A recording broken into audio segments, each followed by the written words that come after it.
ಯಾವಾಗ ಕಾಲೇಜಲ್ಲಿ ನನ್ನ ಬಣ್ಣ ನೋಡಿ, ನನ್ನ ಜಾತಿ ನೋಡಿ, ರಿಜಿಸ್ಟ್ರಲ್ಲಿ ಹೆಸರು ನೋಡಿ ಹೊಡಿಯೋಕ್ಕೆ ಶುರು ಮಾಡ್ತಾ ಇದ್ದಾರೆ ಅಂತಂದರೆ, ಅಂಟ್ ಮಾಡ್ತಾರೆ ಅಂತಂದರೆ, ಇನ್ಸಲ್ಟ್ ಮಾಡ್ತಾರೆ ಅಂತಂದರೆ, ದೆನ್ ದೇರ್ ಶುಡ್ ಬಿ ಇದು ಸ್ಟೆಪ್ಸ್ ಟೇಕನ್. ನಾನು ಹುಡ್ಕ್ಲೇಬೇಕು ನಾನು ಯಾರು ಅಂತ. ಮೆಚುರಿಟಿ ಬೇಕಾ ಅದಕ್ಕೆ? ಇಲ್ಲ ನೋಡ್ತಿರ್ತೀವಿ ಬಟ್ ಅದಕ್ಕೆ ನಮಗೆ ಒಂಥರ ಒಳಗಡೆ ಶಕ್ತಿ ಇರಲ್ಲ ಅದು ವಿರುದ್ಧ ಹೋಗೋಕ್ಕೆ. ಭಾರತೀಯನಾದವನು ಡಿಸ್ಕ್ರಿಮಿನೇಷನಿಂದ ಹೊರತಾಗಿ ಹುಟ್ಟುವುದಕ್ಕೂ ಸಾಧ್ಯವಿಲ್ಲ, ಬೆಳೆಯುವುದಕ್ಕೂ ಸಾಧ್ಯವಿಲ್ಲ. ಅದನ್ನು ನಾವು ನಾಶ ಮಾಡೋಕ್ಕೆ ಆಗಲ್ಲ. ಭಾರತ ದೇಶದಲ್ಲಿ ಆ ಥರ ಸಾಧ್ಯ ಇಲ್ಲ. ಯಾಕೆಂತಂದರೆ ಭಾರತ ದೇಶದ ರಾಜ್ಯಾಂಗವನ್ನು, ಅಲ್ಲಿ ಇಡೀ ಪ್ರಭುತ್ವವನ್ನು, ಅದರ ಇಡೀ ಮನಸ್ಸನ್ನು ನಡೆಸ್ತಾ ಇರೋರು ಜಾತಿವಾದಿಗಳಾಗಿರೋದ್ರಿಂದಾಗಿ ಅವರಿಗೆ ಜಾತಿ ಕ್ಯಾಪಿಟಲ್ ಆಗಿರುತ್ತೆ. ಯಾವತ್ತು ಬೆನಿಫಿಟ್ ಇರುತ್ತೆ ಕ್ಯಾಸ್ಟಿಂದ. ಒಬ್ಬ ಹುಡುಗ ಮುನಿವೆಂಕಟಪ್ಪ ಅಂತ ಫಸ್ಟ್ ಕ್ಲಾಸ್ ಬಂದಿದ್ದ, ಅವನು ಮಾರ್ಕ್ಸ್ ಜಾಸ್ತಿ ತೆಗೆದಿದ್ದ. ಅವನು ಮಾರ್ಕ್ಸ್ ಜಾಸ್ತಿ ತೆಗೆದಿದ್ದ ಅನ್ನೋಂಥ ಒಂದೇ ಕಾರಣಕ್ಕಾಗಿ ಅದೇ ಊರಿನ ರೆಡ್ಡಿಗರ ಮಗ ಒಬ್ಬ ಅವನನ್ನು ಪುಸಲಾಯಿಸಿ ಹಾಸ್ಟೆಲಲ್ಲಿದ್ದವನ್ನ ಕರ್ಕೊಂಡೋಗಿ ಸೆಕೆಂಡ್ ಶೋ ಸಿನಿಮಾಗೆ ಹೋಗಿ ಹೊರಗಡೆ ಕರ್ಕೊಂಬಂದು ಅವನ್ನ ಸಾಯಿಸಿ ತಗೊಂಡೋಗಿ ಕೆರೆಯಲ್ಲಿ ಹಾಕಿದ್ರು. ಇದೆಲ್ಲ ಇವತ್ತಾಗ್ತಿಲ್ಲ ಅಲ್ಲ. ನೀವು ಯಾವುದೇ ನೋಡಿ ಸಿನಾರಿಯೋ, ಜಾತಿಗಳ ಮಠಗಳಿದ್ದಾವೆ, ಆ ಜಾತಿ ಇಂಟ್ರೆಸ್ಟ್ಗಳಿದ್ದಾವೆ, ಆ ಜಾತಿ ಸಂಘಗಳಿದ್ದಾವೆ, ಮತ್ತು ಅವು ವೈಬ್ರೆಂಟ್ ಆಗಿದ್ದಾವೆ, ಮತ್ತು ಅವೇನೇ ನಿಜವಾದಂಥ ಜೀವಂತವಾಗಿರೋದು. ಭಾಳ ಕೆಟ್ಟ ಭಾರತ ಒಂದು ನಿರ್ಮಾಣ ಆಗ್ತಾ ಇದೆ. ಇದನ್ನು ಕಾನ್ಷಿಯಸ್ ಆಗಿ ತುಂಬ ದೊಡ್ಡ ರೀತಿಯಲ್ಲಿ ಅಡ್ರೆಸ್ ಮಾಡಲಿಲ್ಲ ಅಂದರೆ ಮುಂದಿನ ಭಾರತ ಭಾಳ ಭೀಕರವಾದ ಭಾರತ ಆಗಿರುತ್ತೆ. ಅದರಲ್ಲಿ ಅನುಮಾನನೇ ಇಲ್ಲ. ಅರೆ ಯಾರು ಜವಾಬ್ದಾರಿ ತೊಗೊಳ್ತೀರ? ಸರ್ಕಾರ ಪ್ರಭುತ್ವ ತನ್ನ ಜವಾಬ್ದಾರಿಯನ್ನು ಮಾರ್ಬಿಟ್ಟಿದೆ ಬಜಾರಲ್ಲಿ. ಸೊ ಇವತ್ತಿನ ಎಜುಕೇಷನಲಿಸ್ಟ್ಗೆ ಏನು ಹೇಳ್ತೀರಾ ನೀವು? First of all I don't call them ಎಜುಕೇಷನಿಸ್ಟ್ಸ್.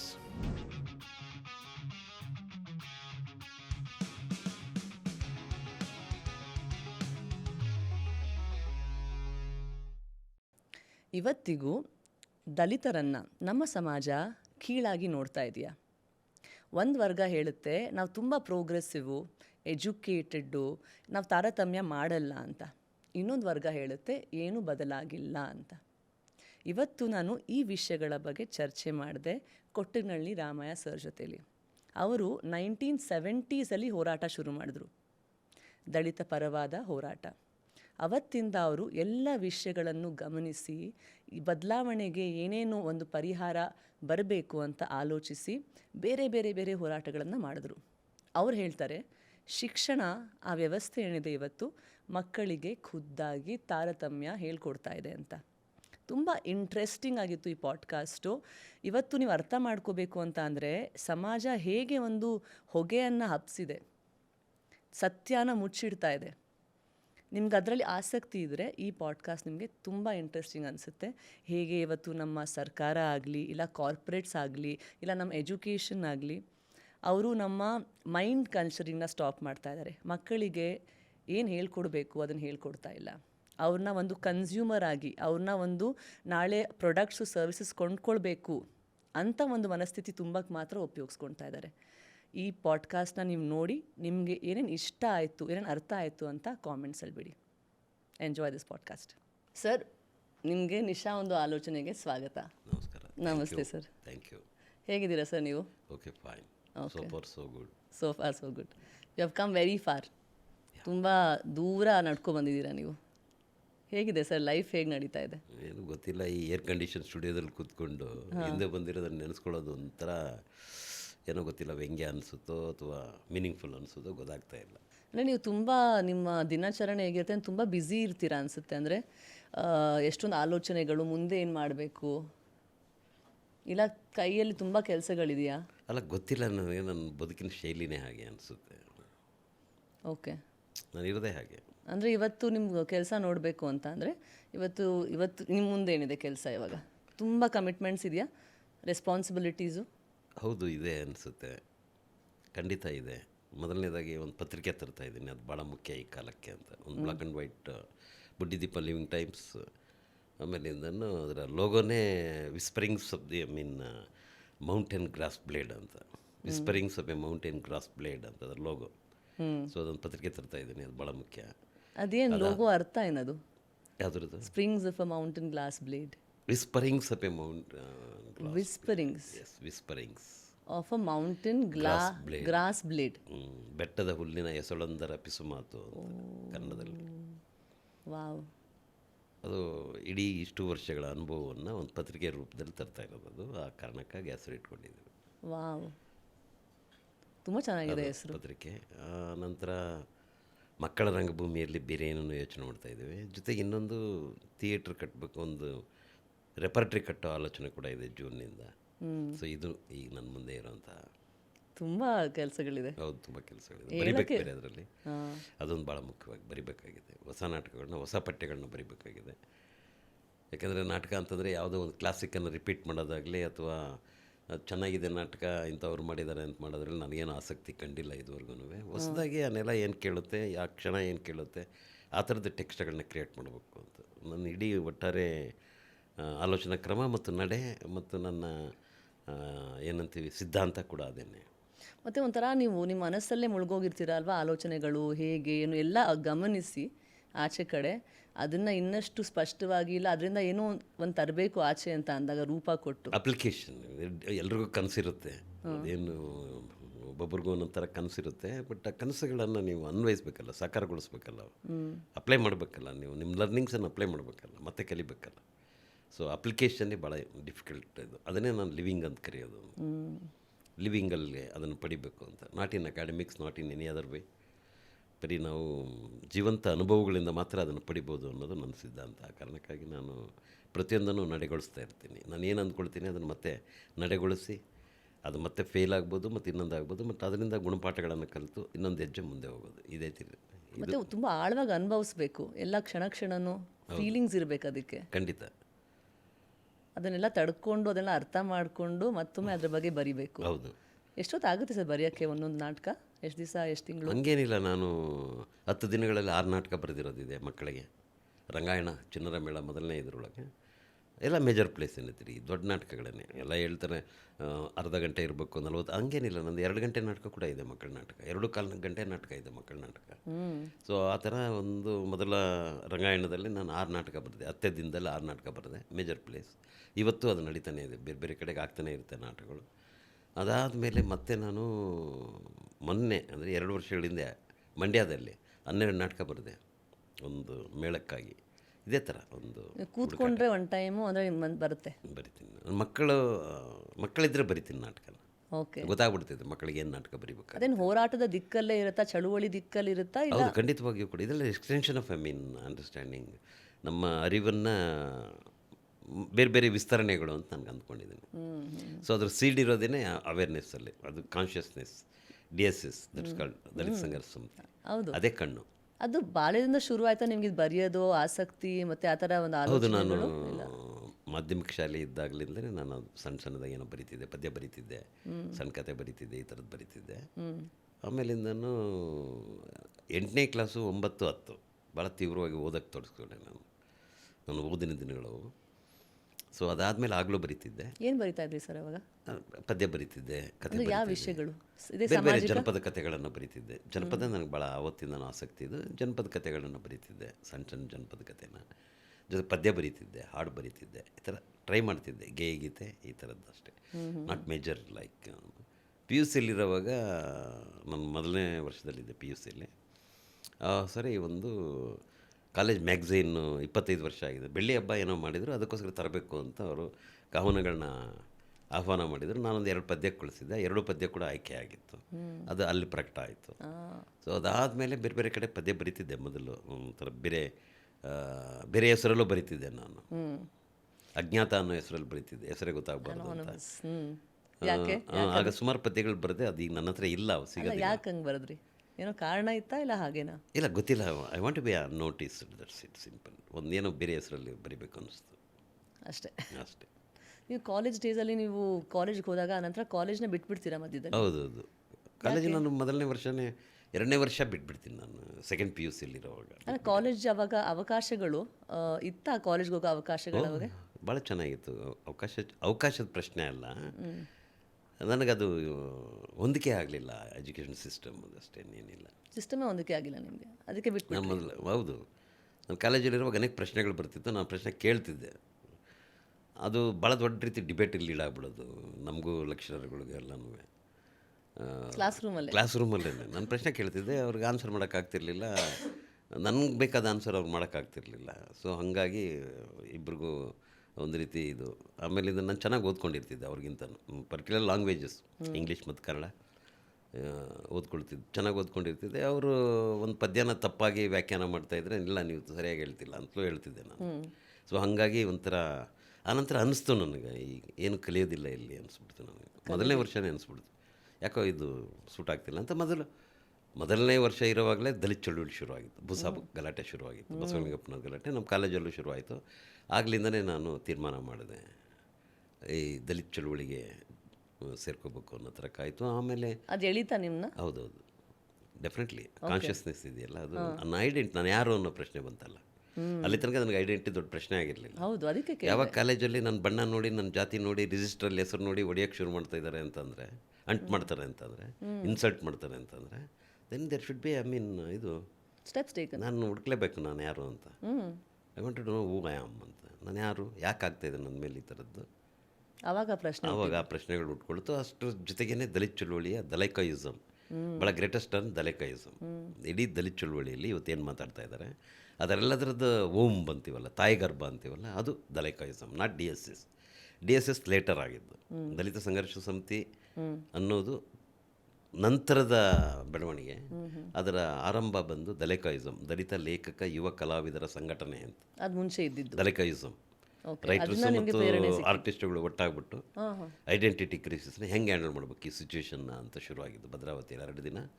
So ಅಲ್ಲಿ ಎಲ್ಲ ಇವತ್ತೇನು ಮೇಜರ್ ಕವಿಗಳಿದ್ದಾರೆ ಅಥವಾ ಬರಹಗಾರರಿದ್ದಾರೆ, ಅವರೆಲ್ಲರೂ ಕೂಡ ಅಲ್ಲಿ ಅಸೆಂಬಲ್ ಆಗಿದ್ದಾರೆ. Devanur Mahadeva, Siddalingaiah, Govindaiah, many of them like ಸುಮಾರು 50 ಜನ ಬರಹಗಾರರು ಇದ್ದರು ಅಲ್ಲಿ. ಅವ್ರ ಮನಸ್ಸಲ್ಲಿ ಏನಿತ್ತು? ಸಮಾಜನ ಬದಲಾಯಿಸಬೇಕು, ಆಗ್ತಾ ಇರೋವಂಥ ಅನ್ಯಾಯನ ಸರಿಪಡಿಸ್ಬೇಕು, ಇಮ್ಮಿಡಿಯೇಟಾಗಿ ನಮ್ಮ ಮೇಲೆ ಆಗ್ತಿರೋಂಥ ಈ ದೌರ್ಜನ್ಯಗಳಿಗೆ ತಡೆ ಆಡಬೇಕು. ತಾರತಮ್ಯ, ಅಸ್ಪೃಶ್ಯತೆ, ತಾರತಮ್ಯ, discrimination. The core is discrimination. ಅನ್ಟಚಬಿಲಿಟಿನೂ ಇತ್ತಾ? Yes, definitely untouchability is part of it ಅಲ್ಲ. ಬಟ್ ನೀವು ತುಂಬ ನಾರ್ಮಲ್ ಆಗಿ ಕಾಲೇಜು ಸ್ಕೂಲ್ ಎಲ್ಲ ನಿಮ್ದು ನಡೀತು, ಅವಾಗ ಅಲ್ಲಿ ಅದು ಕಾಣಿಸ್ಕೊಂಡಿಲ್ಲ ಅಲ್ಲಿ. ಅಲ್ಲ, ಮೊದಲು ಏನಾಗುತ್ತೆ ಅಂತಂದರೆ, ನಿಮಗದು ಅಸ್ಪೃಶ್ಯತೆ ಅನ್ನಿಸದ ರೀತಿಯಲ್ಲಿ ಇಬ್ಬರು ಒಪ್ಕೊಂಡ್ಬಿಟ್ಟಿರ್ತೀವಿ.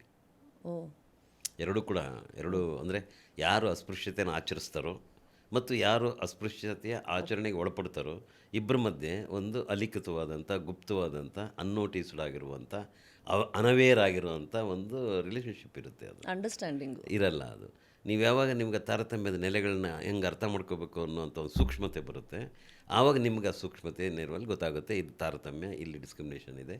So I have to get out of it, or I want to resist it, or I want ಏನಾದ್ರು ಒಂದು ಪ್ರತಿಕ್ರಿಯೆ ಬಂದೇ ಬರುತ್ತೆ. ಅದನ್ನು ಕಾಲೇಜಲ್ಲಿ ಗೊತ್ತಾಗಿದ್ದು ಅಂದರೆ ಅದು ಮೆಚ್ಯೂರಿಟಿ ಬೇಕಾ ಅದಕ್ಕೆ, ಇಲ್ಲ ನೋಡ್ತಿರ್ತೀವಿ ಬಟ್ ಅದಕ್ಕೆ ನಮಗೆ ಒಂಥರ ಒಳಗಡೆ ಶಕ್ತಿ ಇರಲ್ಲ ಅದು ವಿರುದ್ಧ ಹೋಗೋಕ್ಕೆ.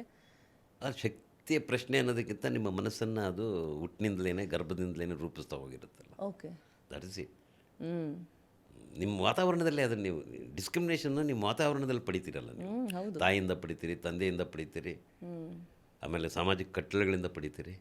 ಸೊ ಭಾರತೀಯನಾದವನು ಡಿಸ್ಕ್ರಿಮಿನೇಷನಿಂದ ಹೊರತಾಗಿ ಹುಟ್ಟುವುದಕ್ಕೂ ಸಾಧ್ಯವಿಲ್ಲ, ಬೆಳೆಯುವುದಕ್ಕೂ ಸಾಧ್ಯವಿಲ್ಲ. That is reality. Correct. Everybody is crippled. ಅದು ಪ್ರಾಬ್ಲಮ್ ಇರೋದು. ನಿಮ್ಮ ಜೊತೆ ಬೇರೆಯವರು ಸೇರಿಕೊಂಡ್ರ ಈ ಹೋರಾಟಕ್ಕೆ? ಅಂದರೆ ನಿಮ್ಮ ಕಾಲೇಜಲ್ಲಿ ನೀವು ನಿಮ್ಮ ಜೊತೆ ನಿಮ್ಮ ಸ್ಟೂಡೆಂಟ್ಸು, ಫ್ರೆಂಡ್ಸು ಎಲ್ಲ? ಇಲ್ಲ, ಖಂಡಿತವಾಗೂ. ಅವಾಗ ನಾನು ಬಿಟ್ಟೆ. ನಾನು ಕಾಲೇಜನ್ನು ಬಿಟ್ಟಾದಮೇಲೆ ದಲಿತ ಚಳುವಳಿ, ದಲೈಕಾಯಿಸಮ್ ಶುರುವಾಯಿತು. ಆಮೇಲೆ ದಲಿತ ಚಳುವಳಿ ಕಟ್ಟಬೇಕು ಅಂತಂತು.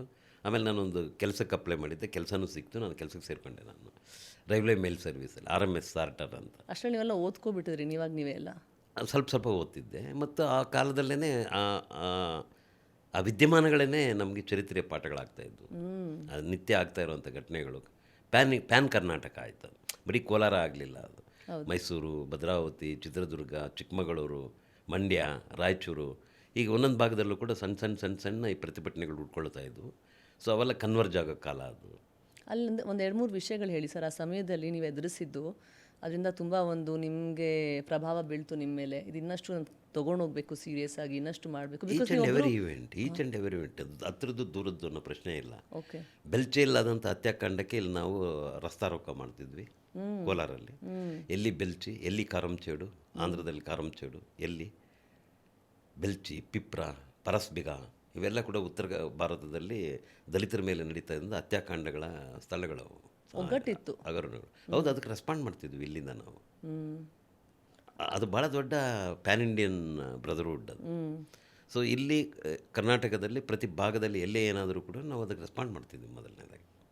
ಲೈವ್ ಆ ಸಮಯದಲ್ಲಿ ಚಳುವಳಿ ಅಂತ ಅಂದರೆ ತುಂಬ ಒಂದು ಸ್ಟೂಡೆಂಟ್ಸ್ ಆ ವರ್ಗ ಏನಿದೆ ತುಂಬ ಪಾರ್ಟಿಸಿಪೇಟ್ ಮಾಡ್ತಾಯಿತ್ತು. ಇವತ್ತು ಎಲ್ಲೋ ಒಂದು ಕಡೆ ಅದನ್ನ ನೋಡಲ್ಲ. ಕಾಲೇಜ್ಗೆ ಹೋಗ್ತಾರೆ, ಸುಮ್ಮನೆ ನೀವು ಹೇಳ್ದಂಗೆ ಅವತ್ತು ನೀವು ಪ್ರಶ್ನೆ ಕೇಳ್ತಾ ಇದ್ರಿ, ನಿಮ್ಗೆ ಓದೋದ್ರಲ್ಲಿ ಅಷ್ಟೊಂದು ಆಸಕ್ತಿ ಇತ್ತು. ಇವತ್ತು ಜನ ಹೋಗ್ತಾರೆ, ಓದ್ಕೊಂಡು ತರ್ಸ್ಕೊಂಡು ಡಿಗ್ರಿ ತೊಗೊಬರ್ತಾರೆ, ಓದೋದು ಇಲ್ಲ, ಪ್ರಶ್ನೆಗಳನ್ನೂ ಮಾಡಲ್ಲ. ಓಕೆ, ಹಿಸ್ಟಾರಿಕಲ್ ಕಂಡೀಷನ್ಸ್ ಭಾಳಷ್ಟು ಬದಲಾಗಿದ್ದಾವೆ, ತುಂಬಾ ಬದಲಾಗಿದ್ದಾವೆ. ಆದರೆ ಪರಿಸ್ಥಿತಿ ಬದಲಾಗಿದೆ ಅಂತಲ್ಲ. ಬದಲಾಗಿಲ್ವಾ? ಎಲ್ಲಿ ಬದಲಾಗಿದೆ?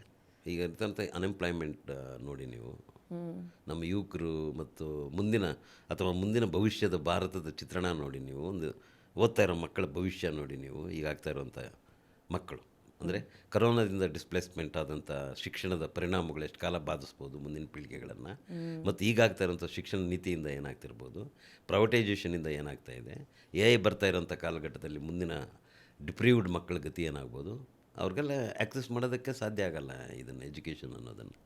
ಸೊ ಅದು ತಂತಾನೇ ನಿರಾಕರಿಸ್ಬಿಡ್ತಾರೆ ಎಜುಕೇಷನ್. ಮೊದಲು ಸೀಸಾ ಉಯ್ಬೇಕಿತ್ತು, ನಾಲ್ಗೆ ಕತ್ತರಿಸ್ಬೇಕಿತ್ತು, ಟು ಪ್ರಿವೆಂಟ್ ಓದದೇ ಇರೋದನ್ನು ತಡೆಯೋದಕ್ಕೋಸ್ಕರ ಅಷ್ಟು ಮಾಡಬೇಕಾಗಿತ್ತು. ಈಗ ಏನೂ ಮಾಡಬೇಕಾಗಿಲ್ಲ, ನಮ್ಮ ಶಿಕ್ಷಣ ನೀತಿನೇ ಸಾಕು. ಮುಂದಿನ 1-1.5 ದಶಕದಲ್ಲಿ ಸಂಪೂರ್ಣವಾಗಿ 85% ತಳವರ್ಗದ ಮಕ್ಕಳು ತಂತಾನೇ ಶಿಕ್ಷಣದಿಂದ ನಿರಾಕರಣೆಗೊಳ್ತಾರೆ. ಉನ್ನತ ಶಿಕ್ಷಣಕ್ಕೆ ಹೋಗೋದಕ್ಕೆ ಸಾಧ್ಯವೇ ಇಲ್ಲ, ಹೈಯರ್ ಎಜುಕೇಷನ್ ಸಾಧ್ಯವೇ ಇಲ್ಲ.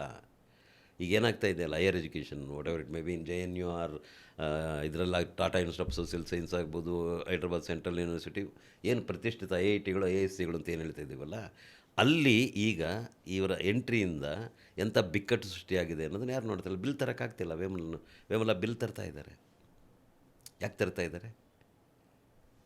ಭಾಳ ಗೌರವಾಗಿದೆ ಅಲ್ಲಿ. ಇನ್ನು ಮುಂದೆ ಅಲ್ಲಿಗೆ ಹೋಗೋದಕ್ಕೆ ಇಲ್ಲಿ ಕ್ಯಾಂಡಿಡೇಟ್ಸೇ ಇರಲ್ಲ ನಿಮಗೆ. ಯಾಕೆಂತಂದರೆ ಈ ಪ್ರಾಥಮಿಕ ಶಿಕ್ಷಣದಿಂದ ಹಿಡಿದು ನಿಮ್ಗೆ ಅಲ್ಲಿಗೆ ಹೋಗ್ಬೇಕಾದಂಥ PUCವರೆಗೂ ಇದೆಯಲ್ಲ, PUC ಅಥವಾ ಅದಕ್ಕಿಂತ ಉನ್ನತ ಇದೆಯಲ್ಲ, ನೀವು ಸಂಪೂರ್ಣವಾಗಿ ಅಲ್ಲೇ ಕಳಪೆ ಎಜುಕೇಷನನ್ನು ಪಡೆದು, ಕಳಪೆ ಬೌದ್ಧಿಕತೆಯನ್ನು ಪಡೆದುಕೊಂಡು ನೀವು ಅಲ್ಲೇ ಬಿದ್ದೋಗ್ತೀರಿ. ನೀವು ಅಲ್ಲಿಂದ ಆಚೆಗೆ ಹೋಗೋದಕ್ಕೆ ಸಾಧ್ಯವಿಲ್ಲ. ಯಾಕೆಂದರೆ it is so design.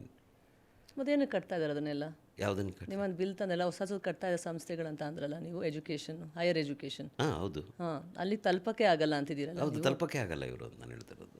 So ಅಲ್ಲಿ ಯಾರು ತಲುಪ್ತಾರೆ? ಯಾರು ತಲುಪೋದು? ಯಾರೋ ಕೆಲವರು ಇನ್ಫೀರಿಯರ್ ಆಗಿರೋ ಅಥವಾ ಅಫ್ಲೂಯೆಂಟ್, ಅದರಲ್ಲೇ ತುಂಬ ಇದಾಗಿರುವಂಥ ಕೆಲವು ವರ್ಗಗಳು ತಲುಪ್ಬೋದು ಅಷ್ಟೇ ಹೊರತು ಪ್ರಾತಿನಿಧಿಕವಾಗಿ ತಳವರ್ಗಗಳ ಪ್ರಾತಿನಿಧ್ಯ ಎಲ್ಲಿರುತ್ತೆ? ಅಲ್ಲಿ ಯಾರೋ ಒಬ್ಬ ಗವರ್ನರ್ ಮಗ ಹೋಗ್ಬೋದು ಅಲ್ಲಿ JNUಗೆ, ಒಬ್ಬ ದಲಿತ ಗವರ್ನರ್ ಆಗಿರೋನು ಅಥವಾ IAS ಆಫೀಸರ್ ಆಗಿರೋ ಅವ್ರ ಮಕ್ಕಳು ಕೆಲವರು ಹೋಗ್ಬೋದಲ್ಲ, ಅಷ್ಟೇ. ಅಂದರೆ ಅದನ್ನು ನೀವು ಈಗಲೂ ಕೂಡ ತೆಗಿತಾ ಇದ್ದೀರಿ. ಕ್ರಿಮಿ ಲೇಯರ್ ಅಂತ ತಂದು ಅದನ್ನು ಕೂಡ ರಿಸ್ಟ್ರಿಕ್ಟ್ ಮಾಡ್ತಾ ಇದ್ದಾರೆ. ಯಾರು ಹೋಗೋಕ್ಕೆ ಸಾಧ್ಯನೇ ಇಲ್ಲ. ಸೊ ಇವಾಗ ನೀವು ಹೇಳ್ತಿರೋದು ಇದು ಒಂದು ಸ್ವಲ್ಪ ಈ ಕ್ಲಾಸಸ್ ಏನಿದೆ, ಈ ವರ್ಗದವರು, ದಲಿತರು, ಬೇರೆಯವರೆಲ್ಲ, ಅವರು ಇವಾಗ ಇಷ್ಟು ವರ್ಷಗಳಿಂದ ಅವ್ರ ಆರ್ಥಿಕ ಸ್ಥಿತಿ ಬದಲಾಗಿಲ್ವಾ? ನೀವು ನೋಡ್ದಂಗೆ ಅವತ್ತಿಗೂ ಇವತ್ತಿಗೂ ಬದಲಾವಣೆಗಳಾಗಿದೆಯಾ? ಅಲ್ಲ ತುಂಬ ಕಡಿಮೆ? ಕೋರ್ಟ್ಸ್ ಅದೇನೆ ಬದಲಾವಣೆ ಅಂದರೆ ಏನು ಅನ್ನೋದನ್ನು ಹೇಳ್ಬೇಕಾಗುತ್ತೆ. ಬದಲಾವಣೆ ಅಂದರೆ ಏನು ಅಂತ. ಓಕೆ, ಮೆಟೀರಿಯಲಿಸ್ಟಿಕ್ ಆಗಿರುವಂಥ ಕೆಲವು ಸವಲತ್ತುಗಳ ಮೂಲಕ ಬದಲಾವಣೆ ಆಗಿದೆ ಅಂತ ಹೇಳ್ಬೋದು. ಅಂದರೆ ಮೊದಲು ಅವರು ತೀರಾ ಏನು ಬಟ್ಟೆ ತೊಡೋಕ್ಕೂ ಇರ್ತಿರ್ಲಿಲ್ಲ, ದಾರಿದ್ರ್ಯ ಇರ್ತಿತ್ತು. ಇವತ್ತು ಒಂದು ಸ್ವಲ್ಪ ಬಟ್ಟೆ ಹಾಕ್ಕೊಳ್ಳೋಕ್ಕಿದೆ, ಫುಡ್ ಗ್ರೈನ್ಸು ಮತ್ತು ಅದ್ರ ಇದರಲ್ಲಿ ಒಂದು ಸ್ವಲ್ಪ ಬಟ್ಟೆಗೆ ಸಿಗ್ತಾಯಿದೆ, ಊಟಕ್ಕೆ ಸಿಗ್ತಾಯಿದೆ, ನೆರವಾಗ್ತಾಯಿದೆ ಅಂತ ಹೇಳ್ತಿರ್ತೀರಿ ನೀವು. Okay, good.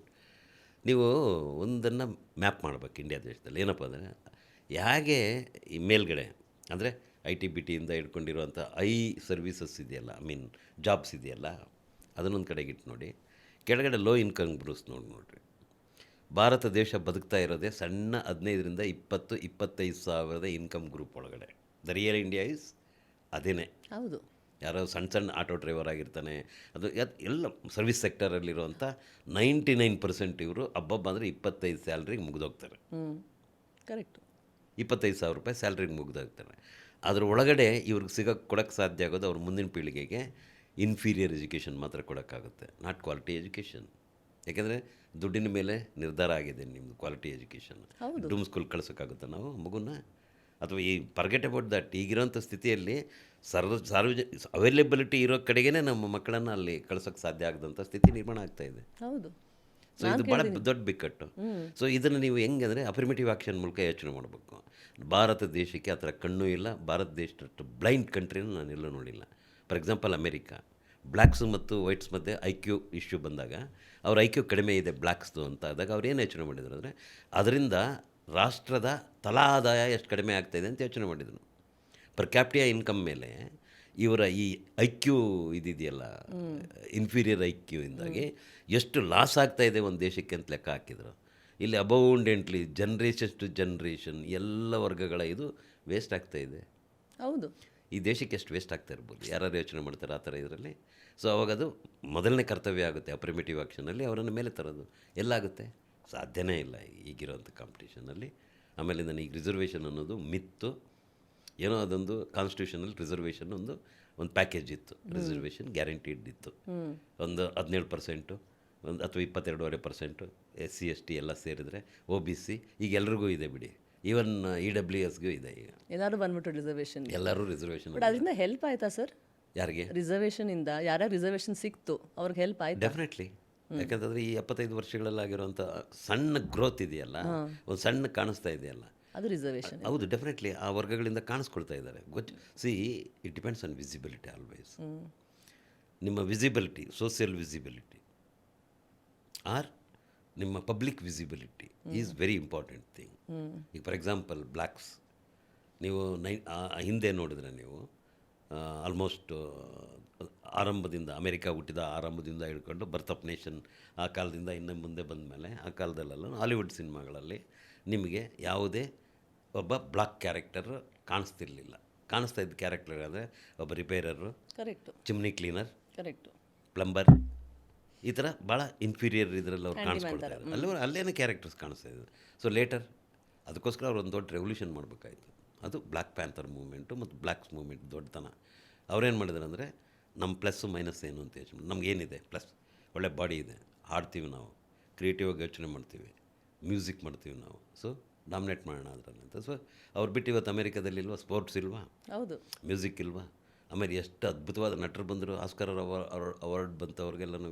ಹೌದು, ಕ್ರೀಡೆ ಮಾತಾಡೋಂಗಿಲ್ಲ. ಸೊ ಎವ್ರಿ ಫೀಲ್ಡ್ ಇವತ್ತು ಅಮೇರಿಕಾ ಅಂತ ಹಿಂಗೆ ಫ್ರೇಮ್ ಇಟ್ಟರೆ ನೀವು ಬ್ಲ್ಯಾಕ್ 3 ಇದ್ದು 2 ವೈಟ್ ಇರೋ ಥರಕ್ಕೆ ಒಂದು ವಿಜುವಲ್ ನೀವು ನೋಡ್ಬೋದು. ನೀವು ವಿಜುವಾಲಿಟಿಯಲ್ಲಿ ಗೋಚರತೆಯಲ್ಲಿ ಪಬ್ಲಿಕ್ ವಿಜುವಲ್. ಇಂಡಿಯಾದಲ್ಲಿ ಎಲ್ಲಿ ನೋಡ್ತೀರಿ ನೀವು ದಲಿತರನ್ನ? ಎಲ್ಲಿ ನೋಡ್ತೀರಿ ನೀವು? ಸೆನ್ಸಿಟಿವ್ ಗಡ್ತ ನೋಡೋಕ್ಕಾಗಲ್ಲ ನೀವು ದಲಿತರನ್ನ, ಕಾನ್ಷಿಯಸ್ಲಿ ನೋಡೋಕ್ಕಾಗಲ್ಲ. ಸಿ, ಪಾರಂಜಿತ್ ಅಂತವರು ಅವರ ಮೊದಲನೇ ಆಟಕಳಿ ಸಿನಿಮಾದಲ್ಲಿ ಅಂಬೇಡ್ಕರ್ದೊಂದು ಫೋಟೋ ಹಾಕಬೇಕು ಅಂದರೆ ಆ ಪ್ರೊಡ್ಯೂಸರ್ ಅವಕಾಶ ಮಾಡಿಕೊಟ್ಟಿಲ್ಲ ಅಂತಂದರೆ ಸೆನ್ಸಾರ್ಗಳು ಹಿಂಗಾಗುತ್ತೆ ಅಂತ. ಸೊ ಅದರಿಂದಾಗಿ ಭಾರತ ದೇಶದಲ್ಲಿ ಈ ಮಿತಿ ಏನಿದೆ, ಎಲ್ರಿಗೂ ಮಿತಿ ಇದೆ ಅಂತ ಹೇಳ್ತಾರೆ. We are born with crippleness. ನಾವು ಒಂದು ಊನದಿಂದನೇ ಹುಟ್ಟೋದು ಭಾರತೀಯ. ಅವನಿಗೆ ಮೊದಲೇ ಅವ್ರ ತಾಯಿ ಗರ್ಭದಿಂದನೇ ಆಗಿರುತ್ತೆ ಪಾಠ. ಭೇದ ಅಂದರೆ ಏನು, ಯಾರನ್ನ ಮುಟ್ಟಬೇಕು, ಯಾರನ್ನ ಮುಟ್ಟಬಾರ್ದು, ಹೆಂಗೆ ನಡ್ಕೋಬೇಕು, ಆಚಾರ ವಿಚಾರ, ಹೌದು, ಅದು ಮಾಡಬಾರ್ದು, ಮುಟ್ಬಾರ್ದು, ಈ ಥರ ಎಲ್ಲ ಹೇಳ್ತಾರೆ. ಮನೆ ಕರ್ಕೊಂಬರ್ಬಾರ್ದು, ನೀನು ಅವ್ರ ಮನೆಗೆ ಹೋಗ್ಬಾರ್ದು. ಸಿಟಿಲಿ ಬದಲಾವಣೆ ಇದೆ. ಸಿಟಿಲಿ ಕಾಸ್ಮೋಪಾಲಿಟಿನ್ ಆಗಿರುವಾಗ ಅದಕ್ಕೊಂದು ನೇಚರ್ ಇರುತ್ತೆ, ಅದ್ರ ಪ್ರಕಾರ ಇರುತ್ತೆ. That doesn't mean that it has ಎರಾಡಿಕೇಟೆಡ್, ಅದೇ ಅನಿಲೇಟ್ ಆಗಿರಲ್ಲ. Caste ಅನಿಲೇಷನ್ is A different thing, different issue. ಯಾಕೆಂದರೆ ಭಾರತೀಯರು ವಿದೇಶಕ್ಕೆ ಹೋದರೂ ಕೂಡ ಇಲ್ಲಿಂದ ಜಾತಿ ಹೊತ್ಕೊಂಡು ಹೋಗ್ತಾರೆ ಅವರು. ಹೌದಾ? ಹೌದು, ಎಲ್ಲ ಕಡೆಗೂ ಇವ್ರದ್ದೇ ಜಾತಿ ಹಾವಳಿ. ಸಿಯಾಟಲ್ ನಗರದಲ್ಲಿ ಅವರೊಂದು ಲಾನೇ ತಂದರು. ಅಲ್ಲಿ ಅದಕ್ಕೆಷ್ಟು ದೊಡ್ಡ ಗಲಾಟೆ ಆಯಿತು, ನಮ್ಮ ರಿಲಿಜಿಯಸ್ ರೈಟ್ಸ್ ಹೋಗ್ತದೆ. ಅಲ್ಲೇನು ಮಾಡಿದರು ಅಂತಂದರೆ, ಇದನ್ನೇ ಡಿಸ್ಕ್ರಿಮಿನೇಷನ್ ಇದೆಯಲ್ಲ, ತಾರತಮ್ಯನ ಲಾ ಮೂಲಕ ಕ್ಯಾಸ್ಟ್ ಡಿಸ್ಕ್ರಿಮಿನೇಷನ್ ಇಲ್ಲಿ ಮಾಡಬಾರ್ದು, ಜಾತಿ ತಾರತಮ್ಯ ಆಚರಿಸಬಾರ್ದು, ಅದು ಅಪರಾಧ ಅಂತ ಒಂದು ಸಿಯಾಟಲ್ ನಗರದ ಪುರಸಭೆ ಒಂದು ನಿರ್ಣಯನ ಅಂಗೀಕರಿಸ್ತು. ಬರೀ ಇಂಡಿಯನ್ಸ್ಗ?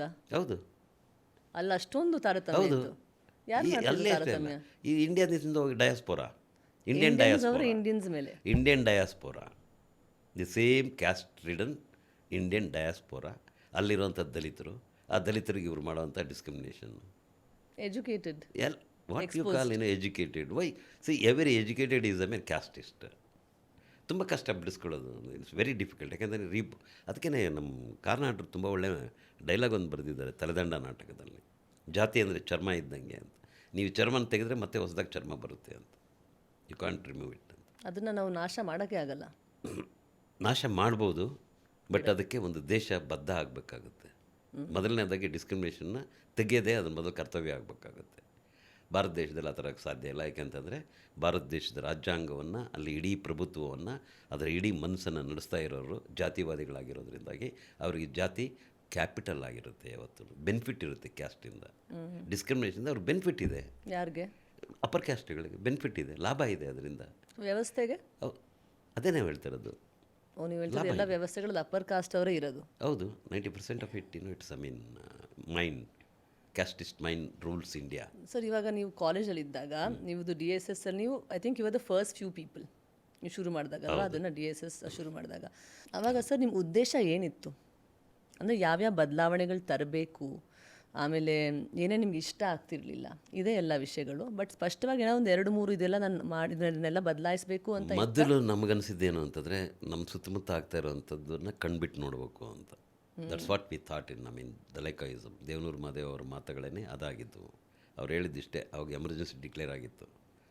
ಓ ಹೌದಾ? ಹೌದು, ಎಮರ್ಜೆನ್ಸಿ ಆಗ್ತಾನೆ ಡಿಕ್ಲೇರ್ ಆಗಿತ್ತು. ದೇವರಾಜ್ ಅರಸು ಅವರು ಅಧಿಕಾರದಲ್ಲಿದ್ದರು. 20 ಪಾಯಿಂಟ್ ಪ್ರೋಗ್ರಾಮನ್ನು ಜಾರಿಗೊಳಿಸಿದ್ರು, 20 ಅಂಶಗಳ ಕಾರ್ಯಕ್ರಮ. ದೇವನೂರು ಮಹಾದೇವ್ ಮಾತಾಡ್ತಾ ಇದೇ ಮಾತುಗಳನ್ನ ಅವ್ರು ಆಡಿದ್ದು. ಅವ್ರು ಹೇಳಿದ್ದಿಷ್ಟೇ, ನಾವು ನಮ್ಮ ಸುತ್ತಮುತ್ತ ಕಣ್ಬಿಟ್ಟು ನೋಡಬೇಕು, ಪ್ರಶ್ನಿಸಬೇಕು. ನಾವು ಪ್ರಶ್ನಿಸಿದರೆ ಅವರು 20 ಪಾಯಿಂಟ್ ಪ್ರೋಗ್ರಾಮ್ ಕೊಡ್ತಾರೆ, ಇನ್ನೂ ಪ್ರಶ್ನಿಸಿದರೆ 100 ಪಾಯಿಂಟ್ ಪ್ರೋಗ್ರಾಮ್ ಕೊಡ್ತಾರೆ, ಮತ್ತು ಪ್ರಶ್ನಿಸ್ತಾ ಹೋದರೆ ಅಂತ ಅವರಲ್ಲಿ ನಿಲ್ಲಿಸಿದರು. ಸೊ ಅದನ್ನು ಪ್ರಶ್ನೆ ಮಾಡಬೇಕು ಅಂತ. ನಮ್ಮ ಸುತ್ತಮುತ್ತ ಅಟ್ರಾಸಿಟೀಸ್ ಆಗ್ತಾಯಿತ್ತು. ಒಬ್ಬ ಹುಡುಗ, ನಾವು ಫಸ್ಟ್ ಕಣ್ತೆರೆದಿದ್ದು ಅವಾಗೆಲ್ಲ ನಾನು ಕಾಲೇಜಲ್ಲೇ ಓದ್ತಿದ್ದೆ, PUC ಅಥವಾ ಆಗ್ತಾನೆ ಕೆಲಸಕ್ಕೆ ಸೇರಿದ್ದೆ ಸಮಯ ದಟ್ ಟೈಮ್. ಒಬ್ಬ ಹುಡುಗ ಮುನಿವೆಂಕಟಪ್ಪ ಅಂತ ಫಸ್ಟ್ ಕ್ಲಾಸ್ ಬಂದಿದ್ದ. ಅವನು ಮಾರ್ಕ್ಸ್ ಜಾಸ್ತಿ ತೆಗೆದಿದ್ದ.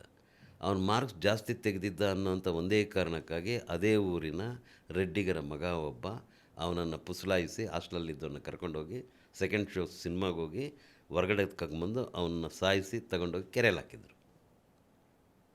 ಯಾಕೆಂದರೆ ಇವನು ಚೆನ್ನಾಗಿ ಓದಿದ್ದಾನೆ ಅಂತ. ಈ ಹುಡುಗ ಕೊಲೆ ಮಾಡಿದ್ನಲ್ಲ, ಅವರಪ್ಪ ಇವರ ತಂಗಿ ಮದುವೆಯಲ್ಲಿ ಮುಯ್ಪಟ್ಟಿ ಬರೆಸ್ತಾರೆ, ಗಿಫ್ಟೆಲ್ಲ ಬಂದರೆ ಬರ್ಕೊಳ್ಳೋದಕ್ಕೆ. ಇವನು ನಾನು ಬರಿತೀನಿ, ನೀನು ಬರೋಲ್ಲ ಸುಮ್ಮನಿರೋ ಅಂತಂದ್ಬಿಟ್ಟು ಇವನ ಕೈಲಿ ಬರೆಸಿದ್ದಾನೆ, ಈ ದಲಿತರ ಹುಡುಗನ ಕೈಯಲ್ಲಿ. ಅದಷ್ಟೇ ಸಾಕಾಯಿತು ಇವನು ಕೊಲೆ ಮಾಡೋದಕ್ಕೆ. ಅಲ್ಲಿಂದ ಆರಂಭ ಆಯಿತು ನಮ್ಮದು. ಆಮೇಲೆ ಪ್ರತಿಯೊಂದು ಯಾವುದೇ ಹೆಣ್ಮಕ್ಳ ಮೇಲೆ ಹಿಂಸೆ ಆಗಲಿ ಅಥವಾ ದುರ್ಬಲರ ಮೇಲೆ ಹಿಂಸೆ ಆಗಲಿ ಅದನ್ನು ಭಾಳ ದೊಡ್ಡದಾಗಿ ರೆಸಿಸ್ಟ್ ಮಾಡ್ತಿದ್ವಿ. In a big way. Like Anasuyamma 1980, ನೀವು ಅದನ್ನು ಆ ಸಾಗನ ನೋಡಬೇಕು. ಅನಸೂಯಮ್ಮ ಅಂತ ಕುಂಬಾರನ ಮಗಳು, ಆಕೆ ಶಶಿಗಿರಿಯಪ್ಪ ಅಂತ. ಆಕೆ ಮೇಲೆ ಅತ್ಯಾಚಾರ ಆಗುತ್ತೆ, ತುಂಡು ಭೂಮಿನ ಕಿತ್ಕೊಳ್ಳೋಕ್ಕೋಸ್ಕರ ಅವ್ರು ಕೊಡಲ್ಲ ಅಂದಿದ್ದಕ್ಕೆ. ಅಲ್ಲಿಂದ ಶುರುವಾಗುತ್ತೆ ಅವ್ರ ಮೇಲೆ ಪೊಲೀಸ್ ಕಂಪ್ಲೇಂಟ್ಗಳು. ಮತ್ತು ಇನ್ನೊಂದು ಅದನ್ನು ನಾವು ಟೇಕಪ್ ಮಾಡಿದ್ವಿ, ಅನಸೂಯಮ್ಮನ ಪ್ರಕರಣನ. ಅದಾದಮೇಲೆ ಏನಾಯ್ತು ಅಂದರೆ ಆತನ್ನು ಕೊಲೆ ಮಾಡಿದರು, ಅದನ್ನು ಟೇಕಪ್ ಮಾಡಿದ್ವಿ. ಅವ್ರ ಸಮಾಧಿಯಿಂದ ವಿಧಾನಸೌಧಕ್ಕೆ ಒಂದು ದೊಡ್ಡ ಜಾಥಾ ಬಂತು. ಗುಂಡೂರಾವ್ ಸರ್ಕಾರನ ಕಿತ್ತಾಕೋದಕ್ಕಿದು ಒಂದು ಕಾರಣ. ಅವ್ರ ಮೇಲೆ ದೊಡ್ಡ ಲಾಠಿ ಚಾರ್ಜ್ ಆಯಿತು ವಿಧಾನಸೌಧ ಎದುರುಗಡೆ. ಸೊ ಈ ಥರದ್ದು ಒಂದೊಂದು ಅಲ್ಲ, ಒಂದೊಂದು ಭಾಗದಲ್ಲೂ ಕೂಡ ಆ ಭಾಗದಲ್ಲಿ ಇಡೀ ವೊಲಟೈಲ್ ದಟ್ ಟೈಮ್. ನೀವು 80ರಿಂದ 90ರವರೆಗೂ ನೀವು 10 ವರ್ಷಗಳ ಕಾಲ ಇಡೀ ಕರ್ನಾಟಕದ ಭೂಪಟನ ನೋಡಿದರೆ ಗೊತ್ತಾಗುತ್ತೆ ನಿಮಗೆ ಎಂಥ ಅಪ್ಸರ್ಜದು ಅಂತ. ಇಟ್ ಇಸ್ ಲೈಕ್ ಫೌಂಟೇನ್ಸ್, ನೂರಾರು ನೆಲಚುಮ್ಮೆಗಳು ಚುಮ್ಮಿದ್ರೆ ಹೇಗಿರುತ್ತೆ ಆ ಥರ ಇತ್ತು ಕರ್ನಾಟಕ. ನಮಗೆಲ್ಲ ಗೊತ್ತೇ ಇಲ್ಲ ಈ ವಿಷಯ ಅಲ್ಲ. ಅಗೈನ್ ಮೀಡಿಯಾ ಸ್ವಲ್ಪ ಮಟ್ಟಿಗೆ ಮಾಡ್ತಿದ್ರು ಮೀಡಿಯಾ. ದೇ ಕಾಂಟ್ ಅದನ್ನು ಅನ್ನೋಟಿಸ್ ಆಗಿ ಮಾಡೋಕ್ಕಾಗ್ತಿರ್ಲಿಲ್ಲ ಅವ್ರಿಗೂ ಕೂಡ ಮಾಡೋರು. ಬಟ್ ಅದಕ್ಕೆ ಕೊಡಬೇಕಾದ ಪ್ರಾಮಿನೆನ್ಸ್ ಕೊಟ್ಟಿಲ್ಲ ಅವರು ಆ ಕಾಲದಲ್ಲಿ. ಅವತ್ತು ಮೀಡಿಯಾನ ಯಾರು ಹಿಡ್ಕೊಂಡಿದ್ರು? ಅಲ್ಲ, ಮೊದಲಿಂದ ಕೂಡ ಮೀಡಿಯಾ ಇಸ್ ಕಂಟ್ರೋಲ್ಡ್ ಬೈ, ನಿಮ್ಗೆ ಗೊತ್ತೇ ಇದೆ, ಎಲೈಟ್ ಆಗಿರೋವಂಥ ಬ್ರಾಹ್ಮಿನಿಕಲ್ ಆಗಿರೋವಂಥ ಮೈಂಡ್ ಸೆಟ್ಗಳನ್ನೇ ಅದನ್ನು ನಿಯಂತ್ರಣದಲ್ಲಿ ಇಟ್ಕೊಂಡಿರೋದು. Indian media is nothing but brahmin media. ಅದರಲ್ಲಿ ಏನು ಮಾತೇ ಇಲ್ಲ. ಅದರಲ್ಲಿ ದೌರ್ಜನ್ಯ ನಡೀತಾ ಇರೋರ ಮೇಲೆ ಏನಾದ್ರು ಆ ಥರ ಒಂದು ಅದರಲ್ಲಿ ಕೆಲವರು ಸೆನ್ಸಿಟಿವ್ ಆಗಿರ್ತಾರೆ, ಕೆಲವರು ಭಾಳ ಪ್ರೋಗ್ರೆಸಿವ್ ಆಗಿರ್ತಾರೆ. ಅದೆಲ್ಲ ಬೇರೆ ವಿಚಾರ, ಅದೆಲ್ಲ ಎಕ್ಸೆಪ್ಷನ್ಸ್ ಅಷ್ಟೇ. By and large the whole media is controlled by Brahminical mind set even today. ಹೌದು, ಇವತ್ತೂ ಏನೋ ಸೋಷಿಯಲ್ ಮೀಡಿಯಾ ಇದೆ, ಒಂದು ಸ್ವಲ್ಪ ಪ್ರತ್ಯೇಕವಾಗಿ ಏನೋ ದನಿಗಳು ಕಾಣಿಸ್ಬೋದೇ ಹೊರತಾಗಿ. ಬಟ್ ಕಂಟ್ರೋಲ್ ಮೀಡಿಯಾ ಇದೆಯಲ್ಲ, ಅಧಿಕೃತ ನಾವೇನು ಕರಿತೀವಲ್ಲ, ದಿ ಮೀಡಿಯಾ ಅಂತೇನು ಕರಿತೀವಿ, ಅದು ಮೀಡಿಯಾ ಪೂರ್ತಿ dominated by Brahminical that process. So ಇದೆಲ್ಲ ಮಾಡ್ತಾ ಮಾಡ್ತಾ ಮಾಡ್ತಾ ಒಂದಷ್ಟು ಕಾನೂನು ಬದಲಾವಣೆ ಆಯಿತಾ? ನೀವು ಹೇಳಿದ್ರೆ 20 ಪಾಯಿಂಟ್ಸ್ ಆ ಥರ ಒಂದಷ್ಟು ಬದಲಾವಣೆಗಳಾಯ್ತಾ? ಕಾನೂನು ನಿಯಮಗಳು ಇಲ್ಲ ಏನಾದ್ರು ಒಂದು ಪ್ರಜ್ಞೆ ಬಂತು. ನಮ್ಮ ಮೇಲೆ ಏನಾದ್ರು ಅನ್ಯಾಯ ಆದರೆ ನಾವು ಪ್ರತಿಭಟಿಸಬೇಕು ಅನ್ನೋಂಥ ಒಂದು ಪ್ರಜ್ಞೆ ಬಂತು. ಅದು ಭಾಳ ಮುಖ್ಯ ಅಂತ ನಾನು ಹೇಳ್ತೀನಿ. ತುಂಬ ಜನ ಸೇರಿಕೊಂಡ್ರು ಆ ಸಂಘಟನೆಗೆ. ತುಂಬ 70ರಿಂದ ಹಿಡಿದು 74ರಿಂದ ಹಿಡಿದು ಆಲ್ಮೋಸ್ಟ್ 90, 95, 2000 ತನಕ ಕೂಡ ತುಂಬ ಬೇರೆಯೇ ಇತ್ತು. ಕರ್ನಾಟಕದ ಸಿನಾರಿಯೋ ಬೇರೆಯೇ ಇತ್ತು. ಹೌದು. ಆಮೇಲಿಂದ ಗ್ಲೋಬಲೈಸೇಷನ್ಗೆ ನಾವು ಸೈನ್ ಹಾಕಿದ್ದು 91ರಲ್ಲಿ, ಗ್ಯಾಟ್ ಒಪ್ಪಂದಕ್ಕೆ ಸೈನ್ ಹಾಕಿದ್ದು. ಅದರ ಪರಿಣಾಮಗಳು ನಿಧಾನಕ್ಕೆ ಇಡೀ ಅದರ ಕಲ್ಚರಲ್ ಎಜೆಂಡಾನೇ ಈ ಸಮುದಾಯಗಳ ಒಳಗಿರುವಂಥ ಎಲ್ಲವನ್ನು ಡಿಪ್ಲೀಟ್ ಮಾಡೋದಾಗಿರೋದ್ರಿಂದಾಗಿ it applies to every section sir not only. ನೀವು ಇದು ಮಾಡಬೇಕಾದ್ರೆ ಇದು DSS ಇರಬೇಕಾದ್ರೆ ನೀವು ಕೆಲಸನೂ ಮಾಡ್ತಾ ಇದ್ರಾ? ಹೌದು, ನಾನು ಸುಮಾರು ಒಂದು 7 ವರ್ಷಗಳ ಕಾಲ ನಾನು ಬ್ಯಾಂಕಲ್ಲಿದ್ದೆ. ಅಂದರೆ ನಾನು ಒಂದು 2.5 ವರ್ಷ ಕಾಲ ನಾನು RMS ಅಲ್ಲಿದ್ದೆ, ರೈಲ್ವೆ ಮೇಲ್ ಸರ್ವಿಸಲ್ಲಿ. ಆನಂತರ ಕಾಂಪಿಟೇಟಿವ್ ಎಕ್ಸಾಮಲ್ಲಿ ನಾನು ಬ್ಯಾಂಕ್ ಸೇರಿಕೊಂಡೆ, ಕೆನರಾ ಬ್ಯಾಂಕಲ್ಲಿ ಒಂದು 7 ವರ್ಷ ಸರ್ವಿಸ್ ಮಾಡಿದೆ. ಆಮೇಲೆ ಲಂಕೇಶ್ ಪತ್ರಿಕೆಗೆ ಪತ್ರಕರ್ತನಾಗಿ ಬಂದೆ. ಅಲ್ಲಿ ನಾನೇನು ಕೇಳಿದೆ ಅಂದರೆ ಬಿಕಾಸ್ ಇದಕ್ಕೆ ತುಂಬ ಸಮಯ ಬೇಕು, ಆಮೇಲೆ ಖರ್ಚು ನೀವು ಸ್ವತಃ ನಿಮ್ಮ ಜೇಬಿಂದನೇ ಹಾಕಬೇಕು. ಹೌದು, ನನ್ನ ಬರದೇನೆ ನಾನು ಬದುಕಬೇಕಲ್ಲ. ಹೌದು, ಹೋರಾಟ ಅಂತ ಅಂದರೆ ಯಾರೂ ಆಚೆ ಕಡೆಯಿಂದ ಕೊಡಲ್ಲ. ಅದು ನೀವೇನೋ ಒಂದು ನಿಮ್ಮಲ್ಲಿ ಒಂದು ಸಿದ್ಧಾಂತ ಇರುತ್ತೆ, ಆ ಒಂದು ನಿಟ್ಟಿನಲ್ಲಿ ನೀವು ಕೆಲಸ ಮಾಡ್ತಾ ಇರ್ತೀರಿ. ಅದಕ್ಕೆ ಯಾರು ಬೇರೆಯವರು ಅದಕ್ಕೇನು ಖರ್ಚು ವೆಚ್ಚ ಏನೂ ಕೊಡಲ್ಲ. ಯಾರು ಕೊಡೋದು ಸಾಧ್ಯನೇ ಇಲ್ಲ. ನಾವು ನಂಬ್ಕೊಂಡಿರೋದು, ನಾವು ನಡೀತಾ ಇರೋದು ನಮ್ಮ ದಾರಿ ಅದು ಅಷ್ಟೇ. ಅದೆಷ್ಟೋ ಒಂದು ಸಂಘರ್ಷವಾದ ಸಮಯ ಅಲ್ವಾ ಸರ್? ಹೌದು ಹೌದು. ಅಂದರೆ ನಿಮ್ಮ ಅವಾಗ ನಿಮ್ಮದು ಡೈಲಿ ರೊಟೀನ್ ಹೇಗಿರ್ತಿತ್ತು? ಅಂದರೆ ಒಂದು ಎಕ್ಸಾಂಪಲ್, ಯಾವಾಗ ಏನೋ ಪ್ರತಿಭಟನೆ ನಡೀತಾ ಇದೆ, ನಿಮ್ಮದು ಫುಲ್ ದಿನ ಹೇಗಿರ್ತಿತ್ತು ಅವತ್ತು? ಅಲ್ಲ, ಆಲ್ಮೋಸ್ಟ್ ನಾನು ಯಾವುದೇ ಹೋರಾಟ ಇದ್ದರೂ ಹೋರಾಟದಲ್ಲಿ ಪಾಲ್ಗೊಳ್ತಿದ್ದೆ. ಈವನ್ ಕೆನರಾ ಬ್ಯಾಂಕ್ ಹೋರಾಟಗಳಲ್ಲೂ ಪಾಲ್ಗೊಳ್ತಿದ್ದೆ. ನಾನು ಪ್ರೊಬೇಷನರಿ ಪೀರಿಯಡ್ ಆಲ್ಮೋಸ್ಟ್ 6 months ಏನು ಪಾರ್ಟಿಸಿಪೇಟ್ ಮಾಡಬಾರ್ದು. ಅವರನ್ನು ಪರ್ಮನೆಂಟ್ ಮಾಡಬೇಕಾದ್ರೆ ಆ 6 months ಪ್ರೊಬೇಷನರಿ ಪೀರಿಯಡ್ ಅಂತ ಡಿಕ್ಲೇರ್ ಮಾಡ್ತಾರೆ ಅವರು. ಓಕೆ. ಅವಾಗ ಅವ್ರನ್ನ ಬೇಕಾದ್ರೆ ತೆಗೆದಾಕ್ಬೋದು, ಅವ್ರನ್ನ ರಿಸ್ಟ್ರಿಕ್ಟ್ ಮಾಡ್ಬೋದು, ಏನು ಬೇಕಾದ್ರೂ ಮಾಡ್ಬೋದು, ರಿಮಾರ್ಕ್ ಮಾಡ್ಬೋದು. ಸೊ ಆ ಪೀರಿಯಡಲ್ಲಿ ನಾನು ಹೋರಾಟಗಳಲ್ಲಿ ಪಾಲ್ಗೊಳ್ತಿದ್ದೆ, ಬ್ಯಾಂಕ್ ಹೋರಾಟಗಳಲ್ಲೇ ಪಾಲ್ಗೊಳ್ತಿದ್ದೆ ನಾನು. ಓಕೆ. ಅದು ನನಗದು ಮುಖ್ಯ ಅನಿಸ್ತಿರ್ಲಿಲ್ಲ. ಅದಕ್ಕಿಂತ ಮುಖ್ಯವಾಗಿ ನನಗೆ ಪ್ರತಿದಿನ ಹಳ್ಳಿಗಳಿಗೆ ಹೋಗ್ತಿದ್ವಿ ನಾವು. ನಾನು ಬ್ಯಾಂಕಲ್ಲಿರುವಾಗ KJPಗೆ ಮೊದಲು ಬಂಗಾರಪೇಟೆಯಲ್ಲಿ ಕೆಲಸ ಮಾಡ್ತಿದ್ದೆ, ಆನಂತರ KJPಗೆ ಆಯಿತು. KJPಲ್ಲಿ 80ರಲ್ಲಿ ಬಿಟ್ಟು ನಾನು ಲಂಕೇಶ್ ಪತ್ರಿಕೆಗೆ ಬಂದಿದ್ದೆ, 81 ಲಂಕೇಶ್ ಪತ್ರಿಕೆ. ಸೊ ಅಲ್ಲಿ ತನಕ ನಾನು ಸಂಪೂರ್ಣವಾಗಿ ಪ್ರತಿದಿನ ಹಳ್ಳಿಗಳಲ್ಲಿ ಹೋಗಿ ಕಳೀತಿದ್ವಿ ನಾವು. ಕಂಪ್ಲೇಂಟ್ಸ್ ಬರ್ತಿತ್ತು. ಒಂದು ಸಣ್ಣದಾಗಿ ಒಂದು ಗುಂಪನ್ನು ಕಟ್ಟಿದ್ವಿ ಅಲ್ಲಿ, ಒಂದು ತಾಲೂಕು ಮಟ್ಟದ ಒಂದು DSSನ ಯೂನಿಟ್ ಕಟ್ಟಿದ್ವಿ. ಅಲ್ಲಿ ಕಂಪ್ಲೇಂಟ್ಸ್ ಬರ್ತಿತ್ತು, ಈ ಹಳ್ಳೀಲಿ ಈ ಥರದ್ದು ದೌರ್ಜನ್ಯ ಆಗ್ತಾಯಿದೆ, ಹಿಂಗಾಗ್ತದೆ ಅಂತ ಬರ್ತಿದ್ದು. ಹಳ್ಳಿಗಳಿಗೆ ಹೋಗ್ತಿದ್ವಿ ನಾವು. ಭಾಳ ದೊಡ್ಡ ರೀತಿಯಲ್ಲಿ ಫ್ಯೂಡಲಿಸಮ್ ವಿರುದ್ಧ ಹೋರಾಟಗಳನ್ನ ಆರಂಭ ಮಾಡಿದ್ವಿ ನಾವು. ಎಲ್ಲ ಪತ್ತೆ ಮಾಡಿ, ತನಿಖೆ ಮಾಡಿ, ಅದು ತಂತಾನೇ ಎಲ್ಲಿ ಏನು ಅನ್ಯಾಯ ಆದರೂ ಅಲ್ಲೊಂದು ನಮ್ಮದೊಂದು ಓಕೆ ಹೇರ್ ಸ್ಟೈಲಿಸ್ಟ್ಸ್ ಅಂತ, ನಮ್ಮದು ಕೇಂದ್ರ ಕಚೇರಿನೇ ಒಂದು ಓಕೆ ಹೇರ್ ಸ್ಟೈಲಿಸ್ಟ್ಸ್ ಅಂತ, ಓಕೆ, ಒಂದು ಬಾರ್ಬರ್ ಶಾಪು. ಇಂದು ಒಂಥರ ಒಂದು ಸ್ಪೆಷಲ್ ಹೆಸರುಗಳೆಲ್ಲ ಅದಕ್ಕೂ. ಹೌದು, ಒಂದು ನಮ್ಮದೇ ಬ್ಯಾಂಕ್ ಅಲ್ಲಿತ್ತು, ಪ್ರಿಚಾರ್ಡ್ ರೋಡ್ ಅಂತ. ಆ ಬ್ಯಾಂಕ್ ರೋಡಲ್ಲಿ ಕಾರ್ನರಲ್ಲಿ ಒಂದು ಓಕೆ ಹೇರ್ ಸ್ಟೈಲಿಸ್ಟ್ ಅಂತ. ನಾನು ಫಸ್ಟ್ ಹೋಗಿ ರಿಪೋರ್ಟ್ ಮಾಡ್ಕೊಂಡ ತಕ್ಷಣ ಅಲ್ಲಿ ಹೋದೆ, ಸುಮ್ಮನೆ ನೋಡಿದೆ, ಹಿಂಗೆ ಪೇಪರ್ಗಳು ಕಾಣಿಸ್ತಿದ್ವು ಇದ್ರ ಮೇಲೆ, ಟೇಬಲ್ ಮೇಲೆ. ಹೋದೆ ಒಳಗೆ, ನೋಡಿದೆ ಎಲ್ಲ ಥರದ ಪತ್ರಿಕೆಗಳು ಇದ್ದವು, ತಮಿಳು, ತೆಲುಗು ಎಲ್ಲನೂ. ಸ್ವಲ್ಪ ಪ್ರೋಗ್ರೆಸಿವ್ ಆಗಿದ್ದಾರೆ ಇವರು ಅಂತ ಅನಿಸ್ತು. ಆಮೇಲೆ ಒಂದು ಸ್ವಲ್ಪ ಅವನ ಜೊತೆ ಮಾತಾಡ್ತಿರ್ಬೇಕಾದ್ರೆ ಫ್ರೆಂಡ್ ಆದ ಅವನು, ಈಗಿಲ್ಲ ಬಾಬು ಅಂತ, ಭಾಳ ದೊಡ್ಡ ಕೇಟ್ರ್ ಆದ DSSಲ್ಲಿ. ಸೊ ಅದಾದಮೇಲೆ ಏನಾಯಿತು ಅಂತಂದರೆ ಹಿಂಗೆ ಮಾತಾಡ್ತಾಯಿದ್ವಿ. ಮತ್ತೆ ಅಲ್ಲಿ ಹೋಗ್ತಿದ್ದೆ ಅವಾಗ. ಅದು ಹೋದಾಗ ಅಲ್ಲಿ ಊಟಕ್ಕೆ ಬಿಟ್ಟಾಗ ಹೋದಾಗ ಅಲ್ಲಿ ಮಾತಾಡ್ಸ್ಕೊಂಡು ಹಿಂಗೆ ಬರ್ತಿದ್ದೆ. ಸರ್ ನಿಮ್ಮ ಥರನೇ ಒಬ್ರು ಮಾತಾಡ್ತಾರೆ, ನಿಮ್ಮ ಪರಿಚಯ ಮಾಡಿಕೊಡ್ತೀನಿ ಅಂತ ಒಬ್ಬ ಬೆಮೆಲಲ್ಲಿ ಎಂಪ್ಲಾಯೀಸ್ ಯೂನಿಯನ್ನಲ್ಲಿ ಏನೋ ನಾಯಕ ಆಗಿದ್ದ, ನಾಗನಹಳ್ಳಿ ರಾಮಚಂದ್ರ ಅಂತ, ಅವ್ನು ಕರ್ಕೊಂಬಂದರು. ಆಮೇಲೆ ಅವ್ರು ಮಾರ್ಕ್ಸಿಸ್ಟು. ಸೊ ಹಿಂಗೆ ಮಾತಾಡಿ ನಾವು ಒಂದು ಗುಂಪು ಮಾಡಿದ್ವಿ. ಸೊ ಎಲ್ಲೇ ಏನೇ ಸುದ್ದಿ ಆದರೂ ಆ ಅಂಗಡಿಯಿಂದ ನಮಗೆ ಇನ್ಫಾರ್ಮೇಷನ್ ಸಿಗ್ತಿತ್ತು. ಈ ಊರಲ್ಲಿ ಗಲಾಟೆ ಆಗಿದೆ, ಅವ್ರು ಬರ್ತಾರಲ್ಲ ಮಾತಾಡ್ತಾ ಇರೋವಾಗ ಅವ್ರು ಇನ್ಫಾರ್ಮೇಷನ್ ಕಲೆಕ್ಟ್ ಮಾಡಿಕೊಡ್ತಿದ್ರು. ಹಳ್ಳಿಗಳಿಗೆ ಹೋಗ್ತಿದ್ವಿ ನಾವು. ಆಗಲೇ ಭಾಳ ದೊಡ್ಡ ರೀತಿಯಲ್ಲಿ ಹೋರಾಟನ ಕಟ್ಟಿದ್ವಿ. ಒಂದು ಹಳ್ಳಿಲಿ ಪರ್ಟಿಕ್ಯುಲರ್ಲಿ ಫ್ಯೂಡಲಿಸಮ್ ಅಂದರೆ ಹೆಂಗಿರುತ್ತೆ ಅನ್ನೋದನ್ನು ಊಹೆ ಮಾಡ್ಕೊಳ್ಳೋಕ್ಕಾಗೋದಿಲ್ಲ. ಆ ಥರ ಇತ್ತು. ಕರಡುಗೂರು ಅಂತ, ಆಂಧ್ರ ಬಾರ್ಡರ್ ಅದು. ಅವರಲ್ಲಿ ಒಂದು ಗೋಮಾಳ ಭೂಮಿಗೋಸ್ಕರ ಹೋರಾಟ ಮಾಡ್ತಿದ್ರು ದಲಿತರು. ಒಂದು 127 ಎಕರೆ ಇತ್ತಲ್ಲಿ ಭೂಮಿ. ಇವರು ಕೊಡಬಾರ್ದು ಅಂತ ಅಲ್ಲಿನ ಅಪ್ಪರ್ ಕ್ಯಾಸ್ಟ್ ರೆಡ್ಡಿಗಳು ಇವ್ರ ಮೇಲೆ ದೌರ್ಜನ್ಯ ಮಾಡ್ತಿದ್ರು. ಆ ದೌರ್ಜನ್ಯದ ಫಾರಮ್ಗಳು ನಾನು ಕೇಳೇ ಇರಲಿಲ್ಲ. ಅರೆಸ್ಟ್ ಮಾಡ್ಕೊಂಬರೋದು ಪೊಲೀಸರ ಮೂಲಕ. ಆಮೇಲಿಂದ ನಾನು ಪೊಲೀಸ್ ಸ್ಟೇಷನಲ್ಲಿ ಅವರ ಟೆಸ್ಟಿಕಲ್ಸ್ಗೆ ಬೆಂಕಿ ಇಡೋದು is one of the treatment to Dalits. ಅದಾದಮೇಲೆ ಅವ್ರ ಊರ ಹಬ್ಬಗಳಾದಾಗ ಇಡೀ ವ್ಯಾನು ಪ್ರೊಟೆಕ್ಷನ್ ಕರೆಸ್ಕೊಳ್ಳೋದು, ಅವ್ರಿಗೆ ಚೆನ್ನಾಗಿ ಕುಡಿಸೋದು ಮತ್ತು ಊಟ ಬಡಿಸೋದು. ಅವ್ರು ಮಲಗಿದ ಮೇಲೆ ಅವ್ರ ಡ್ರೆಸ್ಸನ್ನು ಇವ್ರು ಹಾಕ್ಕೊಂಡು ಹೋಗ್ಬಿಟ್ಟು ದಲಿತ ಕೇರಿಗಳ ಮೇಲೆ ದೌರ್ಜನ್ಯ ಮಾಡ್ತಾಯಿದ್ರು. ಆ ಥರದ್ದು ನಟೋರಿಯಸ್ ಆಗಿರೋ ಫ್ಯೂಡಲಿಸಮ್ ಅದು. ಆಮೇಲಿಂದ ಅಲ್ಲಿ ಪಕ್ಕದಲ್ಲೇ ಇನ್ನೊಬ್ಬರು ಭಾಳ ದೊಡ್ಡ ಫ್ಯೂಡಲ್ ಇವರಿದ್ದರು. ರೆಸಿಸ್ಟ್ ಮಾಡಿದವ್ರನ್ನ ಕಬ್ಬಿನ ಗದ್ದೆಗಳಲ್ಲೇ ಊತಾಕ್ತಿದ್ರು. ಅವಾಗೆಲ್ಲ ಕಂಗಾಳ್ನಲ್ಲಿ ದೊರಸಾಮ್ ನಾಯ್ಡು ಅಂತ ನಮ್ಮ ಕರ್ನಾಟಕ ಅಸೆಂಬ್ಲಿಯಲ್ಲಿ 2 ಸಾರಿ ಏನೋ MLA ಆಗಿದ್ದಂಥ ವ್ಯಕ್ತಿ, ಜೊತೆಗೆ ಆದರ್ಶ ರೈತ ಅವಾರ್ಡ್ ತಗೊಂಡಿರೋ ಅಂಥ ವ್ಯಕ್ತಿ, ಅವರ ಇದರಲ್ಲಿ ಕಬ್ಬಿನ ತೋಟಗಳಲ್ಲಿ ದಲಿತರನ್ನು ಹೂತಾಕಿದ್ದಾರೆ. ಕೇಳ್ತಿರ್ಲಿಲ್ಲ, ಅಷ್ಟು ದೌರ್ಜನ್ಯ ಅವ್ರದ್ದು. ಸೊ ಅದನ್ನೆಲ್ಲ ವ್ಯತಿರಿಕ್ಸಿ ದೊಡ್ಡ ಹೋರಾಟಗಳನ್ನ ಕಟ್ಟಿದ್ವಿ ಅಲ್ಲಿ. ಜನ ಆ ರೀತಿಯಲ್ಲಿ ಇದ್ದಿತ್ತು. ಇದೆಲ್ಲ ಇವತ್ತು ಆಗ್ತಿಲ್ಲ ಅಲ್ಲ? ಈಗ ಹೊಸ ಫಾರ್ಮ್ಸ್ ಬರ್ತಾಯಿದೆ.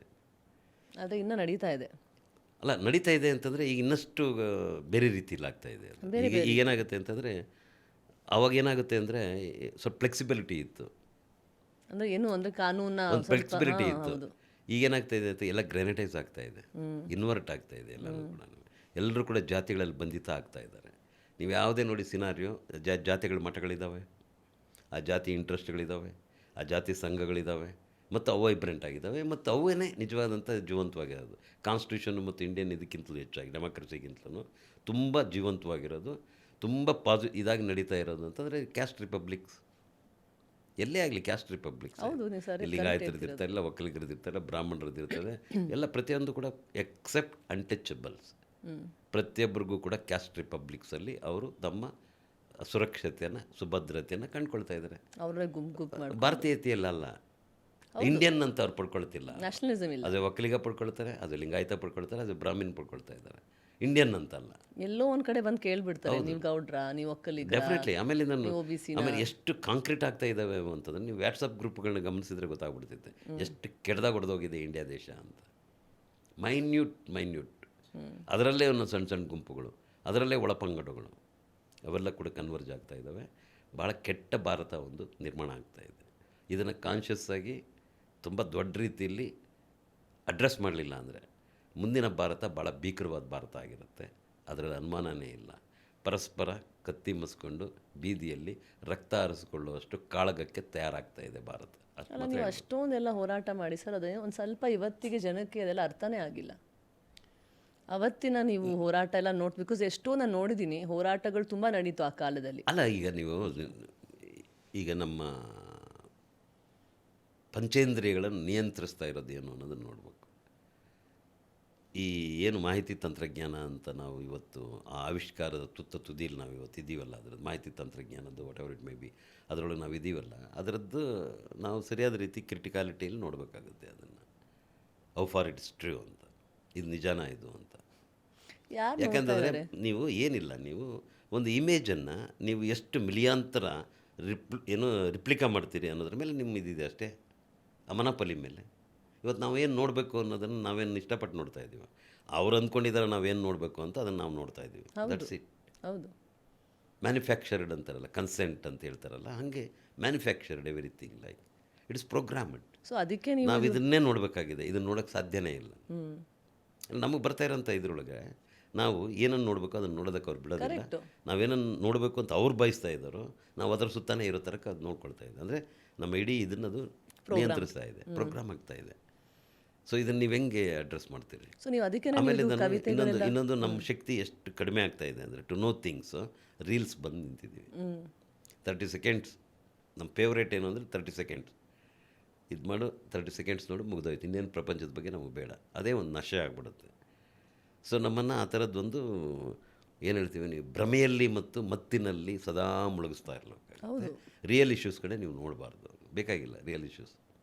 ಅದು ಇವತ್ತು ನಡೀತದೆ. ಮುಳುಗೋಗಿದ್ದೀವಲ್ಲ ನಾವು ಕಂಪ್ಲೀಟ್ ಅದರಲ್ಲಿ ರಿವೈವ್ ಆಗೋಕ್ಕಾಗಲ್ಲ. ಮತ್ತು ಅದೇ ಆಗಬೇಕಾಗುತ್ತೆ ಏನಂತಂದರೆ ನಾವು ಅದಕ್ಕೆ ಪರ್ಯಾಯವಾಗಿ ಬೇರೆ ಒಂದು ಜಗತ್ತನ್ನು ಕಟ್ಟಬೇಕಾಗುತ್ತೆ. ನೀವು ಈಗಿರೋಂಥ ಕ್ಯಾಸ್ಟ್ ರಿಪಬ್ಲಿಕ್ಸ್ ಅಥವಾ what ever it may B, ಅದಕ್ಕೆ ವಿರುದ್ಧವಾಗಿ ಕಟ್ಟಬೇಕು ಅಂದರೆ ನಾವು ಸಣ್ಣ ಸಣ್ಣ ಲಿಟಲ್ ಕಲೆಕ್ಟಿವ್ಸ್ ಕಟ್ಟಬೇಕಾಗತ್ತೆ, ಸಣ್ಣದು. ಸೊ ನೀವು ಇದೆಲ್ಲ ಯೋಚನೆ ಮಾಡಿಕೊಂಡು ನೀವು ಕವಿತೆಗಳನ್ನ, ನಾಟಕಗಳನ್ನ ಬರೆಯೋಕ್ಕೆ ಶುರು ಮಾಡಿದ್ರೆ, ಬಿಕಾಸ್ ಅದೊಂದು ದೊಡ್ಡ ಕೆಲಸ ಆಗಿತ್ತು ನಿಮ್ಗೆ. ಅಂದರೆ ಈ ರೀತಿಯಲ್ಲಿ ನಾನು ಇನ್ನೊಂದು ಸ್ವಲ್ಪ ವಿಷಯಗಳನ್ನ ತಲುಪಿಸಬಹುದು. ಹೌದು, ಖಂಡಿತವಾಗಿಯೂ ಕೂಡ ನಾನು ಭಾಳ ಫೋಕಸ್ ಆ ವಿಚಾರದಲ್ಲಿ since 80s. Okay, it's 90s ಆದಮೇಲೆ 2090 ನಂತರ ಅಂತ ಹೇಳ್ಬೋದು. ನಾನು ಬರೀ ಮಕ್ಕಳಿಗೋಸ್ಕರ ಕೆಲಸ ಮಾಡೋದು ಅಂತ ತೀರ್ಮಾನ ಮಾಡಿಕೊಂಡೆ 90ರಲ್ಲಿ. ಅದಕ್ಕೆ ಮೊದಲು ನಾನು ಮೇನ್ ಸ್ಟ್ರೀಮಲ್ಲಿ ಸಿನಿಮಾ ಮಾಡ್ತಿದ್ದೆ, ರಿಸರ್ಚ್ ಏನೇನೋ ಮಾಡ್ತಿದ್ದೆ ನಾನು. ಸೊ ಅದು ಅಂದ್ಕೊಂಡೆ ನಾನು, ಇಲ್ಲ ನನ್ನ ಅಗತ್ಯ ಮಕ್ಕಳ ಕಲ್ಪನೆ ಲೋಕಕ್ಕೆ ಬೇಕಾಗಿದೆ ಅಂತ ನಾನೇ ಅಂದ್ಕೊಂಡು ಅವತ್ತಿಂದ ಹೆಚ್ಚಿಗೆ ನಾನು ಪೊಲಿಟಿಕಲ್ ಎಜೆಂಡಾನೇ ಮಕ್ಕಳ ನಾಟಕಗಳು ಬರೆಯೋದು ಅಥವಾ ಮಕ್ಕಳಿಗೋಸ್ಕರ ಬರೆಯೋದು, ಅವ್ರ ಕಲ್ಪನೆ ಸುತ್ತ ಯೋಚನೆ ಮಾಡೋದು. ಅದನ್ನು ಬರೀ ಭಾಷಣ ನಾವು ಹೇಳಿದ್ರೆ ಅವ್ರಿಗೆ ಸುಮ್ಮನೆ ವಿಷಯಗಳನ್ನ ಅದು ತಲುಪಲ್ವಾ? ಇಲ್ಲ, ನೀವು ಅವ್ರನ್ನ ಇಂಟರ್ನಲೈಸ್ ಮಾಡಬೇಕು ಅಂತಂದರೆ ಅವ್ರ ಬಾಡಿ ಒಳಗಡೆ ಹೋಗ್ಬೇಕು, ಮೈಂಡ್ ಒಳಗಡೆ ಹೋಗ್ಬೇಕು ಅಂದರೆ ನೀವು ಅವರ ಪೂರ್ತಿಯಾಗಿ ತೊಡಗಿಸ್ಬೇಕು ಅದರಲ್ಲಿ. ಅದಕ್ಕೆ ರಂಗಭೂಮಿನೇ ಇರೋದು, ಅದು ಬಿಟ್ಟರೆ ಬೇರೆ ಯಾವ್ದು ನಾನು ಕಾಣೆ. ಯಾರೋ ಪ್ರೇರಣೆ ಆಗಿದ್ರಾ ನಿಮಗೆ ಇದು ಈ ಥರ ಕವಿತೆಗಳು, ನಾಟಕ ಬರೆಯೋಕ್ಕೆ? ಇಲ್ಲ ನಿಮ್ಗೆ ನೀವೇನು ಗಮನಿಸಿದ್ರಿ? ಇಲ್ಲ, ನಾನು ಆ್ಯಕ್ಚುಲಾಗಿ ಹೇಳಿದ್ನಲ್ಲ, ನೋಟವನ್ನು ಬೇರೆ ಕಡೆ ತಿರುಗಿಸಿದ್ದು ಇಬ್ಬರು ಹೆಣ್ಮಕ್ಳು. ಒಬ್ಬರು DPEPಯಲ್ಲಿದ್ದಂಥ ಅನಿತಾ ಕೌಲ್ ಅಂತ IAS ಆಫೀಸರ್, ಇನ್ನೊಬ್ಬರು Deepa Dhanraj documentary film maker. ಹೇಗೆ? ಹೇಗೆ ಅಂತಂದರೆ ಅವರು ಆಗ್ತಾನೆ ನಿಮಗೆ ಆರ್ಟಿಕಲ್ 72 ಅಲ್ವಾ ಬದಲಿಸಿದ್ದು. ಹೆಣ್ಮಕ್ಳೆಲ್ಲನೂ ಗ್ರಾಮೀಣ ಪ್ರದೇಶದಲ್ಲಿ ಪ್ರಾತಿನಿಧ್ಯ ಬಂತಲ್ಲ ಹೆಣ್ಮಕ್ಳಿಗೆ ಇದು ಗ್ರಾಮ ಪಂಚಾಯಿತಿಯಲ್ಲಿ.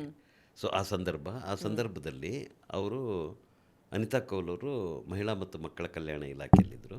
ದೀಪಾ ಧನರಾಜ್ ಅವರು ಡಾಕ್ಯುಮೆಂಟ್ರಿ ಫಿಲ್ಮ್ ಮೇಕರು.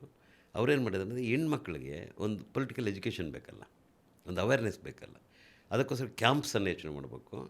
ಆ ತರಬೇತಿ ಶಿಬಿರಗಳಲ್ಲಿ ಅವ್ರು ಡಿಸ್ಕಸ್ ಮಾಡೋದಕ್ಕೆ ಬೇಕಾದಂಥ ಕೆಲವು ಏನಂತೀವಿ ಟೀಸರ್ಸ್ ಥರ ಅವರನ್ನು ಹೆಚ್ಚು ಕೆಣಕಿ ಮಾತಾಡೋಂಗೆ ಮಾಡೋ ಥರಕ್ಕೆ ಒಂದಷ್ಟು ಬೇಕು, ಆಡಬೇಕು ಹಂಗಂತೇನೋ ಮಾಡಿದರು. ಓಕೆ. ಅವ್ರು ಸುಮಾರು ಫುಟೇಜು ಶೂಟ್ ಮಾಡಿದರು. ದೀಪಾ ಮತ್ತು ಅವರ ಜೊತೆಗೆ ಅವರ ಹಸ್ಬೆಂಡ್ ನವರೋಜ್ ಕಾಂಟ್ರಾಕ್ಟರ್ ಅಂತ ಅವರಿಲ್ಲ, ಇದು ಗ್ರೇಟ್ ಕ್ಯಾಮ್ರಾಮನ್ ಅವರು. ಓಕೆ. ಪಾರ್ಸಿ ಭಾಳ ದೊಡ್ಡ ಕ್ಯಾಮ್ರಾಮನ್ ಅವರು. ದುವಿಧಾ ಪಾರ್ಸಿ ಇದಕ್ಕೆಲ್ಲ ಕ್ಯಾಮ್ರಾಮನ್ ಆಗಿದ್ದರು. ಓಕೆ. ದುವಿಧಾ ಕ್ಯಾಮ್ರಾಮನ್ ಅವರು. ರಷ್ಯನ್ ಕ್ಯಾಮ್ರಾ ಇರ್ತಿತ್ತು 10 ನಿಮಿಷಕ್ಕೆ ಮಾತ್ರ. ನೀವು ಒಂದು ಗೊತ್ತಿಲ್ಲ ಅಂತ ಸಿನಿಮಾ ಮೇಕಿಂಗ್ ಇವತ್ತೆಲ್ಲ ಹೋಗ್ಬಿಟ್ಟಿದೆ. ಹೌದು. ಬರೀ 10 ನಿಮಿಷ ಆದಮೇಲೆ ಮತ್ತೆ ರೀಲೋಡ್ ಮಾಡಬೇಕಿತ್ತು ಅದನ್ನು. ಓಕೆ. 10 ನಿಮಿಷದಲ್ಲಿ ತೆಗಿಬೇಕಿತ್ತು ಶಾರ್ಟನ್ನು. ಆ ಥರದ ಕ್ಯಾಮ್ರಾ ಅಲ್ಲಿ ಮಾಡಿದ್ದಾರೆ ಅವರು ದುವಿಧಾ ಎಲ್ಲ ಅಂತ ಕ್ಯಾಮ್ರಾ. ಈ ಥರ ಇವಾಗಿನ ಥರ ಅಲ್ಲ 10 ಟೇಕ್ಸ್ 15. ಅವ್ರು ಏನು ಮಾಡಿದ್ದಾರೆ ಅಂತಂದರೆ ಈ ಹೆಣ್ಮಕ್ಳನ್ನ ಇಂಟರ್ವ್ಯೂ ಮಾಡಿ ಬೇರೆ ಬೇರೆ ಥರದ್ದೆಲ್ಲ ಮಾಡಿ ಡಾಕ್ಯುಮೆಂಟ್ರಿ ಫುಟೇಜು ಒಂದು 70 ಗಂಟೆಗಳ ಕಾಲ ಶೇಖರಣೆ ಆಗಿತ್ತು. ಓಕೆ. ಇದನ್ನು ಏನು ಮಾಡಬೇಕು ಅಂತ ಅವ್ರು ಯೋಚನೆ ಮಾಡ್ತಿದ್ರು. ಆಗ ನಮ್ಮ ಶಶಿಧರ್ ಅಡಪ ಗೊತ್ತಿರಬೇಕು, ನಮ್ಮ ಆರ್ಟ್ ಡೈರೆಕ್ಟರ್ ಶಶಿಧರ್ ಅಡಪ, ಅವ್ರು ಕೇಳಿದ್ರು ಒಂದು ಹಾಡು ಬೇಕಾಗ್ಬೋದು, ಯಾರು ಬರೀತಾರೆ ಅಂತ ಕೇಳಿದ್ರು. ರಾಮಯ್ಯ ಇದ್ದಾರೆ ಅಂತ ಅವರು ಅಡ್ರೆಸ್ ಕೊಟ್ಬಿಟ್ಟು ಫೋನ್ ನಂಬರ್ ಕೊಟ್ಟಿದ್ರು. ಆಮೇಲೆ ಕಾಂಟ್ಯಾಕ್ಟ್ ಮಾಡಿದೆ, ತೋರಿಸಿದ್ರು ಅದೆಲ್ಲ ಕಂಪ್ಲೀಟು. ಆಮೇಲೆ ಅನಿಸ್ತು ಇಲ್ಲ ವರ್ಕ್ ಆಗಲ್ಲ, ಒಂದು ಹಾಡಿಂದ ಇದು ಸಾಲ್ವ್ ಆಗಲ್ಲ ಅಂದಾಗ ಅವ್ರು ಏನು ಮಾಡ್ಬೋದು ಅಂದಾಗ ಸಣ್ಣ ಸಣ್ಣ ಸ್ಕಿಟ್ಗಳನ್ನು ನಾವು ಮಾಡ್ಬೋದು ಅಂಥೇಳಿ ಅದನ್ನು ಮಾಡಿ ಬಸವಲಿಂಗಯ್ಯ ಡೈರೆಕ್ಟ್ ಮಾಡಿದರು. ಅವನ್ನೆಲ್ಲ ಶೂಟ್ ಮಾಡಿ ಅದನ್ನು ಹಾಕಿದ್ವಿ. ಅದು ಭಾಳ ಸಕ್ಸಸ್ಫುಲ್ ಮಾಡಲ್. ಇವತ್ತಿಗೂ ಸಿಗುತ್ತೆ ನಿಮಗೆ SIRD ಎಲ್ಲ ಸಣ್ಣ ಸಣ್ಣದು 10 ನಿಮಿಷ 8 ನಿಮಿಷ 15 ನಿಮಿಷ ಅದರಲ್ಲಿ ಸ್ಕಿಟ್. ಆ ಸಮಸ್ಯೆಗಳು ಅವರು ಗ್ರಾಮ ಪಂಚಾಯಿತಿಯಲ್ಲಿ ಏನನ್ನು ತಿಳ್ಕೋಬೇಕು ಅನ್ನೋದಕ್ಕೆ ಬೇಕಾದಂಥ ಇವತ್ತು ಅವು. ಹೌದಾ? ಫಾರ್ ಎಕ್ಸಾಂಪಲ್ ಖಾಲಿ ಹಾಳೆಗೆ ಸೈನ್ ಹಾಕ್ಬಾರ್ದು ಅಂತ, ಅಷ್ಟೇ ಸಿಂಪಲ್. ಹೌದು. ಪಾಪ ಹೆಣ್ಮಕ್ಳಿಗೆ ಅದು ಗೊತ್ತಿಲ್ಲ, ಯಾಕೆಂದ್ರೆ ಅಲ್ಲಿ ಹಾಕ್ತಿದ್ರು. ಕರೆಕ್ಟ್. ಸೊ ಯಾಕೆ ಹಾಕ್ಬಾರ್ದು ಖಾಲಿ ಹಾಳೆಗೆ ಅಂತ ಒಂದು ನಾಟಕ ಚಿಕ್ಕದಾಗೆ, ಒಂದು ಹಾಡು, ಓಕೆ. ಈ ರೀತಿ ಅವಾಗ ನಿಮ್ಮ ದಿಕ್ಕು ಬದಲಾಗಿ ಅವ್ರಿಗೂ ನನಗೆ ಪರಿಚಯ ಆಯ್ತು ಅವಾಗ. ಓಕೆ. ಅದಾದಮೇಲೆ ಅವ್ರೇನು ಮಾಡಿದ್ರು ಅಂದರೆ DPEPಗೆ ಡೈರೆಕ್ಟ್ರಾಗಿ ಬಂದರು, ಡಿಸ್ಟ್ರಿಕ್ಟ್ ಪ್ರೈಮರಿ ಎಜುಕೇಷನ್ ಪ್ರೋಗ್ರಾಮ್ಗೆ.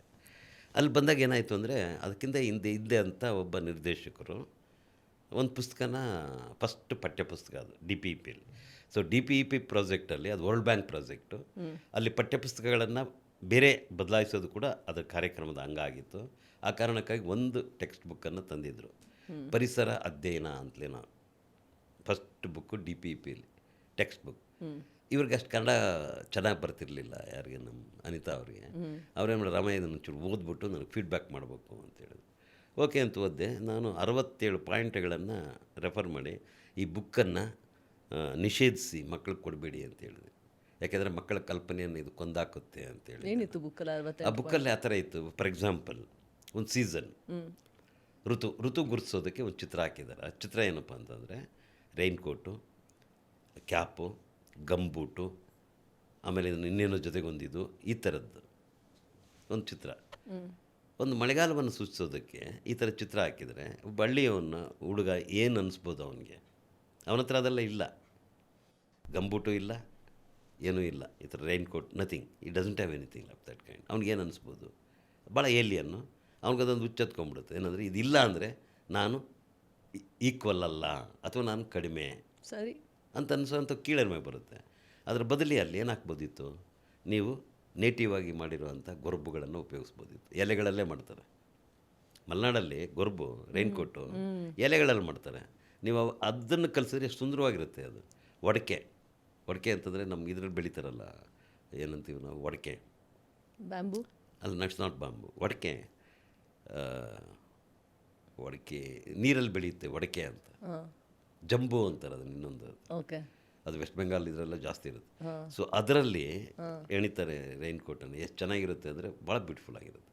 ಸೊ ಈ ಥರದನ್ನು ಬದಲಿಸ್ಬೇಕಿತ್ತು ನೀವು ಅಂತ ಸುಮಾರು ಪಾಯಿಂಟ್ ಮಾಡಿದ್ದಾರೆ. ನಾಟ್ ಓನ್ಲಿ ದ್ಯಾಟ್, ಹೋಲ್ ಇದು ಯುನಿಸೆಫ್ ಗೈಡ್ಗೆ ಬರೆದಿದ್ದಾರೆ. ಯುನೈಟೆಡ್ ಚಿಲ್ಡ್ರನ್ಸ್ ಫಂಡ್ ಇದೆಯಲ್ಲ, ಅವ್ರಿಗೆ ಬೇಕಾಗಿರುವಂಥ ಫ್ಯೂಚರ್ ಮಾರ್ಕೆಟ್ಗೆ ತಯಾರು ಮಾಡೋ ಥರಕ್ಕೆ ಬರ್ತೈತೆ. ಫಾರ್ ಎಕ್ಸಾಂಪಲ್ ವೈಯಕ್ತಿಕ ಸ್ವಚ್ಛತೆ, ಒಂದು ಟಾಯ್ಲೆಟ್, ಓಕೆ ಗುಡ್. ಟಾಯ್ಲೆಟಲ್ಲಿ ಒಂದು ಬಕೆಟ್ಟು, ಅದಕ್ಕೊಂದು ಬ್ರಷ್ ತೊಳೆಯೋದಕ್ಕೆ, ಆರ್ಪಿಕ್ಕು, ಇದಿಷ್ಟನ್ನು ಒಂದು ಹಳ್ಳಿ ಬಡವರ ಮನೆಯಲ್ಲಿ ಅಷ್ಟು ಯಾಕಿರಬೇಕು ಅಂತ. ಅವ್ರಿಗೆ ನೇಟಿವ್ ಆದ ಮೆಥಡಾಲಜಿ ಇಲ್ವ ಅದನ್ನು ನೋಡ್ಕೊಳ್ಳೋಕ್ಕೆ? ಅವ್ರು ಅಲ್ಲೇ ಕಂಡ್ಕೊಳ್ಳೋಕ್ಕಾಗಲ್ವ? ಅಲ್ಲಿವರೆಗೂ ಅವ್ರಿಗೆ ಹಂಗಾರೆ ಸ್ಯಾನಿಟೇಷನೇ ಇರಲಿಲ್ವಾ? Lot of questions will come out. Correct ನೀವು ಹೇಳ್ತಿರೋದು. ಸೊ ಇದೆಲ್ಲ ಕೂಡ ಏನಂತಂದರೆ ಅವ್ನು ಮಾರ್ಕೆಟ್ಗೆ ಅವನು ಗಿರಾಕಿ ಮಾಡಬೇಕು. ಈ ಕೋಟ್ ತಗೋ, ಇದನ್ನು ತಗೋ, ಆರ್ಪಿಕ್ ತಗೋ, ಇನ್ನು ಇದನ್ನ ತಗೋ, ಹೋಲ್ ಅದು ಇಡೀ ಪ್ಯಾಕೇಜೇ ಹಂಗಿದೆ ಪುಸ್ತಕದ ಇದು. ಸೊ ಇದು ವರ್ಲ್ಡ್ ಬ್ಯಾಂಕ್ ಇದ್ರ ಥರ ಇದೆ, ಗೈಡ್ ಥರ ಇದೆ, ವರ್ಲ್ಡ್ ಹೆಲ್ತ್ ಗೈಡ್ ಥರ ಇದೆ. ಕಾಲಕ್ಕೇನೆ ಆ ಕಾಲಕ್ಕೆ ಯಾವ ಇಸ್ವಿಲಿದು? 80 ಸಮಥಿಂಗ್ ಲೈಕ್ ಆ ಪೀರಿಯಡ್ ಮರ್ತೋಗಿದ್ದೀನಿ ನಾನು. ಅವಾಗ ಮೇ ಬಿ ಮಾರ್ಕೆಟಿಂಗ್ ಶುರು ಆಗಿದ್ದು. 90s. ಸೊ ಅದರಿಂದಾಗಿ ಇದು ಟೋಟಲಿ ಇದರಲ್ಲಿ ಆ ಥರದ್ದೇನೂ ಇಲ್ಲ ಅಂತ ನಾನು ಹೇಳಿದ್ದೆ ಅವ್ರಿಗೆ. ಅವ್ರು ಹೇಳಿದ್ರು ಅದನ್ನೆಲ್ಲ ಮಾಡೋಕ್ಕಾಗಲ್ಲ, ಪೊಲಿಟಿಕಲ್ ಡಿಸಿಷನ್ ಅದು, ಬೇರೆ ಏನಾದ್ರು ಮಾಡೋಕ್ಕಾಗತ್ತ ನೋಡು ಪ್ಲೀಸ್ ಅಂತಂದ್ರೆ ಅವರು. ಆಯಿತು, ಅವ್ರಿಗೆ ಗೊತ್ತಿತ್ತು ನಾನು ಏನಾದ್ರು ಮಾಡಿದ್ರೆ ಚೆನ್ನಾಗಿ ಮಾಡ್ಕೊಡ್ತೀನಿ ಅಂತ ಅವ್ರಿಗೆ ನಂಬಿಕೆ ಇತ್ತು. ಆಲ್ಟರ್ನೇಟಿವ್ ಏನು ಮಾಡ್ತೀರಿ, ಏನಾರು ಮಾಡ್ಕೊಡು ಅಂತಂದ್ರು. ನಾನೊಂದು ಪ್ರಾಜೆಕ್ಟ್ ಹೇಳಿದೆ ಅವ್ರಿಗೆ, ಬರೋಗೀಜಿಗ ಮತ್ತು ಉಯ್ಯೋ ಉಯ್ಯೋ ಮಳೆರಾಯ 2 ಬುಕ್ಗಳನ್ನು ಡಿಸೈನ್ ಮಾಡಿಕೊಟ್ಟಿದೆ. ಇವತ್ತು ಕೂಡ DPEPಲಿ one of the best designed folk books ಅವು ಸಿಗ್ಬೋದೇನೋ ಗೊತ್ತಿಲ್ಲ ನನಗೆ. If you could trace it, wonderfully designed. ಅದು ಒಳ್ಳೆ ರಷ್ಯನ್ ಫೋಕ್ ಟೇಲ್ಸ್ ಲೆವೆಲಲ್ಲಿತ್ತು. ಹಂಗೆ ಪ್ರಿಂಟ್ ಮಾಡಬೇಕು ಅಂತ ಹೇಳಿದ್ದೆ ನಾನು. ರದ್ದಿಕ್ಕಾಗದ ಮೇಲೆ ಅಭಿಮಾನಿ ಪ್ರಕಾಶನದಲ್ಲಿ ಹಾಕ್ಬಾರ್ದು ಟೆಕ್ಸ್ಟ್ ಬುಕ್ಕನ್ನು ಅಂತ. ನಮ್ಮ ಟೆಕ್ಸ್ಟ್ ಬುಕ್ಗಳು ಅಭಿಮಾನಿ ಪ್ರಕಾಶನದಲ್ಲಿ ಹಾಕೋ ರದ್ದಿಕ್ಕಾಗದ್ಮೇಲೆ ನೋಡಿದ್ದೀರಾ? ಅವು ಐ ಮೀನ್ ನೋಡಿದ್ರೇ ವಾಕರಿಕೆ ಬರ್ತದೆ ಆ ಬುಕ್ಕನ್ನು ಮುಟ್ಟೋದಕ್ಕೆ. ಯಾಕೆ ಬಡವ್ರ ಮಕ್ಕಳು ಫ್ರೀಯಾಗಿ ಕೊಡಬೇಕು ಸರ್ಕಾರ, ಅದೊಂದು ದೊಡ್ಡ ದಂಧೆ. ಎಷ್ಟು ಸೌಂದರ್ಯ ಇರಲ್ಲ ಅದರಲ್ಲಿ, ಆ ಚಿತ್ರಗಳು ಬಳಸಿರೋ ಚಿತ್ರಗಳಲ್ಲಿ. ರದ್ದಿಕ್ಕಾಗದ ಮೇಲೆ ಮಕ್ಕಳಿಗೆ ಯಾವ ದೇಶ, ಅದರಂಥ ಕೆಟ್ಟ ದೇಶ ಇನ್ನೊಂದಿರಲ್ಲ. ಮಕ್ಕಳಿಗೆ ಇಮ್ಯಾಜಿನೇಷನ್ಗೆ ಒಂದು ಒಳ್ಳೆ ಪೇಪರ್ ಮೇಲೆ ಒಂದು ಒಳ್ಳೆ ಥರದ್ದನ್ನು ಬುಕ್ಕನ್ನು ಕೊಡೋಕ್ಕಾಗಲ್ಲ ಅಂದರೆ ಅದರಂಥ ಕೆಟ್ಟ ದೇಶ ಇನ್ನೊಂದಿರಲ್ಲ. ಅಷ್ಟು ಕೆಟ್ಟದಾಗಿದೆ ನಮ್ಮ ದೇಶ ನಮ್ಮ ಮಕ್ಕಳನ್ನ ನಡೆಸ್ಕೊಳ್ಳೋದ್ರಲ್ಲಿ. ಸೊ ಅದಾಯಿತು. ಆಮೇಲೆ ಇನ್ನೊಂದು ಉಯ್ಯೋ ಉಯ್ಯೋ ಮಳೆರಾಯ, ಬಾರೋಗೇಜ್ಗ ರತ್ನಪಕ್ಷಿ ಅಂತ ಕತೆಗಳದು. ರತ್ನಪಕ್ಷಿ ಅಲ್ಲ, ರತ್ನಪಕ್ಷಿ. ಇವತ್ತು ಆ ನಾಟಕ, ಅದನ್ನು ಆ ಕಥೆಯನ್ನು ಆಧರಿಸಿರೋ ನಾಟಕ 2 ಕಡೆ ಆಗ್ತಾಯಿದೆ ಈ ಬೇಸಿಗೆ ಶಿಬಿರದಲ್ಲಿ. ಬೆಂಗಳೂರಲ್ಲೇ ಒಂದು ಆಗ್ತಾಯಿದೆ, ಇನ್ನೊಂದು ಶಿವಮೊಗ್ಗದಲ್ಲಿ ಆಗ್ತಾಯಿದೆ. 2 ಕಡೆಗೆ ಆಗ್ತಾಯಿದೆ ನಾಟಕ. ಆ ಕಥೆಯನ್ನು ಆಧರಿಸಿ ಮುಂದೆ ನಾನು ನಾಟಕ ಬರೆದೆ ಆ ಕಾರಣಕ್ಕಾಗಿ. ಸೊ ರತ್ನಪಕ್ಷಿ ಅದು. ಆಮೇಲಿಂದನು ಉಯ್ಯೋ ಉಯ್ಯೋ ಮಳೆರಾಯ ಯಾಕೆ ಅಂತಂದರೆ, ರೈನ್ ಗೋ ಅವೇ ಕಾನ್ವೆಂಟ್ಗಳಲ್ಲಿ ಯಾವ ಕಾಂಟೆಕ್ಸ್ಟಲ್ಲಿ ಇದು ಬಂತು, ಯಾಕೆ ಏನೂ ಇಲ್ಲ ಅಲ್ಲಿ. ಇಂಗ್ಲೆಂಡಲ್ಲಿ ಪಾಪ ಮಕ್ಕಳಿಗೆ ಆಟ ಆಡೋಕ್ಕೆ ಟೈಮ್ ಇರೋಲ್ಲ, ಮಳೆ ಬರ್ತಾ ಇರುತ್ತೆ. ರೈನ್ ಗೋವೆ ಅಂದರೆ ಓಕೆ, ಅದು ಸರಿ. ಈ ಕುಣಿಗಲಲ್ಲಿ, ಕೋಲಾರಲ್ಲಿ ಬಂದ್ಬಿಟ್ಟು ಮಧುಗಿರಿಯಲ್ಲಿ ರೈನ್ ಗೋವೆ ಅಂತಂದರೆ ಇದು ಅಪರಾಧ. ಹೌದು, ಮಳೆ ಹೊರಟೋಗೋ ಅನ್ನೋದು ಅಪರಾಧ ಆಗುತ್ತೆ. ಹೌದು. ಸೊ ಅದಕ್ಕೋಸ್ಕರವೇ ಉಯ್ಯೋ ಉಯ್ಯೋ ಮಳೆರಾಯ ಅಂತ ಇನ್ನೊಂದು ನಮ್ಮಲ್ಲೇ ಇದೆ. ಆ ಥರದನ್ನೆಲ್ಲ ಕ್ರೋಢೀಕರಿಸಿ ಅವನೊಂದು ಪುಸ್ತಕ, ಇದನ್ನೊಂದು ಪುಸ್ತಕ, 2 ಕ್ಯಾಸೆಟ್ಟು ಮಾಡಿಕೊಟ್ಟೆ ನಾನು ಅವ್ರಿಗೆ DPEPಗೆ. ಸೊ ಅಲ್ಲಿಂದ ಶುರುವಾಯಿತು ನಾನು. ಅಲ್ಲಿ ಅದನ್ನು ಅದಕ್ಕೆ ಚಿತ್ರ ಬಿಡಿಸ್ಬೇಕಿತ್ತು, ಅಲ್ಲಿಂದ ನನ್ನ ತಲೆನೋವು ಶುರುವಾಗಿದ್ದು. ಅಲ್ಲಿವರೆಗೂ ನಾನು ಮೇನ್ ಸ್ಟ್ರೀಮ್ ರೈಟರು, ಸಿನಿಮಾಗೆ ಬರಿತಾ ಇದ್ದೆ.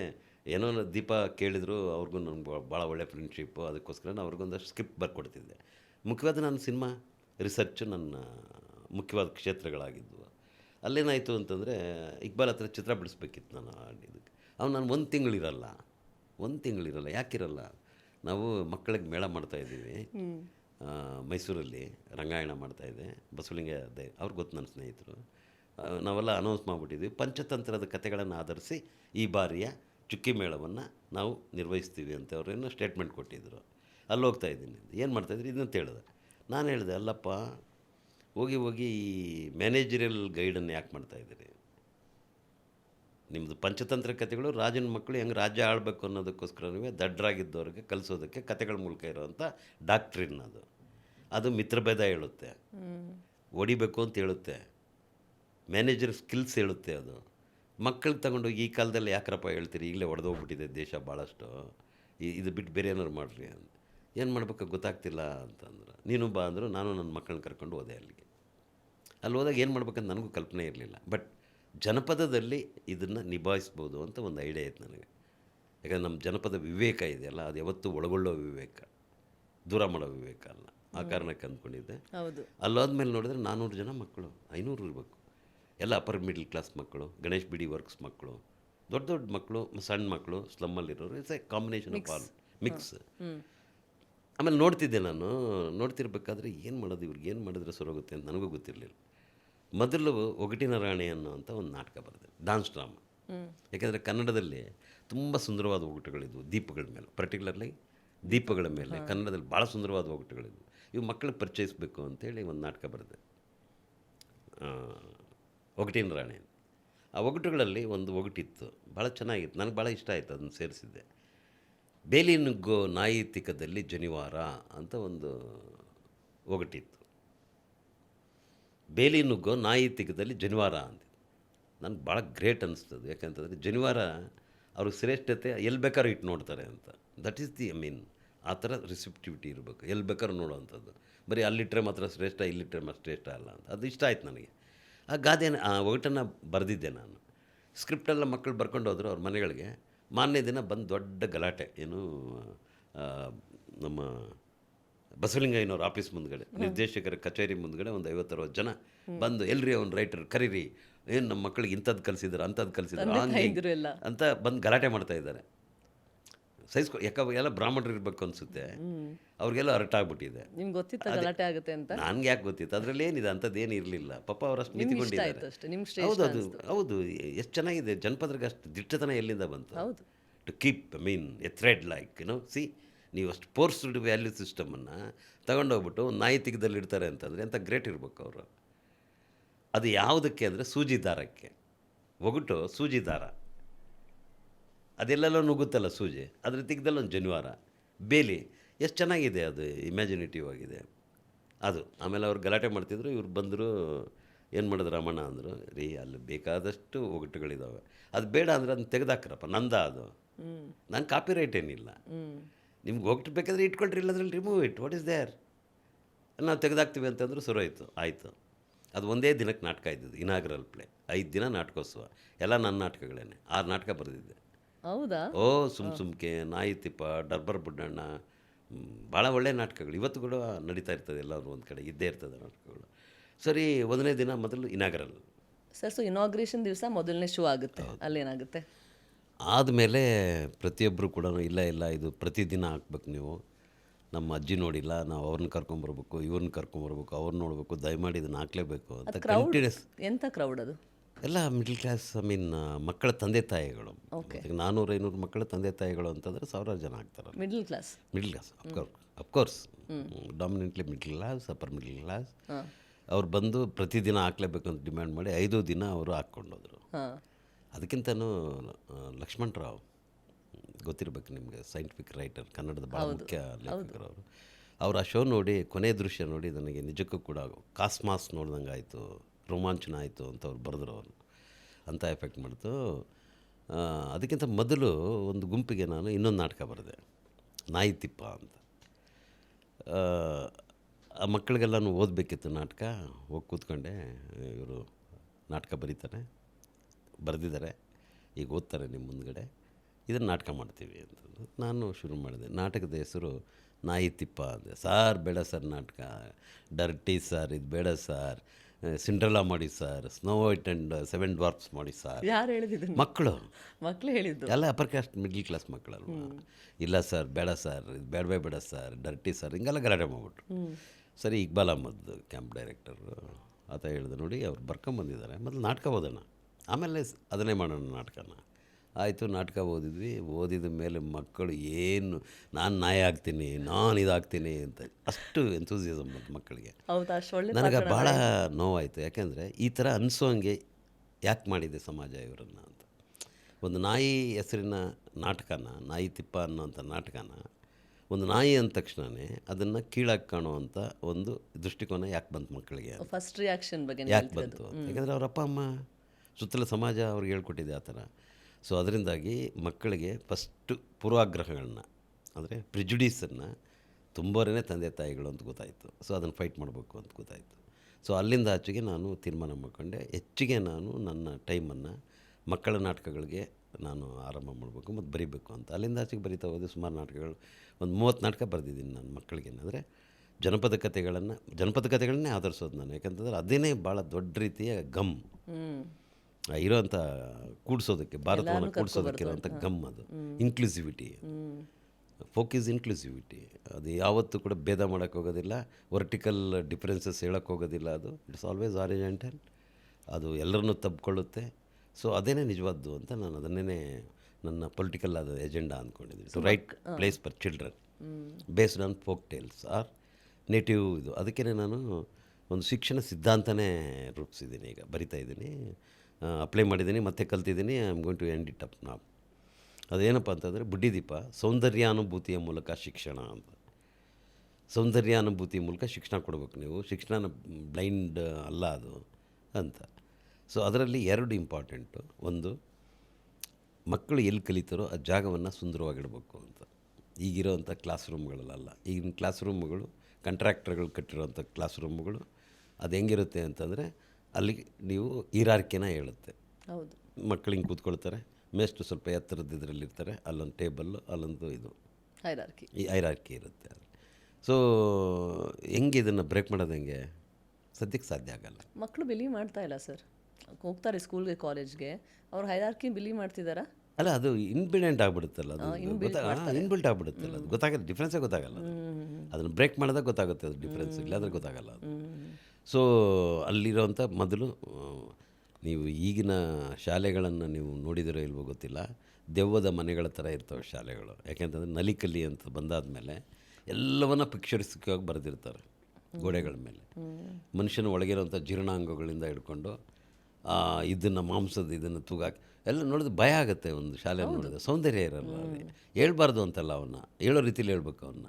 ಅದೇನೇ ಡಿಫ್ರೆನ್ಸ್ ಇರೋದು ಅಂತ. ಫಾರ್ ಎಕ್ಸಾಂಪಲ್, ಮೊನೋಲಿಥಿಕ್ ಎಜುಕೇಷನ್, ನಮ್ಮ ಕಾನ್ವೆಂಟ್ ಎಜುಕೇಷನ್ ಏನು ಹೇಳುತ್ತೆ? This is eye, this is ear, this is nose ಅಂತ ಹೇಳುತ್ತೆ. ಫಿಸಿಕಲ್ಲಾಗಿ ಅವರಲ್ಲಿರೋದನ್ನು ತೋರಿಸ್ಕೊಡುತ್ತೆ ಅಷ್ಟೇ ಅದು. ಆದರೆ ನಮ್ಮ ಜಗತ್ತು ಹಂಗೆ ಹೇಳಲ್ಲ. ನಮ್ಮ ಕಮ್ಯುನಿಟಿ ಟೀಚಿಂಗ್ ಇದೆಯಲ್ಲ, ಅದು ಹಂಗೆ ಹೇಳಲ್ಲ. ಅದು ಕಣ್ಣಿನ ಬಗ್ಗೆ ಹೇಳೋವಾಗ ಒಳಗೊಂದಕ್ಕಿ ಕುಂತೈತೆ, ಬಿಳಿ ಮೋಡ ತೇಲೈತೆ, ಕರಿ ಮೋಡ ಮುಳುಗೈತೆ, ಒಳಗೊಂದಕ್ಕಿ ಕುಂತೈತೆ. ಒಂದು ಕಣ್ಣನ್ನು ಬಿಳಿ ಮೋಡ, ಬೆಳ್ಳಗಿರೋದು ಮೋಡ ತೇಲ್ತಾ ಇದೆ ಅಂತ, ಒಳಗಿರೋಂಥ ಕರಿ ಮೋಡ ಮುಳುಗಿದೆಯಂತೆ, ಅದರೊಳಗೊಂದು ಅಕ್ಕಿ ಕುಂತೈತೆ ಅಂತ ಹೇಳುತ್ತೆ. ಅದು ಅಂದರೆ ಎಷ್ಟು ಜಗತ್ತುಗಳನ್ನ ಹೇಳುತ್ತೆ. ಒಂದು ಕಣ್ಣು ಹೇಳೋದ್ರ ಬದಲು ಹಲವು ವರ್ಲ್ಡ್ಗಳನ್ನು ಮಗುವಿನ ಇಮ್ಯಾಜಿನೇಷನ್ಗೆ ತರುವಂಥದ್ದು ಇರುತ್ತೆ. ಅದು ದಿಸ್ ಈಸ್ ನೋಸ್ ಅನ್ನೋದೇನು ಹೇಳ್ತದೆ? ಅಣ್ಣ ತಮ್ಮ ಇಬ್ಬರ ಮನೆಗೂ ಒಂದೇ ಗೋಡೆ, ಅಣ್ಣ ತಮ್ಮನ ಮನೆ ಇದು ಒಂದೇ ಗೋಡೆ. ಸೊ ಇದು ಎಷ್ಟು ಹೇಳುತ್ತೆ?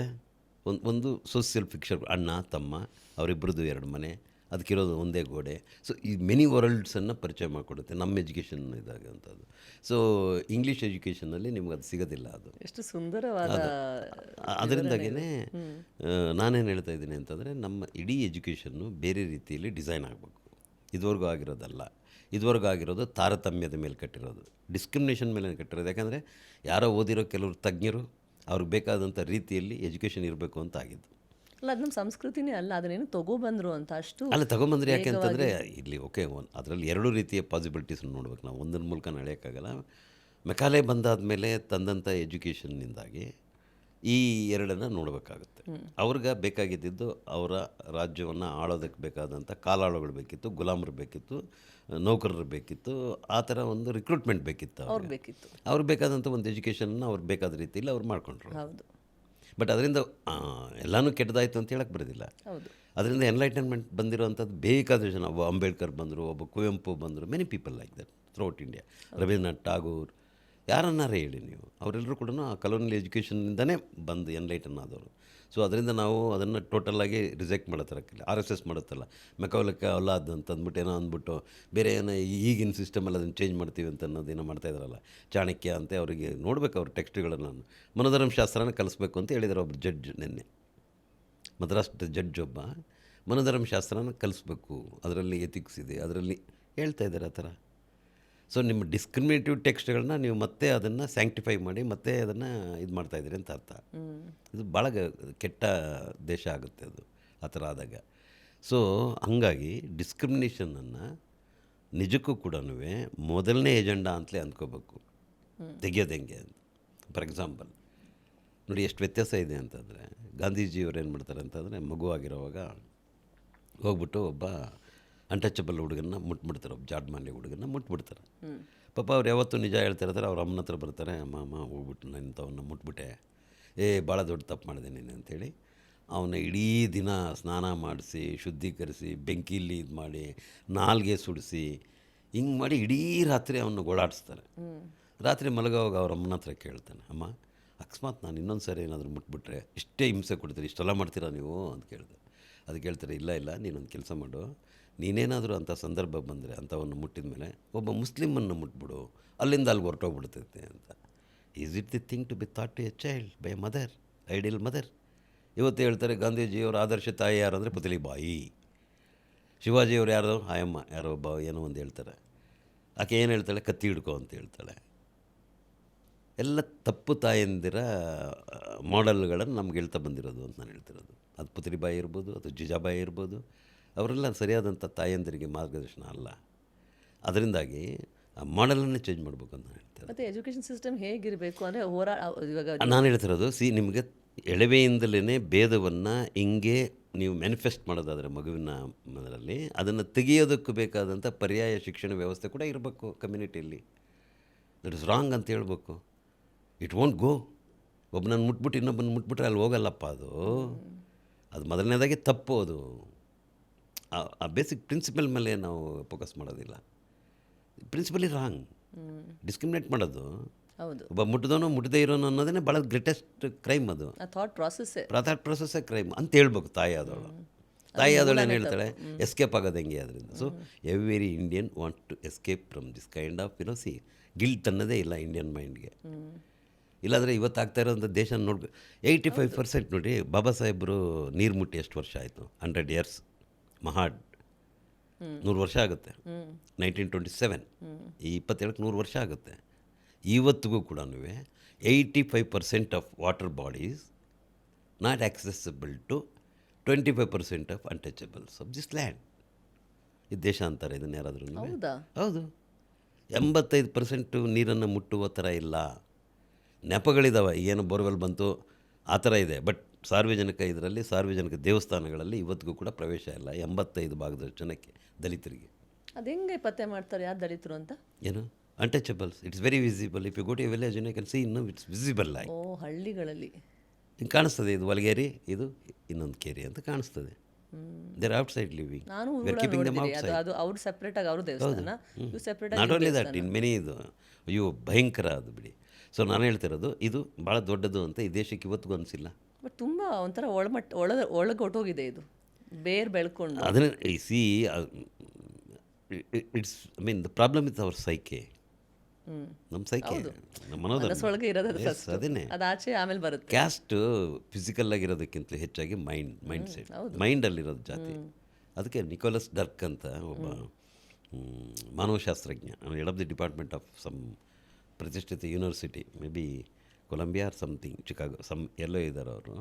ಅಥವಾ ಒಂದು ಪುಸ್ತಕ ಬರೆದಿದ್ದಾರೆ, ಕ್ಯಾಸ್ಟ್ ಆಫ್ ಮೈಂಡ್ಸ್ ಅಂತ, ನಿಕೋಲಸ್ ಡರ್ಕ್ ಅಂತ. It's in our mind. Baba ಸಾಹೇಬರು ಭಾಳ ಚೆನ್ನಾಗಿ ಹೇಳ್ತಾರೆ, ನೀವೊಂದು 100 ಜನ ನಿಲ್ಲಿಸ್ಬಿಡಿ ನೀವು ಭಾರತೀಯರನ್ನ, ಅದರಲ್ಲಿ ಆ ಜಾತಿಯನ್ನು ನೀವು ಗುರುತಿಸ್ಬಿಡಿ ನೋಡೋಣ ಅವ್ರವ್ರು ಅಂತ. ಆಗುತ್ತಾ? ಆಗಲ್ಲ.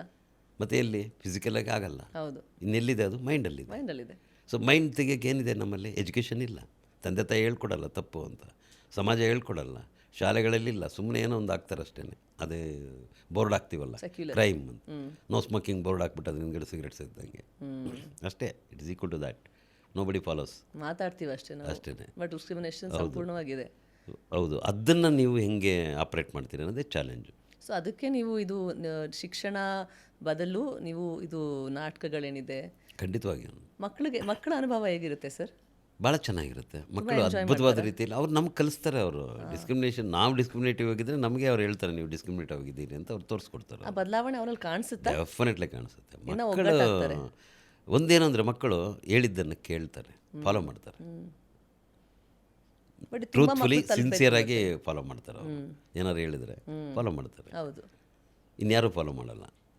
ಅದರಿಂದ ಮಕ್ಕಳೇ ಭಾಳ ಇಂಪಾರ್ಟೆಂಟು. ಬಟ್ ನೀವು ಒಂದು ವರ್ಗದ ಮಕ್ಕಳಿಗೆ ಇದೆಲ್ಲ ಹೇಳ್ಕೊಡ್ತಾ ಇದ್ದೀರಾ? ನಾನು ಎಲ್ಲ ಮಕ್ಕಳನ್ನು ಒಂದೇ ಮಕ್ಕಳು ಅಂತ. ಯಾರಾದ್ರೂ ಬರ್ಬೋದು ಅಲ್ಲಿ? ಯಾರಾದರೂ ಬರ್ಬೋದು. ಭಾರತದ ಮಗು ಅಷ್ಟೇ ನನಗೆ. ಅದು ಬ್ರಾಹ್ಮಣರ ಮಗುನೋ ಕ್ಷತ್ರಿಯರ ಮಗುನೋ ಈ ಮಗು ಮಕ್ಕಳನ್ನು ಡಿಸ್ಕ್ರಿಮಿನೇಟ್ ಮಾಡಬಾರ್ದು ಅಂತ ನಾನು ಹೇಳ್ತಿರೋದು. First we should not discriminate. ಎಲ್ಲರೂ ಬರ್ತಾರೆ ಅಲ್ಲಿಗೆ? ಎಲ್ಲರೂ ಬರ್ತಾರೆ. ಅದಕ್ಕೇನು ಪರ್ಸೆಂಟೇಜ್ ಕಡಿಮೆ ಇರ್ಬೋದು, ಬಂದೇ ಬರ್ತಾರೆ. ಅವ್ರ ತಂದೆ ತಾಯಿ ಅಂದರೆ ಒಂದು ಸ್ವಲ್ಪ ಜನ ಇದ್ದಾರೆ ಇವತ್ತು ಡಿಸ್ಕ್ರಿಮಿನೇಷನ್ ಹೋಗಬೇಕು ಅಂತ ಅಲ್ಲ ಇದ್ದಾರೆ. ನಾನು ಎಲ್ಲ ಔಟ್ ಆ್ಯಂಡ್ ಔಟ್ ಇದು ಮಾಡ್ತಾ ಇಲ್ಲ. ಬಟ್ ಬಾಬಾ ಸಾಹೇಬರು ನಿರೀಕ್ಷೆ ಮಾಡದ ಪ್ರಮಾಣದಲ್ಲಿ ಈ ದೇಶ ಪ್ರಬುದ್ಧಗೊಳ್ಳಲಿಲ್ಲ. ಮುಖ್ಯವಾಗಿ 2 ಕಾಂಟ್ರಡಿಕ್ಷನ್ಸ್ ಎಂಟರ್ ಆಗ್ತಾ ಇದ್ವಿ ಅಂತ ಅವ್ರು ಹೇಳಿದ್ದು 1949ರಲ್ಲಿ ಅವರು ಇದಕ್ಕೆ ಇದು ಮಾಡಿದಾಗ ನವಂಬರ್ ರಾಜ್ಯಾಂಗನ ಒಪ್ಕೊಂಡಾಗ ಕಾನ್ಸ್ಟಿಟ್ಯೂಷನ್ ಇದು ಮಾಡುವಾಗ ಅವ್ರು ಹೇಳ್ತಾರೆ 2 ಮೇಜರ್ ಕಾಂಟ್ರಡಿಕ್ಷನ್ಸ್ಗೆ ನಾವು ಪ್ರವೇಶ ಮಾಡ್ತಾಯಿದ್ದೀವಿ ದೇಶ. ಒಂದು ಪೊಲಿಟಿಕಲಿ ಈಕ್ವಾಲಿಟಿ ಇರುತ್ತೆ, ಒನ್ ವರ್ಟ್ ಒನ್ ವ್ಯಾಲ್ಯೂ ಇರುತ್ತೆ. ಬಟ್ ಎಕನಾಮಿಕಲಿ ಮತ್ತು ಸೋಷಿಯಲಿ ಭಾಳ ಅಜಗಜಾಂತರ ವ್ಯತ್ಯಾಸ ಇರುತ್ತೆ. ಇದನ್ನು ಎಷ್ಟು ಬೇಗ ತೆಗೆದ್ರೆ ಅಷ್ಟು ಬೇಗ ಡೆಮಾಕ್ರಸಿಗೆ ಒಳ್ಳೆಯದು, ಇಲ್ಲದೇ ಇದ್ದರೆ ಡೆಮಾಕ್ರಸಿಗಳು ವಿಫಲ ಆಗ್ತವೆ. ಇಟ್ ವಿಲ್ ಫೈಲ್ ಅಂತ ಹೇಳಿದ್ದಾರೆ ಅವರು. ಇಟ್ಸ್ ಹ್ಯಾಪನಿಂಗ್ ನಾವು. ಈಗಿರೋದು ಡೆಮಾಕ್ರಸಿ ಅಲ್ಲ ನಮ್ಮದು, ಹೌದು. ಐಜಾಕ್ಡ್ ಡೆಮಾಕ್ರಸಿ. ಕಾರ್ಪೊರೇಟ್ ಎಲ್ಲ ಐಜಾಕ್ ಮಾಡಿದ್ದಾವೆ, ಎಲ್ಲ ಕಾರ್ಪೊರೇಟ್ ಕೈಯಲ್ಲಿ ನಡೀತಾ ಇರೋವಂಥದ್ದು. ಇದು ಏನು ಉಳಿದಿದ್ದಲ್ಲ, ಏನಿಲ್ಲ, ಇಲ್ಲ. It's non. ಹೌದು, ಅದೇನು ಹೇಳಬೇಕಾದ್ದೇ ಇಲ್ಲ, ಅದು ಸೋ ವಿಸಿಬಲ್. ಆಮೇಲೆ ಫೈನಾನ್ಷಿಯಲ್ ಡಿಸ್ಕ್ರಿಮಿನೇಷನ್ ಇಸ್ ಮೋರ್. ಹೌದು, ಈಗಂತೂ ಹಾರಿಬಲ್. ಈಗ ಏನು ಆ್ಯಕ್ಚುಲಿ ಹೇಳಿದ ಬಾಬಾ ಸಾಹೇಬ್ರು ಏನಂತಾರೆ, ಎಷ್ಟು ಬೇಗ ನಾವು ಡ್ರಾಸ್ಟಿಕ್ಕಾಗಿ ಈ ಎಕನಾಮಿಕ್ ಡಿಸ್ಪ್ಯಾರಿಟಿನ ತೆಗಿತೀವೋ ಅಷ್ಟು ಬೇಗ ನಮ್ಮ ದೇಶಕ್ಕೆ ಭಾಳ ದೊಡ್ಡ ರೀತಿಯಲ್ಲಿ ಒಂದು ಸುದೃಢತೆ ಸಿಗುತ್ತೆ ಅಂತ ಅವ್ರು ಹೇಳಿರೋದು. ಇವತ್ತು ನಿಮ್ಮ ಜಾತಿ ಮೇಲೆ ಜಾಸ್ತಿ ಮಾಡ್ತಾರೆ ಸರ್. ಇವತ್ತು ನನಗನ್ಸುತ್ತೆ ಎಲ್ಲೋ ಒಂದು ಕಡೆ ಇವತ್ತು ನಿಮ್ಮ ಆರ್ಥಿಕ ಸ್ಟೇಟಸ್ ಸ್ಥಿತಿ ನೋಡಿನೂ ತುಂಬ ತಾರತಮ್ಯ ಇದೆ. ಅದು ಈಗ ನಾವು ಆ ಥರ ಜನರಲೈಸ್ ಮಾಡೋದಕ್ಕೆ ಸಾಧ್ಯ ಇಲ್ಲ ಅನಿಸುತ್ತೆ. ಒಂದು ಕ್ಯಾಸ್ಟು ಕ್ಲಾಸ್ ಆಗ್ತಾಯಿದೆ, ಬರೀ ಕ್ಯಾಸ್ಟ್ ಅಷ್ಟೇ ಆಗಿರಲ್ಲ, ಅದರಲ್ಲೊಂದು ಕ್ಲಾಸ್ ಫಾರ್ಮ್ ಆಗ್ತಾಯಿದೆ, ಒಂದು ಕ್ಲಾಸ್, ನ್ಯೂ ಕ್ಲಾಸ್. ಸೊ ಅದನ್ನು ಸರಿಯಾದ ರೀತಿ ಡಿಫೈನ್ ಮಾಡಬೇಕು ಅಂತ. ಅದು ಸ್ವಲ್ಪ ನ್ಯೂ ಮಿಡ್ಲ್ ಕ್ಲಾಸ್ ಅಥವಾ ನವ ಮಧ್ಯಮ ವರ್ಗ ಅಂತ, ಅಥವಾ ನೌಕರಶಾಹಿ ಅಂತ ಏನು ಕರಿತೀವಿ, ಅದು ದಲಿತರಲ್ಲಿ ಕೆಳಗಡೆ ಇರೋರಲ್ಲಿ ಇರಲಿಲ್ಲ. Upper middle class, middle class, ಈ ಥರದ ಕ್ಲಾಸ್ಗಳಿರಲಿಲ್ಲ. ಬರೀ ಇದ್ದಿದ್ದೆಲ್ಲ 99% ಇವರು ಪಾವರ್ಟಿಲೇ ಇದ್ದರು. ಒಂದೇ ಒಂದು ಇದರಲ್ಲಿ ಅವರನ್ನು ನೋಡ್ಬೋದಿತ್ತು. ಬಟ್ ಈಗೇನಾಯಿತು ಅಂದರೆ ಈ 70 ವರ್ಷಗಳಲ್ಲಿ ಸ್ವಲ್ಪ ಮಟ್ಟಿಗೆ ಅವರಲ್ಲೇ ಬೇರೆ ಬೇರೆ ರೀತಿಯ ಎಲಿವೇಷನ್ ಶುರುವಾಗಿದೆ, ಸಣ್ಣ ಎಲಿವೇಷನ್ಸ್. ಸೊ ಈ ಎಲಿವೇಟೆಡ್ ಕ್ಲಾಸ್ ಇದೆಯಲ್ಲ, ಈ ಎಲಿವೇಟೆಡ್ ಕ್ಲಾಸು ಟೋಟಲಿ ಇನ್ನೂ ಬಂಧನದಲ್ಲಿರೋರ ಕಡೆಗೆ ನೋಡೋದಕ್ಕೆ ಸಾಧ್ಯ ಇಲ್ಲ. ಅದರ ಇಂಟ್ರೆಸ್ಟ್ಗಳು ಅದಾಗಿರೋಲ್ಲ. ಯಾಕೆ ಅಂತ ಬಾಬಾ ಸಾಹೇಬ್ರ ಕಾಲದಲ್ಲೂ it was A question for him.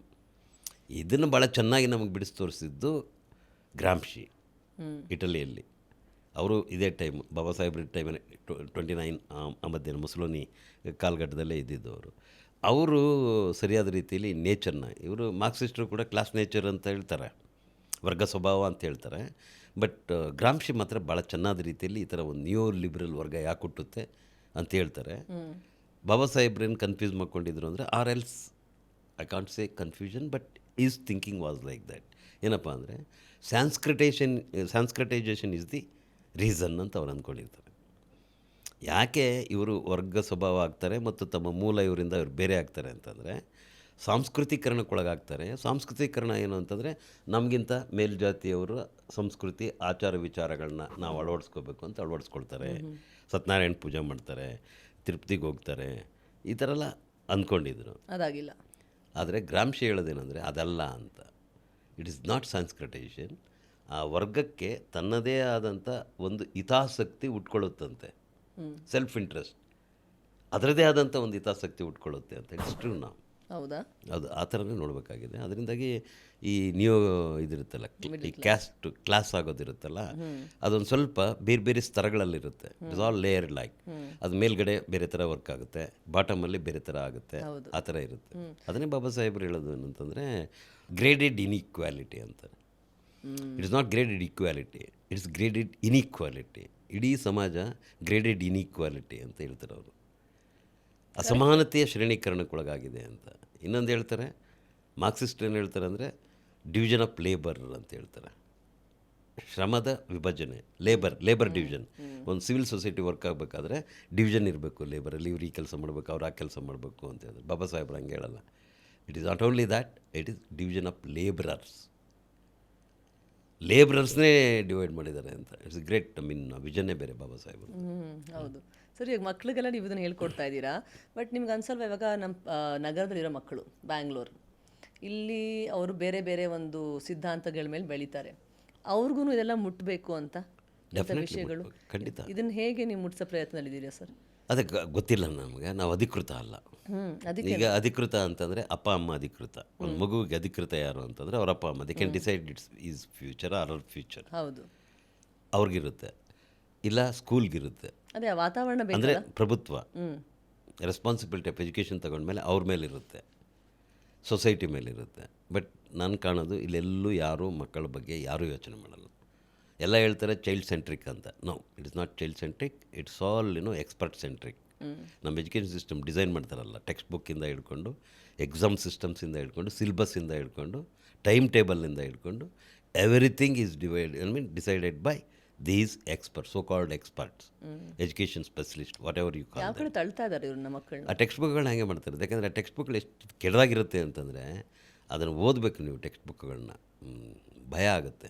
ಅಸ್ತಿತ್ವನ ಒಂದು ರೂಪಿಸ್ಕೊಳ್ಳೋಕ್ಕೆ ಜಾಗ ಕೊಡಲ್ಲ. ಫಾರ್ ಎಕ್ಸಾಂಪಲ್, ಒಂದು ಕಿಂಡರ್ ಗಾರ್ಟನ್ ಚಿಲ್ಡ್ರನ್ಗೆ, LKG ಮತ್ತು UKG ಮಕ್ಕಳಿಗೆ ಒಂದು ಪಠ್ಯ ಇಟ್ಟಿದ್ದಾರೆ, ಒಂದು ಪಾಠ ಇಟ್ಟಿದ್ದಾರೆ. ಏನಪ್ಪ ಅಂತಂದರೆ ಸಬ್ಜೆಕ್ಟ್ ಬಂದು ಹ್ಯಾಬಿಟೇಟ್, ಲೆಸನ್ ಬಂದು ಹೌಸ್ ಅಂತೇನು, ಹೌಸ್ ಆರ್ ಹೋಮ್ ಅಥವಾ ಸಮಥಿಂಗ್ ಲೈಕ್ ದಟ್, ಆ ಥರ ಇದೆ. ಒಂದು ಪ್ರಶ್ನೆ ಏನು ಬರೆದವ್ರೆ ಅಂತಂದರೆ, where do you find pucca houses in towns, where do you find kutcha houses in villages. 2 ಚಿತ್ರ ಹಾಕಿದ್ದಾರೆ ಪಾಠದಲ್ಲಿ, ತೆಗೆದು ನೋಡಿದೆ ನಾನು. 2 ಚಿತ್ರ ಹಾಕಿದ್ದಾರೆ. ಒಂದು ಚಿತ್ರ ಒಂದು ಮಿಡ್ಲ್ ಕ್ಲಾಸ್ ಪೋರ್ಟಿಕೋ, ಕಾರ್ ನಿಲ್ಲಿಸೋ ಅಂತ ಇರುವಂಥ ಒಂದು ಮನೆ, ಇಂಡಿಪೆಂಡೆಂಟ್ ಮನೆ ಮನೆ ಒಂದು, ಇದು ಪಕ್ಕಾ ಹೌಸ್. ಇನ್ನೊಂದು ಪಕ್ಕದಲ್ಲಿ ಗುಡಿಸ್ಲು, ಕೊಚ್ಚೆ ಹರಿತಾ ಇದೆ, ಅಲ್ಲ ಮುದುಕ ಇನ್ನೊಬ್ಬ ಹಿಂಗೆ ಕೂತ್ಕೊಂಡು ಏನೋ ಬಿಡಿಸೆತ್ಕೊಂಡು ಕೂತವನೆ, ಈ ಥರ ಚಿತ್ರ ಹಾಕಿದ್ದಾರೆ. Pathetic figure like. ಸೊ ಈಗ ಈ ಎಜುಕೇಷನಲ್ಲಿ 2 ಮಕ್ಕಳು ಬಂದಿರ್ತಾರೆ ಅಂತ ಇಟ್ಕೊಳ್ಳಿ. ಯಾಕಂದರೆ ಒಂದು ಇನ್ಕ್ಲೂಸಿವಿಟಿ ಇದೆ ಅಲ್ಲಿ. ಯಾರು ಸ್ವಲ್ಪ ಫೀಸ್ ಕಟ್ಟೋಕ್ಕಾಗುತ್ತೋ ಅವರು ಕಾನ್ವೆಂಟ್ ಎಜುಕೇಷನ್ ಒಳಗೆ ಬರ್ತಾಯಿದ್ದಾರೆ, ಸ್ವಲ್ಪ ಮಟ್ಟಿಗೆ ಬರ್ತಾಯಿದ್ದಾರೆ. ತುಂಬ ಇವರು ಬರ್ತಾರೆ, ಸ್ವಲ್ಪ ಅಪ್ಲಿಯೆಂಟ್ ಮಕ್ಕಳು ಬರ್ತಾರೆ. ಅವ್ರ ಮಧ್ಯೆ ಇದು ಏನನ್ನು ಕಲ್ಪಿಸ್ಬೋದು, 2 ಅಂದರೆ ಇವ್ರಿಗೆ ಎಂಥ ಇನ್ಫೀರಿಯಾರಿಟಿ ಕ್ರಿಯೇಟ್ ಆಗ್ಬೋದು ಮತ್ತು ಇವ್ರಿಗೆ ಎಂಥ ಪ್ರಿಜುಡಿ ಕ್ರಿಯೇಟ್ ಆಗ್ಬೋದು. ಅಲ್ಲಿಂದ ಬಂದಿರೋರು ಇವ್ರಿಗೆ ಕೊಳಕಾಗಿರ್ತಾರೆ ಅನ್ನೋಂಥ ಒಂದು ಇದನ್ನು ನೀವು ಹೇಳಲೇಬೇಕಾಗಿಲ್ಲ, ಆ ಪಾಠನೇ ಹೇಳ್ಬಿಡುತ್ತೆ. ನಾನು ಹೇಳ್ತಿರೋದು ಇಂಥ ಪಾಠಗಳನ್ನು ಕೂಡ ಶುದ್ಧೀಕರಿಸ್ಬೇಕು ಅಂತ. ಸೌಂದರ್ಯ ಅನುಭೂತಿ ಮೂಲಕ ಶಿಕ್ಷಣ ಅಂದರೆ ಒಂದು ಜಾಗ, ಕಲಿಯೋ ಜಾಗನ ಹೆಂಗೆ ಸುಂದರವಾಗಿಡ್ಬೇಕು, ಅದೇ ರೀತಿ ಪಠ್ಯಗಳನ್ನು ಕೂಡ ಸುಂದರವಾಗಿಡ್ಬೇಕು ಅಂತ, ಅದರಲ್ಲಿರೋ ಇದನ್ನೆಲ್ಲ ತೆಗಿಬೇಕು ಅಂತ. ಸೊ ನಾನೀಗ ಒಂದು ನಾಟಕ ಬರಿತಾ ಇದ್ದೀನಿ, ಇದನ್ನಿಟ್ಕೊಂಡೇ ಒಂದು ನಾಟಕ ಮಕ್ಕಳಿಗೆ. ಇವು ಮಕ್ಕಳು ಬರ್ತಾರೆ, ಹೇಳ್ತಾರೆ, ಓ ನಮ್ಮ ಮನೆ ಚಂದ ಮನೆ, ನಮ್ಮಪ್ಪ ಹೋದ ಮಾರ್ಕೆಟಲ್ಲಿ ಇದು ತಗೊಂಬಂದ, ಅದು ತಗೊಂಬಂದು, ಎಲ್ಲ ಮಾರ್ಕೆಟು ತಗೊಂಬಂದು ಕಟ್ಟಿದ್ವಿ ನೋಡಿ, ನಮ್ಮ ಮನೆ ಎಷ್ಟು ಚಂದ ಮನೆ ಅಂತ. ರೈಟ್. ಇವು ಮಕ್ಕಳು ಬರ್ತಾರೆ, ನಮ್ಮಪ್ಪ ಒಂದು ಕುಡುಗೋಲು ಇಟ್ಕೊಂಡ್ರು, ಪಕ್ಕದಲ್ಲಿ ಹೋದ್ರು, ಅಲ್ಲೊಂದು ಇದು ನಡೆದಿತ್ತು, ಅದನ್ನು ಕೊಯ್ದರು, ಇದನ್ನು ತಂದರು. ಅಂದರೆ ನೇಟಿವಲ್ಲಿ ಇಕೋ ಸಿಸ್ಟಮಲ್ಲಿ ಭಾಳ ಬ್ಯೂಟಿಫುಲ್ಲಾಗಿರೋ ಥರಕ್ಕೆ, ಒಂದು ಫಿಲಾಸಫಿ ಇರೋ ಥರಕ್ಕೆ ಈ ಮನೆನ ಅವ್ರು ಕಟ್ತಾರೆ. ಇದು ನೋಡಿ ನಮ್ಮ ಮನೆ ಚಂದ ಮನೆ ಅಂತಾರೆ. Not like the earlier lesson which was designed by experts. ಇದು ಹೇಳುತ್ತೆ, ಇದಾಗೋಗುತ್ತೆ. ಇನ್ನೊಂದಾಗುತ್ತೆ, ಒಂದು ಅಕ್ಕಿಗಳು ಬರ್ತವೆ, ಒಂದು ದೊಡ್ಡ ಗೀಜಿಗನ ಗೂಡು ತರ್ತವೆ. ಹೌದಾ, ನೀವು ನಿಮ್ಮ ಮನೆ ನಂಗೆ ಕಟ್ಕೊಂಡ್ವಾ, ನಾವು ಹೆಂಗೆ ಕಟ್ಕೊಂಡಿವಿ ನೋಡಿ ಅಂತ ಹೇಳ್ತಾರೆ. ಸೊ ನೀವೇ ತೀರ್ಮಾನ ಮಾಡಿ, ಯಾವ ಸುಂದರವಾದ ಮನೆ, ಯಾವ ಚಂದದ ಮನೆ, ಯು ಡಿಸೈಡ್ ಯುವರ್ ಸೆಲ್ಫ್. ಅಷ್ಟು ಓಪನ್ ಎಂಡ್ ಬಿಡೋದಿಲ್ಲ. ಸೊ ನಿಮ್ಗೆ ಮೊದಲೇ ಪ್ರೆಜುಡಿಸನ್ನು ಮತ್ತು ಇದನ್ನು ಡಿಸ್ಕ್ರಿಮಿನೇಷನನ್ನು, ಪ್ಯಾಟರ್ನ್ನ, ನಿಮ್ಗೆ ಇರೋವಂಥದ್ದನ್ನು ಮತ್ತಷ್ಟು ಬಲಗೊಳಿಸ್ತಾ ಹೋಗೋದು. ಎಂಟೈರ್ ಇದು ನಮ್ಮ ಟೆಕ್ಸ್ಟ್ ಬುಕ್ಗಳಲ್ಲಿ 90% of the text have been decide to do this saffronization or whatever we call now. Many names we can call, not only saffronization. ಇನ್ನೂ ಅದು ಮೀರಿ ಹೋಗ್ಬಿಟ್ಟಿದೆ. We have to find another word for saffronization. ಆಗ ಥರ ಆಗ್ಬಿಟ್ಟಿದೆ. So ಇದನ್ನು ನೀವು ಭಾಳ ದೊಡ್ಡ ಚಾಲೆಂಜು ನಮ್ಮ ನನಗೊಂದು ದೇಶ ಮೊದಲು ಯೋಚನೆ ಮಾಡಬೇಕಾಗಿರೋದು ಮಕ್ಕಳ ಬಗ್ಗೆ, ಶಿಕ್ಷಣ, ಫ್ಯೂಚರ್ ಶಿಕ್ಷಣ. ಅರೆ ಯಾರು ಜವಾಬ್ದಾರಿ ತೊಗೊಳ್ತಿರೋದು? ಯಾರೂ ಇಲ್ಲ. ಎಲ್ಲ ಈಗೆಲ್ಲಿ, ಈಗ ನೀವು ಯಾವಾಗ ಪ್ರೈವೇಟೈಸ್ ಮಾಡಿದ್ರು, ಸರ್ಕಾರ ಪ್ರಭುತ್ವ ತನ್ನ ಜವಾಬ್ದಾರಿಯನ್ನು ಮಾರ್ಬಿಟ್ಟಿದೆ ಬಜಾರಲ್ಲಿ. ಅದಕ್ಕೇನು ರೆಸ್ಪಾನ್ಸಿಬಿಲಿಟಿ ಇಲ್ಲ. ಈಗ ಎಷ್ಟು ಕ್ಲೋಸ್ ಆಗ್ತಾ ಇದೆ ಇದು, ಯಾಕೆ ಆಗ್ತಾ ಇದೆ? ಎಷ್ಟು ಇನ್ಫ್ರಾಸ್ಟ್ರಕ್ಚರ್ ಇದೆ ಅವ್ರ ಹತ್ರ, ತುಂಬ ಇದೆ. ಯಾಕೆ ಅದನ್ನು ಸರಿಯಾದ ರೀತಿಯಲ್ಲಿ ಇದು ಮಾಡೋಕ್ಕಾಗ್ತಾಯಿಲ್ಲ? ಬೇಕಾಗಿಲ್ಲ. ಯಾಕೆಂದರೆ ಲಾಬಿಗಳು ವರ್ಕ್ ಮಾಡೋದು. ಈಗ ನಮ್ಮ ಸರ್ಕಾರದಲ್ಲೇ ಎಜುಕೇಷನ್ ಲಾಬಿಗಳಲ್ಲಿ ಎಷ್ಟು ಸ್ಟ್ರಾಂಗೆಸ್ಟ್ ಲಾಬಿಗಳು ಇದ್ದಾವೆ ಅಂದರೆ ವಿಧಾನಸೌಧದಲ್ಲಿ, ಅವ್ರ ವಿರುದ್ಧವಾಗಿರುವಂಥ ಇಂಟ್ರೆಸ್ಟ್ಗಳ ವಿರುದ್ಧ ಅವ್ರೇನು ಬಿಲ್ ಪಾಸ್ ಮಾಡ್ತಾರಾ? ಯಾರೂ ದೇಶಕ್ಕೋಸ್ಕರ ಏನು ಮಾಡ್ತಾ ಇಲ್ಲ. ಅದಕ್ಕೆ ಬಾಬಾ ಸಾಹೇಬ್ ಅಂಬೇಡ್ಕರ್ ಹೇಳ್ತಾರೆ, ಆ ಸರ್ಕಾಸ್ಟಿಕ್ಕಲ್ಲಿ ಹೇಳ್ಬೇಕು. Can you expect in England ಒಂದು ಲಾ, ಬ್ಲೂ ಐಡ್ ಬಾಯ್ಸನ್ನು ಮರ್ಡರ್ ಮಾಡ್ತೀವಿ ಅಂತ ಮಾಡೋಕ್ಕಾಗುತ್ತಾ, ತರೋಕ್ಕಾಗುತ್ತಾ? ಇಂಗ್ಲೆಂಡಲ್ಲಿ ಬಾಬಾ ಸಾಹೇಬ್ರು ಹೇಳ್ತಾರೆ. ಇಂಡಿಯಾ ದೇಶದಲ್ಲಿ ಒಬ್ಬ ಕ್ಯಾಸ್ಟಿಸ್ಟನ್ನು ನೀವು ಹಿಂಗೆ ಮಾಡೋಕ್ಕಾಗುತ್ತಾ? ಕಾಣ್. ಹಂಗೆ ಭಾಳ. ಸರ್, ಇದನ್ನು ತಂದೆ ತಾಯಿ ಏನು ಮಾಡಬೇಕು ಈ ವಿಷಯದಲ್ಲಿ? ಬಿಕಾಸ್ ತಂದೆ ತಾಯಿಗೆ ಬಹುಶಃ ನೀವು ಹೇಳ್ದಂಗೆ ಅವ್ರಿಗಿರುತ್ತೆ, ನಮ್ಮ ಮಕ್ಕಳಿಗೆ ಒಳ್ಳೆ ರೀತಿಯಲ್ಲಿ ಬೆಳೆಸ್ಬೇಕು ನಾವು ಅಂತ.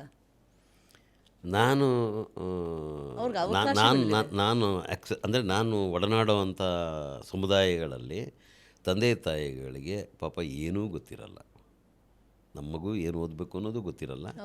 ಲೋಕದಲ್ಲಿ ಏನು ಮಾತಾಡ್ತಿರುತ್ತೆ, ಕಾನ್ವೆಂಟ್ಗೆ ಹಾಕಬೇಕು, ಸಾಲ ಮಾಡಿ ಆದರೂ ಕಾನ್ವೆಂಟ್ಗೆ ಪ್ರೈವೇಟ್ ಸ್ಕೂಲ್ ಹಾಕಬೇಕು. ಹಾಕ್ಬೇಕು. ಎಷ್ಟು ಕಷ್ಟಪಡ್ತಾ ಇರ್ತಾರೆ ಕಾನ್ವೆಂಟ್ಗೆ ಹಾಕಿ ಅಂತ ನನಗೆ ಗೊತ್ತಿದೆ, ಅವ್ರು ಫೀಸ್ ಕಟ್ಟೋದಕ್ಕೆ. ನಮ್ಮ ಹಳ್ಳಿ ಕಡೆನೂ ಇವತ್ತು ಇಲ್ಲಿ ಗೌರ್ಮೆಂಟ್ ಒಬ್ಬ ಆಟೋ ಡ್ರೈವರು ಇಬ್ಬರು ಮಕ್ಕಳನ್ನ ಓದಿಸ್ಬೇಕಾದ್ರೆ ಎಷ್ಟು ಕಷ್ಟ ಇದೆ ಅಂತ ಗೊತ್ತಿರುತ್ತೆ ಫೀಸನ್ನೇ. ತುಂಬ ಕಷ್ಟ. ಡೊನೇಷನ್ಗೆ ದುಡ್ಡು ಹಂಚೋದ್ರಿಂದ ಹಿಡ್ಕೊಂಡು it is a big burden. ಅವ್ನು ಇಡೀ ಇದು ಬಾಡಿಗೆಗೆ ಮತ್ತು ಇದಕ್ಕೆ ಎರಡಕ್ಕೆ ಖರ್ಚಾಗ್ತಿರುತ್ತೆ. ಊಟ ತಿಂಡಿ ಬಿಟ್ಬಿಡಿ. ಅಲ್ಲ, ನಾನು ಆಗ್ದಂಗೆ ಅವ್ರು ಆಗಬಾರ್ದು ಅಂತ.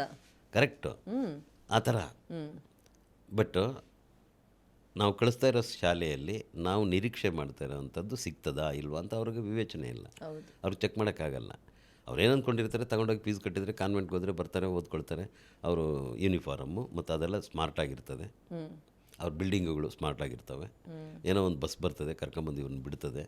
ದೇ ಥಿಂಕ್ ದ್ಯಾಟ್ ಆಗೋಯ್ತು ನಮ್ಮ ಜವಾಬ್ದಾರಿ. ಅಲ್ಲ, ಆಮೇಲೆ ಅವ್ರು ಬೇರೆ ಮಕ್ಕಳು ಬೇರೆ ವರ್ಗದಿಂದ ಬಂದಿರ್ತಾರೆ, ಅವ್ರ ಹತ್ರ ಹಣಕಾಸು ಹೆಚ್ಚಿರುತ್ತೆ. ನನ್ನ ಮಗನೂ ಅಲ್ಲೇ ಹೋಗ್ತಾ ಇದ್ದೀನಿ, ಹೌದು, ಅದು ಅದು ಇದೆಯಲ್ಲ ಫ್ರೈಡ್, status. ಅದು false pride. It's called false pride ಅಂತ. ಅದು ಬೇಕಿರುತ್ತೆ. ಏನು ಮಾಡಿ ಇನ್ಫೀರಿಯಾರಿಟಿಲಿ ಬದುಕ್ತಿರ್ತಾರೆ. ಬಟ್ ಪೋಷಕರಿಗೆ ಬೇರೆ ಒಂದು ವ್ಯವಸ್ಥೆ ಪಾಪ ಇಲ್ಲ ಅವ್ರಿಗೆ ಆ ಥರದ್ದು. ಈಗ ನಾನು ಹೇಳ್ತಿರೋದು ಇದು ಪ್ರಭುತ್ವ ತಗೋಬೇಕಾಗಿರೋಂಥ ಜವಾಬ್ದಾರಿ. ಯಾಕಂದರೆ ಅದರ ಪ್ರಜೆಗಳು, ಅದರ ಭವಿಷ್ಯದ ಪ್ರಜೆಗಳು ಅವ್ರು ಹೆಂಗೆ ರೂಪುಗೊಳ್ಬೇಕು ಅನ್ನೋದು ಒಂದು ದೇಶದ ಭಾಳ ದೊಡ್ಡ ಕರ್ತವ್ಯ. ಅದು ಹೆಂಗೆ ರೂಪಿಸ್ಬೇಕು ಅನ್ನೋದು. ಸೊ ನೀವು ಇಲ್ಲೇ ರಾಂಗ್ ಮಾಡಲ್ಲ ಹಾಕಿದ್ಮೇಲೆ ನೀವು ಹೆಂಗೆ how do you expect a patriot from lot like ನಾವು. ಸರ್, ನೀವು ನಿಮ್ಮ ನಾಟಕಗಳನ್ನ ತೊಗೊಂಡೋಗೋದಲ್ಲ ಇನ್ನಷ್ಟು ಸ್ಕೂಲ್ಸ್ಗೆ ಎಕ್ಸೆಪ್ಟ್ ಮಾಡಲ್ವಾ ಅವರು? ಸ್ಕೂಲ್ಸ್ಗೆ, ಶಾಲೆಗಳಿಗೆ, ಕಾಲೇಜ್ಗೆ ತೊಗೊಂಡೋದ್ರೆ? ಅದು ನೋಡಿ, ಅದೆಂಥ ದುರಂತ ಅಂತ ಹೇಳ್ತಾ ಇದ್ದೀನಿ. ಇಲ್ಲಿ ಏನಾಯಿತು ಅಂತಂದರೆ ಅಜೀಂ ಪ್ರೇಮ್ಜಿ ಎಜುಕೇಷನಲ್ಲಿ ಅಥವಾ ನಮ್ಮ ಇನ್ಫೋಸಿಸ್ ಇಂಥ ಸಂಸ್ಥೆಗಳಾದರೆ ನಿಮ್ಮ ಇಡೀ ರಾಜ್ಯ ಬಿಟ್ಕೊಟ್ಬಿಡ್ತಾರೆ. ಯಾವ ಸ್ಕೂಲಲ್ಲಿ ಬೇಕಾದ್ರೂ ಹೋಗಿ ಏನು ಬೇಕಾದ್ರೂ ಮಾಡಿ ಅಂತ. ನಮ್ಮಂಥವ್ರು ಎಂಟ್ರಾಗೋಕ್ಕಾಗಲ್ಲ. ಒಂದು ಲೆಜಿಸ್ಲೇಷನ್, ಒಂದು ಸುತ್ತೋಲೆ ತಂದಿದ್ದಾರೆ BJP ಸರ್ಕಾರ ಇರೋವಾಗ. ಅವ್ರಿಗೆ ಗೊತ್ತಾಯಿತು ನಾವು RSSನ್ನು ಇನ್ಫಿಲ್ಟರ್ ಮಾಡ್ತಾಯಿದ್ದೀವಿ ಅಂತ. ಯಾಕೆಂದರೆ ಶಾಲಾ ಕಾಲೇಜುಗಳಲ್ಲಿ ಅಥವಾ ಬುಕ್ಸಲ್ಲಿ ರಾಷ್ಟ್ರೋತ್ಥಾನ ಪರಿಷತ್ ಬುಕ್ಗಳು ನಮ್ಮ ಸುಧಾಮೂರ್ತಿ ಅವ್ರು ಕೊಟ್ಟಿರೋ ಬುಕ್ಗಳೇ ಅಲ್ಲಿರೋದು. ಅವ್ರು ಮಾಡಿದ್ದೇನಂದ್ರೆ ಲೈಬ್ರರಿ ಡೆವಲಪ್ ಮಾಡ್ತೀವಿ ಇನ್ನೊಂದು ಮಾಡಿ ಅಂತ ರಬಿಶ್ ಆಗಿರುವಂಥ, ವಿಷ ಆಗಿರುವಂಥ, ಕೆಲಸಕ್ಕೆ ಬರೆದಿರೋಂಥ ಕಸದಂಥ ಸಾಹಿತ್ಯನ ತಂದು ಅಲ್ಲಿ ತುಂಬಿದ್ದಾರೆ ಲೈಬ್ರರಿ. ಸರ್, ನಾವು ಪೆನಿಟ್ರೇಟ್ ಮಾಡ್ತೀವಿ ಅಂದ್ರೆ ನೀವು ಯಾರು? ಈಗ ಉದಾಹರಣೆಗೆ ಈಗ ನಮ್ಮಂಥವರು ಒಂದು ಯಾವುದೋ ಒಂದು ಶಾಲೆ ತೊಗೊಳ್ತೀನಿ, ನಾನು ತೊಗೊಳ್ತೀನಿ ಅವಾಗ ನನ್ನ ಎಕ್ಸ್ಪರಿಮೆಂಟ್ಗೆ ಯಾವುದಾದ್ರು ಶಾಲೆ ಒಂದು ನಾಟಕ ಮಾಡೋಣ, ಮಕ್ಕಳ ಜೊತೆ ಕಲಿಯೋಣ ಅಂತ ಮಾಡ್ತೀನಿ. ಸೊ ಇನ್ನು ಮುಂದೆ ಆ ಥರ ಅವ್ರಿಗೆ ಅವಕಾಶ ಇಲ್ಲ, ಕೊಡಲ್ಲ ಅವಕಾಶ. ಪ್ರೈವೇಟ್ ಪಾರ್ಟಿಗಳನ್ನು ಸೇರಿಸಬೇಡಿ ಅಂತ ಅವರು ಸುತ್ತೋಲೆ ಕಳಿಸಿದ್ದಾರೆ. ಅಧಿಕೃತವಲ್ಲದ ಈ ಥರದ್ದು ಯಾರೇ ಬಂದರೂ ಕೂಡ ಶಾಲೆಯಲ್ಲಿ ನೀವು ಅವಕಾಶ ಕೊಡಬಾರ್ದು ಅಂತ ಒಂದು ಸುತ್ತೋಲೆ ಕಳಿಸಿದ್ದಾರೆ. ಸೊ ನಾನು ಮೊದಲು ಫ್ರೀಯಾಗಿ ಹೋಗ್ತಿದ್ದೆ, ಆಸ್ ಎ ರೈಟರ್ ಹೋಗ್ತಿದ್ದೆ. ನಾನೊಬ್ಬ ಬರಹಗಾರ, ನಾನು ಮಕ್ಕಳ ಜೊತೆ ಮಾತಾಡ್ತೀನಿ ಅಂತ ನೇರವಾಗಿ ಹೋಗ್ತಿದ್ದೆ. ಅವ್ರು ಏನು ಓದ್ತಾ ಇದ್ದಾರೆ ಎಲ್ಲನೂ ಮಾತಾಡ್ತಿದ್ದೆ, ಮೇಷ್ಟ್ರಗಳ ಜೊತೆ ಬರ್ತಿದ್ದೆ. ಈಗ ನಮ್ಗೆ ಸೇರಿಸಲ್ಲ. ಈಗ ನಾವು ಇದು ತಗೊಂಡೋಗ್ಬೇಕು, ನಮ್ಗೆ ಕೊಡಲ್ಲ. ಇನ್ಫೋಸಿಸ್ಗೆ ಕೊಡ್ತಾರೆ, ಅಜಿಂ ಪ್ರೇಮ್ಸಿಗೆ ಅವ್ರು ಕೊಡ್ತಾರೆ, ನಮ್ಮಂಥವ್ರು ಕೊಡಲ್ಲ. ಸೊ ವಿ ಕಾಂಟ್ ಅಂದರೆ ಎಕ್ಸ್ಟೆಂಡ್ ಮಾಡೋಕ್ಕಾಗಲ್ಲ. ಮತ್ತು ಇನ್ನೊಂದು ನಮಗೆ ಈಗ ಅದಷ್ಟೇ ಅಲ್ಲ, ಈಗ ನಾನು ಅಂದ್ಕೊಂಡಿರೋದನ್ನು ಹೇಳ್ಬೇಕಂದ್ರೆ, ಮಕ್ಕಳಿಗೆ ಎಜುಕೇಷನ್ ಕೊಡಬೇಕಾದ್ರೆ ಮೊದಲು ಟೀಚರ್ಸ್ ಟ್ರೈನಿಂಗ್ ಆಗಬೇಕು. ಕಲ್ಚರಲ್ ಟೀಚರ್ಸ್ ಅಂತ ನಾನು ಕರಿತೀನಿ ಅವ್ರಿಗೆ ಟ್ರೈನಿಂಗ್ ಆಗಬೇಕು. ಅವ್ರು ಅದನ್ನು ತೊಗೊಂಡು ಹೋಗ್ಬೇಕು. ಸೊ 2 ಬರ್ಡನ್ ಇದೆ ಇದರಲ್ಲಿ. ಮತ್ತು ಇದಕ್ಕೆಲ್ಲ ಇನ್ಫ್ರಾಸ್ಟ್ರಕ್ಚರ್ ಬೇಕಲ್ಲ ನಿಮಗೆ. ರಿಸೋರ್ಸಸ್ ಏನು ಮಾಡ್ತೀರಿ ನೀವು? ಈಗ ಫಾರ್ ಎಕ್ಸಾಂಪಲ್ ಒಂದು ಜಿಲ್ಲೆ ತೊಗೊಳ್ತೀವಿ ಅಂತ ಇಟ್ಕೊಳ್ಳಿ. ಒಂದು ಜಿಲ್ಲೆಯಲ್ಲಿ ಮಿನಿಮಮ್ಮು ಒಂದು 10 ಜನರನ್ನು ಕಲ್ಚರಲ್ ಟೀಚರ್ಸ್ನ ತಯಾರು ಮಾಡ್ತೀವಿ. ಒಂದು 20 ಸ್ಕೂಲ್ ಪೆನೆಟ್ರೇಟ್ ಮಾಡ್ತೀರಿ ಅಂತ ಇಟ್ಕೊಳ್ಳಿ, ಒಂದು 20 ಸ್ಕೂಲ್ಗೆ. ಸೊ ನೀವು ಇದನ್ನು ಲೆಕ್ಕ ಹಾಕಿ, ನೀವು ಲಾಜಿಸ್ಟಿಕ್ ಲೆಕ್ಕ ಹಾಕಿ, ನೀವು ಹೌದು ಎಲ್ಲಿಂದ ತರೋದು ಅದನ್ನು?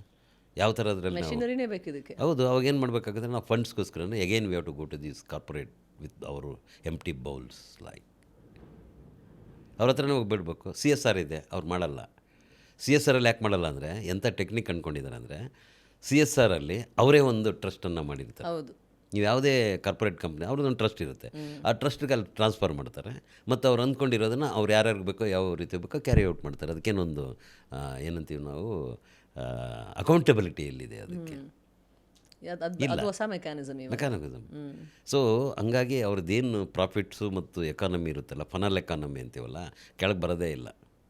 It won't not even single ಇದು ಕೆಳಗೆ ಬರಲ್ಲ ಫನಲ್ ಎಕಾನಮಿಯಲ್ಲಿ. ಸೊ ಏನು ಮಾಡ್ಬೇಕು ಅವಾಗ?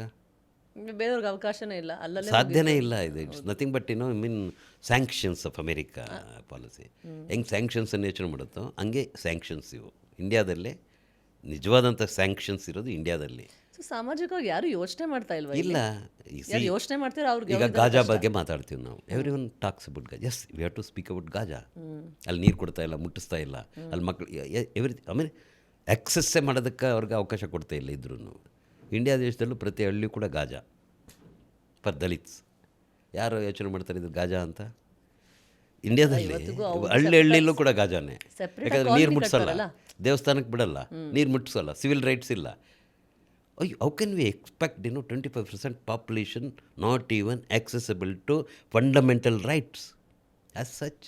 ಸೊ ಬದಲಾವಣೆ ಆಗೇ ಇಲ್ಲ. ಸಾಧ್ಯನೇ ಇಲ್ಲ. ನಾನು ಹೇಳ್ತಿರೋದು ಅದನ್ನೇ ನಾನು ಕೇಳ್ತಿರೋದು, ಯಾಕೆ ಇದು ಅಂತ. ಇದು ಒಬ್ಬರ ಪ್ರಶ್ನೆ ಅಲ್ಲ, ನಾಟ್ ಓನ್ಲಿ ಮೈ ಕ್ವೆಶ್ಚನ್, ಇಡೀ ಭಾರತೀಯರ ಪ್ರಶ್ನೆ ಅದು. ಅವರು ಅದನ್ನು ಅಡ್ರೆಸ್ ಮಾಡಲೇಬೇಕು. ಆ ಹೋರಾಟ ಅವಾಗ ಹೇಗಿತ್ತಲ್ಲ ಸರ್, 1991 ನೀವು ಹೇಳಿದ್ರೆ ಗ್ಲೋಬಲೈಸೇಷನ್ ಆಯಿತು, ಆ ನಂತರ ಅದೆಲ್ಲ ತುಂಡಾಯಿತು, ಅದು ಚಳುವಳಿ, ಅದು ನಿಮ್ಮದೊಂದು ಸಂಘಟನೆ ಏನಿತ್ತು. ಅದಾದಮೇಲೆ ಏನಾಯಿತು ಸರ್? ಅದರಿಂದ ಆಚೆ ಬಂದ್ರೆ ನಿಮಗೆ ಅದೇನು ಅಲ್ಲಿ ಅಸಮಾಧಾನಗಳಿತ್ತಾ? ನಿಮ್ಗೇನಂತ ಅನಿಸ್ತು? ಬಿಕಾಸ್ ಇಲ್ಲ, ನಾನು 1991ರವರೆಗೂ ನಾನು ಭಾಳ ಆ್ಯಕ್ಟಿವ್ ಆಗಿ ಮೂಮೆಂಟಲ್ಲಿದ್ದೆ, ಒಳಗಡೆ ಇದ್ದೆ. 91ರಿಂದ ಹೊರಗಡೆ ಬಂದೆ. ನಾನು ಒಂದು ಜನಕಲಾ ಮೇಳ ಅಂತ ಒಂದು ಪ್ರೋಗ್ರಾಮನ್ನು ನಾನೇ ಡಿಸೈನ್ ಮಾಡಿದ್ದೆ. ಇವರನ್ನು ಕಲ್ಚರಲ್ ಮದರ್ ರೂಟಿಂದ ಒಂದು ಪಾಲಿಟಿಕ್ಸ್ ಹುಟ್ಟಬೇಕು ಅಂತ, ನಾಟ್ ದಿ ಅದರ್ ವೇ. ಬಾಬಾ ಸಾಹೇಬ್ರು ಹೇಳಿರೋದನ್ನು ಮಾಸ್ಟರ್ ಕೀ ಬೇಕು, ಅಧಿಕಾರನೇ ಮಾಸ್ಟರ್ ಕೀ, ಅದನ್ನು ತಗೊಳ್ಳಿ ಅಂತ ಹೇಳಿದ್ರಲ್ಲ, ಅದು ಸ್ಟೆಮೌಟ್ ಆಗಬೇಕಾಗಿರೋದು ಕಲ್ಚರಲ್ ರೂಟಿಂದ ಅಂತ. ಕಾನ್ಶಿರಾಮ್ಜಿ ಏನು ಮಾಡಿದರು ಅಂದರೆ ಒಂದು ಸ್ವಲ್ಪ ಅದನ್ನು ಹ್ಯಾಂಡಲ್ ಮಾಡೋವಾಗ ಒಂದನ್ನು ಮುಂದೆ ಇಟ್ಕೊಂಡು ಹಿಂದೆ ಇಟ್ಕೊಂಡ್ರು ಅವರು. ಪೊಲಿಟಿಕಲ್ ಪವರ್ ಮೊದಲು ತಗೊಳ್ಳೋಣ, ಅದು ಜೊತೆಗೇ ಕಲ್ಚರಲ್ ಅದನ್ನು ಮಾಡೋಣ ಅಂತ ಅವ್ರು ಕಾನ್ಷಿಯಸ್ ಇತ್ತು ಅವ್ರಿಗೆ, ಪ್ರಜ್ಞೆ ಇತ್ತು. ಅವ್ರು ಬರವಣಿಗೆಗಳೆಲ್ಲ ಅದನ್ನು ಹೇಳಿದ್ದಾರೆ. ಬಟ್ ಇನ್ ಪ್ರಾಕ್ಟೀಸ್ ಆಗಲಿಲ್ಲ ಅವ್ರಿಗೆ. ಅವರು ಮಾಯಾವತಿ ಬಂದರು 2 ಸಾರಿ 3 ಗೊತ್ತಲ್ಲ ಏನಾಯಿತು ಅಂತ ಅಂದ್ಬಿಟ್ಟು. ಸೊ ಈಗ ಭಾಳ ದೊಡ್ಡ ವ್ಯಾಕ್ಯೂಮ್ ಇದೆ. ಈಗ ಒಂದು ಇಂಡಿಪೆಂಡೆಂಟ್ ದಲಿತ್ ಪೊಲಿಟಿಕಲ್ ಐಡೆಂಟಿಟಿ ಅಥವಾ ಒಂದು ಅಸ್ಮಿತೆಯನ್ನು ಸೃಷ್ಟಿ ಮಾಡಬೇಕಾದ್ರೆ ಈಗ ಭಾಳ ದೊಡ್ಡ ಚಾಲೆಂಜ್ ಇದೆ. ಪ್ಯಾನ್ ಇಂಡಿಯನ್ ಲೆವೆಲ್ ಚಾಲೆಂಜ್ ಇದೆಯಾ, ವ್ಯಾಕ್ಯೂಮ್ ಇದೆಯಾ? ವ್ಯಾಕ್ಯೂಮ್ ಇದೆ, ಅದೇ ಚಾಲೆಂಜು. ಈಗ ಎದ್ದದ್ದು ಒಂದು ಗೋಚರ ಆಗಿದ್ದು ಕಣ್ಮರೆ ಆಗಿದೆ. ಈಗ BSP ವಾಸ್ ಆಲ್ಟರ್ನೇಟಿವ್ ಇತ್ತು. ಇಂಡಿಪೆಂಡೆಂಟನ್ನು ನಾವು ಕೂಡ ರಾಜ್ಯ ಆಳ್ಬೋದು ಅನ್ನೋದಕ್ಕೆ ರೀಸನ್ಸ್ ಬೇರೆ ಇರ್ಬೋದು. ರಾಜಕೀಯಕ್ಕೆ ಹೋಗಬೇಕು ಅಂತ ಅದರಿಂದ ಬಂದ್ರ ಸರ್ ನೀವು? ರಾಜಕೀಯದಿಂದ ಇನ್ನಷ್ಟು ಶಕ್ತಿ ಸಿಗುತ್ತೆ ಅಂದರೆ ನಂದು ಕ್ಯೂರಿಯಸ್, ಯಾಕೆಂದರೆ ನೀವು ನಿಮ್ಮ ಬಗ್ಗೆ ನಾನೇನು ಇಷ್ಟಲ್ಲಿ ತಿಳ್ಕೊಂಡಿದ್ದೀನಿ ಅಂತ ಅಂದರೆ ನಾನು ಆ ಪಾರ್ಟಿ ಮೂಲಕ ಎಲೆಕ್ಷನ್ ನಿಂತಿದ್ದೆ. ನಾನು ಆ ಪಾರ್ಟಿ ಮೂಲಕ ಅಲ್ಲ, ನೀವು ಸರಿ ಅನ್ಸಿದ್ರೆ ಅದು ನಿಮ್ಮ ಮೆಂಟಾಲಿಟಿಗೆ ಸೂಟ್ ಆಗ್ತಿದ್ರೆ, ನಿಮ್ಮ ಸಿದ್ಧಾಂತಕ್ಕೆ ಅದು ಕರೆಕ್ಟ್ ಆಗಿದ್ರೆ ನೀವು ನಿಲ್ತೀರಾ ಅಲ್ಲಿ. ಈಗ ಅದು ಆಚೆ ಬಂದ್ಬಿಟ್ಟು ಇನ್ನಷ್ಟು ಬೇರೆ ರೀತಿಲಿ ಕೆಲಸ ಮಾಡೋಣ ಅಂತ ಇತ್ತಾ, ಹೇಗಿತ್ತು ಅಂದರೆ ನಿಮ್ಗೆ ಏನು ಅಂತ? ಇಲ್ಲ ಆ್ಯಕ್ಚುಲಾಗಿ ಏನಾಯಿತು ಅಂತಂದರೆ ಸ್ವಲ್ಪ ಅನ್ಟೈಮ್ಲಿ ಡಿಸಿಷನ್ ತಗೊಂಡ್ರು ರಾಜಕೀಯಕ್ಕೆ ಬರಬೇಕು ಅಂತ. ದಲಿತ ಸಂಘರ್ಷ ಸಮಿತಿಲಿ 1991 ಜನಕಲಾ ಮೇಳ ಆಗಿದ್ದು ಆವಾಗೇ. ನಾನು ಅದಾದಮೇಲೆ ನಾನು ಹೇಳಿದೆ ಕಲ್ಚರಲ್ ಆಗಿರೋದೇ ಭಾಳ ಇಂಪಾರ್ಟೆಂಟು. ಒಂದು ಕಲ್ಚರಲ್ ಆಗಿರೋಂಥ ಮದರ್ ರೂಟ್ ಇರಬೇಕು, ಅದರಿಂದ ಸ್ಪ್ರೌಟ್ ಆಗಬೇಕು ನಿಮ್ಮ ಪೊಲಿಟಿಕಲ್ ಇದು ಅಂತೇಳಿ. ಬಟ್ ಅವ್ರೇನು ಮಾಡಿದ್ರು ಅಂದರೆ ಆ ಐಡಿಯಾಲಜಿನ ಅವ್ರು ಒಪ್ಪಲಿಲ್ಲ. ಅವ್ರೇನು ಮಾಡಿದ್ರು ಅಂದರೆ ಅದನ್ನೇ ಮೇಜರ್ ಅಂತ ತಿಳ್ಕೊಂಡು ಕಲ್ಚರಲ್ ಆಗಿರೋದನ್ನು ಸರ್ಪ್ರೈಸ್ ಒಂದು ಪಕ್ಕಕ್ಕೆ ಇಟ್ಬಿಟ್ರು ಅವರು. ಸೊ ಅಲ್ಲಿಂದ ಕ್ರೈಸಿಸ್ ಬಿಗಿನ್ ಆಗೋಕ್ಕೆ ಶುರು. ನೀವು ಹೋರಾಟ ದಾರಿನ ಬಿಟ್ಟು ನೀವು ಅಂದ್ಕೊಂಡು ಸಾಹಿತ್ಯ ಮೂಲಕ ಇನ್ನಷ್ಟು ಒಂದು ನೀವು ಕಲ್ಚರಲಿ ಡೆವಲಪ್ ಮಾಡೋಣ ಅಂತ. ಹೌದು, ಸಾಂಸ್ಕೃತಿಕವಾಗಿ ನಾವು ಭಾಳ ಗಟ್ಟಿಯಾದಂಥ ಒಂದು ಭೂಮಿಕೆ ಬೇಕಿತ್ತು ನಮಗೆ. ಸೊ ಅದರಲ್ಲಿ ರಾಜಕೀಯ ಹುಟ್ಟಬೇಕಿತ್ತು ಅಂತ. ಕಲ್ಚರಲ್ ಈ ರಸ್ತೆಯಿಂದ ಹುಟ್ಟುತ್ತಾ ರಾಜಕೀಯ ನೀವು ಹೇಳ್ತಿರೋಂಗೆ? ಯಾವುದು ನೀವು ಹೇಳ್ತಿರೋ ರಸ್ತೆ ಇವಾಗ ಡೆಫಿನೆಟ್ ಆಗಿ ಅದು ಟೈಮ್ ಎಷ್ಟು ಹಿಡಿಯುತ್ತೆ ಒಂದು? ಅದಕ್ಕೆ ಅದು ಅದನ್ನೇ ಹೇಳೋದು, ನೀವು ಕಲ್ಚರಲ್ ಸೀಡ್ಸನ್ನು ನೀವು can't expect when it will grow into a flower or something like that in a sea. But ನೀವು ಬಿತ್ತನೆ ಮಾಡ್ತಿದ್ದೀರಾ. ಹೌದು, ನೀವೀಗ ಒಂದು ಮಗುಗೆ ನೀವು ಈಗ ನಾನು ಮಾಡ್ತಿರೋ ಎಕ್ಸ್ಪೆರಿಮೆಂಟ್ಸ್ ಹೇಳ್ತೀನಿ. ಈಗ ನಾನು ರತ್ನಪಕ್ಷಿ ಅಂತ ಒಂದು ನಾಟಕ ಬರೆದೆ. ಅದು ಪೋಕ್ ಸ್ಟೋರಿ, ಭಾಳ ಮಾಡಲ್ ಪೋಕ್ ಸ್ಟೋರಿ ಅನಿಸ್ತು ನನಗೆ. ನಾನು ಅದರಲ್ಲಿ ಪೊಲಿಟಿಕಲ್ ಎಕಾನಮಿ ಬಗ್ಗೆ ಮಾತಾಡ್ತೀನಿ, ನಾನು ವೆಂಚರ್ ಕ್ಯಾಪಿಟಲ್ ಬಗ್ಗೆ ಮಾತಾಡ್ತೀನಿ. ಅದು ಮಕ್ಕಳ ನಾಟಕ. ವೆಂಚರ್ ಕ್ಯಾಪಿಟಲ್ ಬಗ್ಗೆ ಮಾತಾಡ್ತೀನಿ. ಈ ಥರದ್ದು ಭಾಳ ಏನಂತೀವಿ ನಾವು ಪೋಸ್ಟ್ ಮಾಡ್ರನ್ ಆಗಿರೋವಂಥ ಇಶ್ಯೂ, ಅಂದರೆ ಇದನ್ನು ವೊಕ್ಯಾಬುಲರಿನ ನಾನು ಅಲ್ಲಿ ಯೂಸ್ ಮಾಡ್ತೀನಿ ನಾನು ಮಕ್ಕಳಿಗೆ. ಅವು ಸಣ್ಣ ಸಣ್ಣ ಮಕ್ಕಳು, ಅವು ಗೊತ್ತಾಗಲ್ಲ, ಬಟ್ ಆಟದ ಥರ ಆಡ್ತಾವೆ ಅವು. ಅದು ಬರೀ ಆಟ ಆಗಿರುತ್ತೆ ಅವ್ರಿಗೆ. ಅವ್ರಿಗೆ ಗೊತ್ತಾಗೋದೇನಂತಂದರೆ 15 ವರ್ಷ ಆದಮೇಲೆ ಸ್ಪ್ರೌಟ್ ಆಗುತ್ತೆ ಅದು. ಅದಕ್ಕೆ ಎಕ್ಸಾಂಪಲ್ ಇದೆ. ಆದಿತ್ಯ ಅಂತ ಒಬ್ಬ ಹುಡುಗ, ಅವನು ಮಂಡ್ಯ ರಮೇಶು ನನ್ನ ನಾಟಕನ ರತ್ನಪಕ್ಷಿನ 100 ಶೋ ಮಾಡಿದ್ದಾನೆ ಅವರ ನಟನಾ ತಂಡದ ಮೂಲಕ. ಒಂದು ಸಣ್ಣ ಹುಡುಗ, ಅವ್ನು ಬಂದಿದ್ದು ಚಿಕ್ಕ ಹುಡುಗ, ಇಷ್ಟೇ ನಾನು ನೋಡಿದ್ದೀನಿ. ಅವ್ನು ಬೆಳೆದ ಅವನು ಕಾಲೇಜ್ ವಿದ್ಯಾರ್ಥಿ ಆದ, BSc ಮಾಡ್ಕೊಂಡು ಈಗಲೂ ನಾಟಕ ಮಾಡ್ತಾಯಿದ್ದಾನೆ. ಅವನಿಗೆ ಅರ್ಥ ಆಗಿದೆ ಅಷ್ಟು ದೊಡ್ಡವನಾದ್ಮೇಲೆ ಆ ನಾಟಕ ಏನು ಅಂತ. ಸೊ ಅವರೆಲ್ಲ ಸೇರಿ, ಇಲ್ಲ ನಾವು ಹೊಸ ಲೈಟಲ್ಲಿ ನಾಟಕ ಮಾಡಬೇಕು ಅಂತ ಅವರೆಲ್ಲ ಸೇರಿ ಇನ್ನೊಂದು ನಾಟಕ ಮಾಡಿದರು ಅವರು. ಸೊ ಒಂದು ಸೀಡ್ ಅದು ಎಷ್ಟೋ ಕಾಲದ ಮೇಲೆ ಅದು ಸ್ಪ್ರೌಟ್ ಆಗುತ್ತೆ, ಕಲ್ಚರಲ್ ಸೀಡ್ಸ್ ಯಾವತ್ತೂ. ಸೊ ಅದರಿಂದ ಅದಕ್ಕೆ ಟೈಮ್ ಲೈನು ಹಿಂಗೆ ಆಗುತ್ತೆ ಅಂತ ಹೇಳಕ್ಕೆ ಬರೋದಿಲ್ಲ. ಫೈನಲಿ ಈ ಮಾತು ಕೇಳಿದಾಗ ಒಂದು ಸ್ವಲ್ಪ ಸಂತೋಷ ಆಯಿತು. ಬಿಕಾಸ್ ಇಷ್ಟು ನಾವೇನು ಮಾತಾಡೋದಲ್ಲ, ಎಲ್ಲೋ ಒಂದು ಕಡೆ ನೀವು ಅಷ್ಟು ಪ್ರಯತ್ನಗಳು ಮಾಡಿನೂ ಅದಕ್ಕೇನೋ ಬೆಳಕು ಸಿಕ್ಕಿಲ್ವಾ, ಸಿಗಬೇಕಾಗಿಲ್ಲ. ಇಲ್ಲ, okay, with my consistent political work, I call it A political work. Play writing ಮಕ್ಕಳಿಗೆ ಬರೆಯೋದು. ಇಟ್ ಈಸ್ ವೆರಿ ನನಗೆ ಪೊಲಿಟಿಕಲ್ ವರ್ಕ್, ನನಗೆ ಅದು ಬಿಟ್ಟರೆ ಬೇರೆ ಏನೂ ಇಲ್ಲ ನನಗೆ. I can't fight this world. ಬರೀ ಇದ್ರ ಮೂಲಕ, ನಾಟಕದ ಮೂಲಕ ನಾನು ಫೈಟ್ ಮಾಡ್ಬೋದು. ಪೊಲಿಟಿಕಲ್ ವರ್ಕ್ ಅಂದರೆ ಅದು ನಿಮ್ಮ ಅದರಲ್ಲಿ ಏನಿದೆ ಪೊಲಿಟಿಕಲ್ ಏಜೆಂಟ್ ಹೌದು, ನನ್ನ ರಾಜಕೀಯನೇ ಅದು. ಮಕ್ಕಳ ನಾಟಕನೇ ನನ್ನ ರಾಜಕೀಯ ಅಂತ ನಾನು ಹೇಳ್ತಿರೋದು. ಮಕ್ಕಳ ನಾಟಕನೇ ನನ್ನ ರಾಜಕೀಯ. ಫಾರ್ ಎಕ್ಸಾಂಪಲ್ ಇದ್ರದ್ದು ರತ್ನಪಕ್ಷಿದು ಹೇಳ್ತಿದ್ದೆ ನಾನು. ಆ ಥರ ಪ್ರತಿಯೊಂದು ನಾಟಕನೂ ನಾನು ಆ ಥರ ಹುಡುಗನ ಬಗ್ಗೆ ಹೇಳ್ತಾ ಇದ್ರಿ, ಅವ್ರು ಇವತ್ತು ದೊಡ್ಡವರಾಗಿ ಅದೆಲ್ಲ ಅರ್ಥ ಆಗಿದೆ. ಅದರಲ್ಲಿ ಏನು ಅಂಶಗಳಿದೆ ಸರ್ ಆ ನಾಟಕದಲ್ಲಿ? ಆ ನಾಟಕದಲ್ಲಿ ವೆಂಚರ್ ಎಕಾನಮಿ, ಅದೇ ಹೇಳ್ದಲ್ಲ, ಯಾವ ಎಕಾನಮಿ ನಮಗೆ ಬೇಕು ಅಂತ, ಸಿಂಪಲ್ ಪಾಯಿಂಟ್ ಅಷ್ಟೇ, ಇನ್ನೇನಿಲ್ಲ. ಮುತ್ತು ರತ್ನ ವಜ್ರ ವೈಡೂರ್ಯ ಬೇಕಾ, ಇಲ್ಲ ಕುರಿಗೆ ಬೇಕಾಗಿರೋಂಥ ಗರಿಕೆದು 2 ಹೆಸರು ಬೇಕಾ ಅಂತ. ಅವೆರಡೇ ಅದ್ರದ್ದು ಪಾಯಿಂಟ್ ಇರೋದು. ಭಾಳ ಸಣ್ಣ ಕತೆ ಅದು, ಭಾಳ ಚೆನ್ನಾಗಿರೋ ಕತೆ ಅದು. ಒಬ್ಬ ಊರಲ್ಲಿ ಒಂದು ಹುಡುಗ ಇರ್ತಾನೆ. ಅವ್ನು ದಿನ ಬೆಳಗ್ಗೆ ಎದ್ಬಿಟ್ಟು ಬುದ್ಧಿ ಇದೆ ದುಡ್ಡಿಲ್ಲ, ಬುದ್ಧಿ ಇದೆ ದುಡ್ಡಲ್ಲ, ಬುದ್ಧಿ ಇದೆ ದುಡ್ಡಿಲ್ಲ ಅಂತ ಹೇಳ್ಕೊಂಡು ತಿರುಗ್ತಿರ್ತಾನೆ. ತಲೆ ಕೆಟ್ಟೋಗ್ಬಿಟ್ಟಿರುತ್ತೆ ಹಳ್ಳಿ ಜನಕ್ಕೆ, ಏನು ದಿನ ಇವನು ತಲೆನೋವು ಅಂತ. ಒಬ್ಬ ಸೇಟ್ ಬರ್ತಾನೆ, ಅವ್ನಿಗೆ ಅರ್ಥ ಆಗುತ್ತೆ, ಎಷ್ಟು ಬೇಕು ದುಡ್ಡು ನಿನ್ಗೆ, ನಾನು ಕೇಳಿದಷ್ಟು ಕೊಡ್ತೀವಿ, ಹೋಗಿ ಕೊಡ್ತೀನಿ, ಆದರೆ ನೀನು ಪ್ರೂವ್ ಮಾಡಬೇಕು, ನಿನಗೆ ನಾನು ಕೊಡೋ ದುಡ್ಡನ್ನು ನೀನು ನನಗೆ ಹೆಂಗೆ ಹಿಂದಕ್ಕೆ ಕೊಡ್ತೀಯ ಅನ್ನೋದು ನೀನು ಮಾಡಿಕೊಡ್ಬೋದು, ತೋರಿಸು ಏನಿದೆ ನೀನು. ಅವನೇನು ಮಾಡ್ತಾನೆ ಅಂದರೆ, ಅವ್ನು ಗೊಣ್ಣೆ ಇರ್ತದೆ, ಗೊಣ್ಣೆನ ವಾಚ್ ಕಟ್ತಾನೆ. ವಾಚ್ ಕೊಟ್ಟು ನೊಣಗಳನ್ನು ಆಕರ್ಷಣೆ ಮಾಡ್ತಾನೆ. ನೊಣಗಳನ್ನು ಒಡೆದು ಒಂದು ಕಮ್ಯುನಿಕೇಷನ್ ಕೊಡ್ತಾನೆ. ಈ ನೊಣಗಳು ರತ್ನ ಪಕ್ಷಿಗಳಿಗೆ ಭಾಳ ಫೇವ್ರೇಟ್ ಮೆನು. ಹೌದಾ? ಅದಕ್ಕೆ ಅವನು ಇಟ್ಸ್ ಎ ಮಿಥಿಕಲ್ ನಂಬಿಕೆ ಅದು. ನಾನು ರಿಯಲ್ ಅಂತ ಹೇಳ್ತಾ ಇದ್ದೀನಿ. ಸೊ ಅದನ್ನು ಆಕರ್ಷಣೆ ಮಾಡ್ತಾನೆ. ಅವು ಬರ್ತವೆ, ತಿಂತ ಹೋಗ್ತವೆ, ಇವ್ನಿಗೆ ಶಾಕ್ ಆಗೋಗುತ್ತೆ, ಇವ್ನು ಬುದ್ಧಿ ಇದೆ ಅಂತಾನೆ. ಆಯಿತು ಕೊಡ್ತೀನಿ ಹೋಗಿ, ಒಂದು ದುಡ್ಡು ಕೊಡ್ತಾನೆ. ಇವನು ಹೋಗ್ತಾನೆ, ಸಮುದ್ರ ತೀರಕ್ಕೆ ಬರ್ತಾನೆ. ಸುಮ್ಮನೆ ಮಣ್ಣೆತ್ಬಿಟ್ಟು ನೋಡ್ತಾ ಇರ್ತಾನೆ ಹಿಂಗೆ. ಆಯಿತು ಅಂತೇಳಿ ಅಲ್ಲಿ ನೋಡ್ತಾನೆ, ಹುಡುಗರು ಸಗಣಿ ಕೊಡಾಕ್ತಿರ್ತಾರೆ, ದನ ಕಾಯ್ತಿರ್ತಾರೆ. ಅವರೆಲ್ಲರಿಗೂ ಹೇಳ್ತಾನೆ, 4 ಆಣೆ ಕೊಡ್ತೀನಿ ಒಂದು ಸಗಣಿ ತೊಪ್ಪೆಗೆ, ತಗೊಂಬಂದು ರಾಶಿ ಹಾಕ್ರಿ ಅಂತ. ಎಲ್ಲ ತಗೊಂಬಂದು ರಾಶಿ ಹಾಕ್ತಾರೆ. ಇನ್ನೂ ದೂರಕ್ಕೆ ತೊಗೊಂಬನ್ನಿ, ₹1 ಕೊಡ್ತೀನಿ ಅಂತ ಎಲ್ಲ ಹಾಕ್ತಾನೆ. ಎಲ್ಲ ಹೊರಟೋಗ್ತಾರೆ. ಅದಾದಮೇಲೆ ಏನಾಗುತ್ತೆ ಅಂದರೆ, ಅದು ಒಣಗ್ತದೆ, ರತ್ನ ಪಕ್ಷಿಗಳು ಬರ್ತವೆ. ಅವು ಸಮುದ್ರದಲ್ಲಿರೋ ಒಂದು ಮುತ್ತು ರತ್ನ ತಿನ್ನೋವಂಥ ಪಕ್ಷಿಗಳು. It is mythical again. ಅವು ಬರ್ತವೆ, ಅಲ್ಲಿ ಗೂಡು ಕಟ್ಕೊಳ್ತವೆ, ಮರಿ ಮಾಡ್ತವೆ, ಹೊರಟೋಗ್ತವೆ. ಅದಾದಮೇಲೆ ಬೆಂಕಿ ಇಟ್ಬಿಡ್ತಾನೆ, ಎಲ್ಲ ಬೂದಿ ಆಗುತ್ತೆ. ಆ ಬೂದಿಯಲ್ಲಿ ಮುತ್ತು ರತ್ನಗಳಿರ್ತವೆ. This is story. ಆಮೇಲೆ ಅವ್ನು ಕರಿತಾನೆ, ನೋಡಪ್ಪ ತಗೊಂಡೋಗಿರಂತ. ಇಟ್ಸ್ ವೆರಿ ಸಿಂಪಲ್ ಆಗಿ ಇದನ್ನೆಲ್ಲ ತೊಗೊಳ್ತಾನೆ. ನೋಡು ಇಷ್ಟು ಸಂಪತ್ತು ತಗೊಂಬಂದಿನಿ. ಅವ್ರ ಅಜ್ಜೆ ಹತ್ರ ಬರ್ತಾನೆ. ಅವ್ರ ಅಜ್ಜೆ ಹೇಳ್ತಾರೆ, ತಗೊಂಡೋಗಿ ತಿಪ್ಪೆಗೊಯ್ಯೋ, ಇದೇನು ಪ್ರಯೋಜನಕ್ಕೆ ಬರ್ತದೆ, ಮುತ್ತು ರತ್ನ ನಮ್ಮೇನು ಕುರಿ ತಿಂತದ, ನಮ್ಮ ಕುರಿಗೆ ಬೇಕಾಗಿರೋದು 2. ಸೊ ಲಿವಿಂಗ್ ಎಕಾನಮಿ ಬೇಕು ಅಂತ, ನಾಟ್ ದಿಸ್ ಕಾಸ್ಮೆಟಿಕ್ ಜಗತ್ತಿನ ಎಕಾನಮಿ ಎಲ್ಲ ಬೇಕಾಗಿರೋದು ನಮಗೆ. ಒಂದು ಹನಿ ನೀರು ಸೃಷ್ಟಿ ಮಾಡೋಕ್ಕಾಗದಿರೋ ಮನುಷ್ಯ, ಒಂದು ಗರಿಕೆ ಹುಲ್ಲನ್ನು ಹುಡ್ಸೋಕ್ಕಾಗದಿರೋ ಮನುಷ್ಯನ ಕೈಯಲ್ಲಿ ಇನ್ನೇನು ಮಾಡೋಕ್ಕಾಗುತ್ತೆ ಅಂತ. ಸೊ ಅದು ಮಕ್ಕಳಿಗೆ ಇದಾಗಿರೋದು. ಪ್ಲೇನು ಹಾಗೆ ಇರುತ್ತೆ ಅದು. Not only that, many place like that, very political place. So ಈ ಅಜೆಂಡಾ ಇಟ್ಕೊಂಡು ಹೌದು ನಾನು ಪೊಲಿಟಿಕಲ್ ಮಕ್ಕಳನ್ನ ಎಜುಕೇಟ್ ಮಾಡಬೇಕು ಅಂತ. ಅವ್ರಿಗೆ ಅರ್ಥ ಆಗಬೇಕು, ಎಕಾನಮಿ ಅರ್ಥ ಆಗಬೇಕು, ಒಂದು ಗ್ಯಾಸ್ ಸಿಲಿಂಡರ್ ಅರ್ಥ ಆಗಬೇಕು, ಇರಾಕ್ ಯುದ್ಧ ಯಾಕೆ ಆಗ್ತಾಯಿದೆ ಅಂತ ಮಕ್ಕಳಿಗೆ ಅರ್ಥ ಆಗಬೇಕು, ಅಮೇರಿಕ ಅಂದ್ರೆ ಏನು ಅಂತ ಅರ್ಥ ಆಗಬೇಕು ಮಕ್ಕಳಿಗೆ. ಇವ್ರು ಕೊಡ್ತಾರೆ ಎಜುಕೇಷನ್ ಅಲ್ಲ, ಇವ್ರು ಕೊಡ್ತಾ ಇರೋವಂಥ ಪ್ರೊಪಗ್ಯಾಂಡಿಸ್ಟ್ ಇದಲ್ಲ. They have to become very profound political thinkers, like they have to change. So ಇದರಿಂದ ನೀವು ಆದಿಮ ಸೃಷ್ಟಿ ಮಾಡಿದ್ದು? ಹೌದು. ಓಕೆ, ಅದ್ರ ಬಗ್ಗೆ ಹೇಳಿ ಸರ್. ಆದಿಮ ಇದು ದೊಡ್ಡ ಕತೆ ಆಗಿಬಿಡುತ್ತೆ. ನಾನು ಅದ್ರ ಜೊತೆಗಿಲ್ಲ ಈಗ. ಓಕೆ. ಸೊ ಅದರಿಂದಾಗಿ ಓಕೆ ಫೈನ್.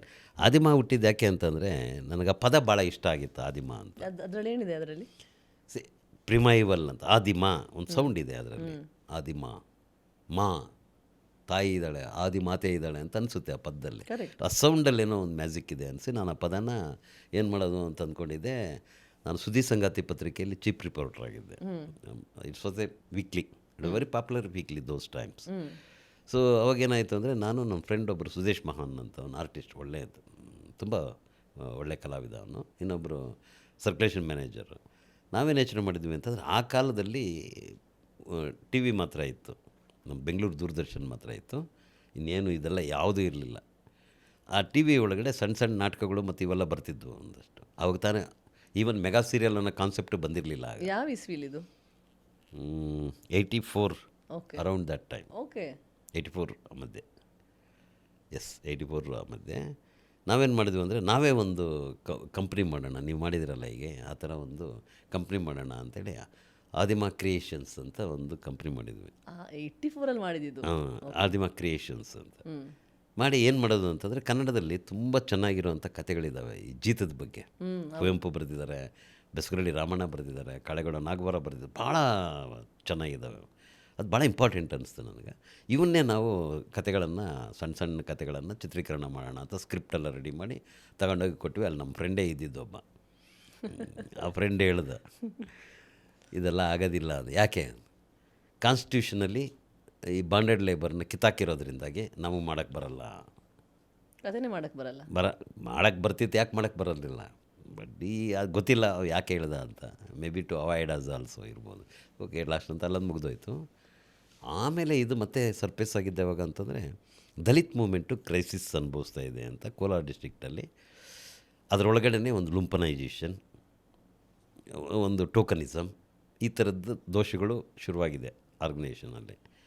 ಅದನ್ನು ಹೆಂಗೆ ನಿಭಾಯಿಸಬೇಕು ಅಂತ ಅಲ್ಲಿನ ಕನ್ವೀನರೊಬ್ಬರು ಕೊಮ್ಮಣ್ಣ ಅಂತ, ಅವ್ರ ಸಂಘಟನಾ ಸಂಚಾಲಕರಾಗಿದ್ದರು.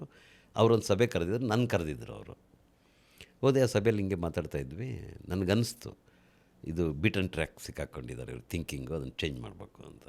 ಸೊ ನಾನು ಹೇಳಿದೆ, ಒಂದು ಐಡಿಯಾ ಕೊಟ್ಟೆ, ಏನು ಮಾಡ್ಬೋದು ಇದನ್ನು ಸರಿ ಮಾಡಬೇಕು ಅಂತಂದರೆ, ನೀವು ಇದುವರೆಗೂ ಎಷ್ಟು ಹೋರಾಟಗಳನ್ನ ಮಾಡಿದ್ದೀರಿ ಅದನ್ನೆಲ್ಲ ಲಿಸ್ಟ್ ಔಟ್ ಮಾಡಿ. ಒಂದನ್ನು ಬಿಡದೆ ಈ ಥರ ಹೋರಾಟ ಮಾಡಿದ್ವಿ.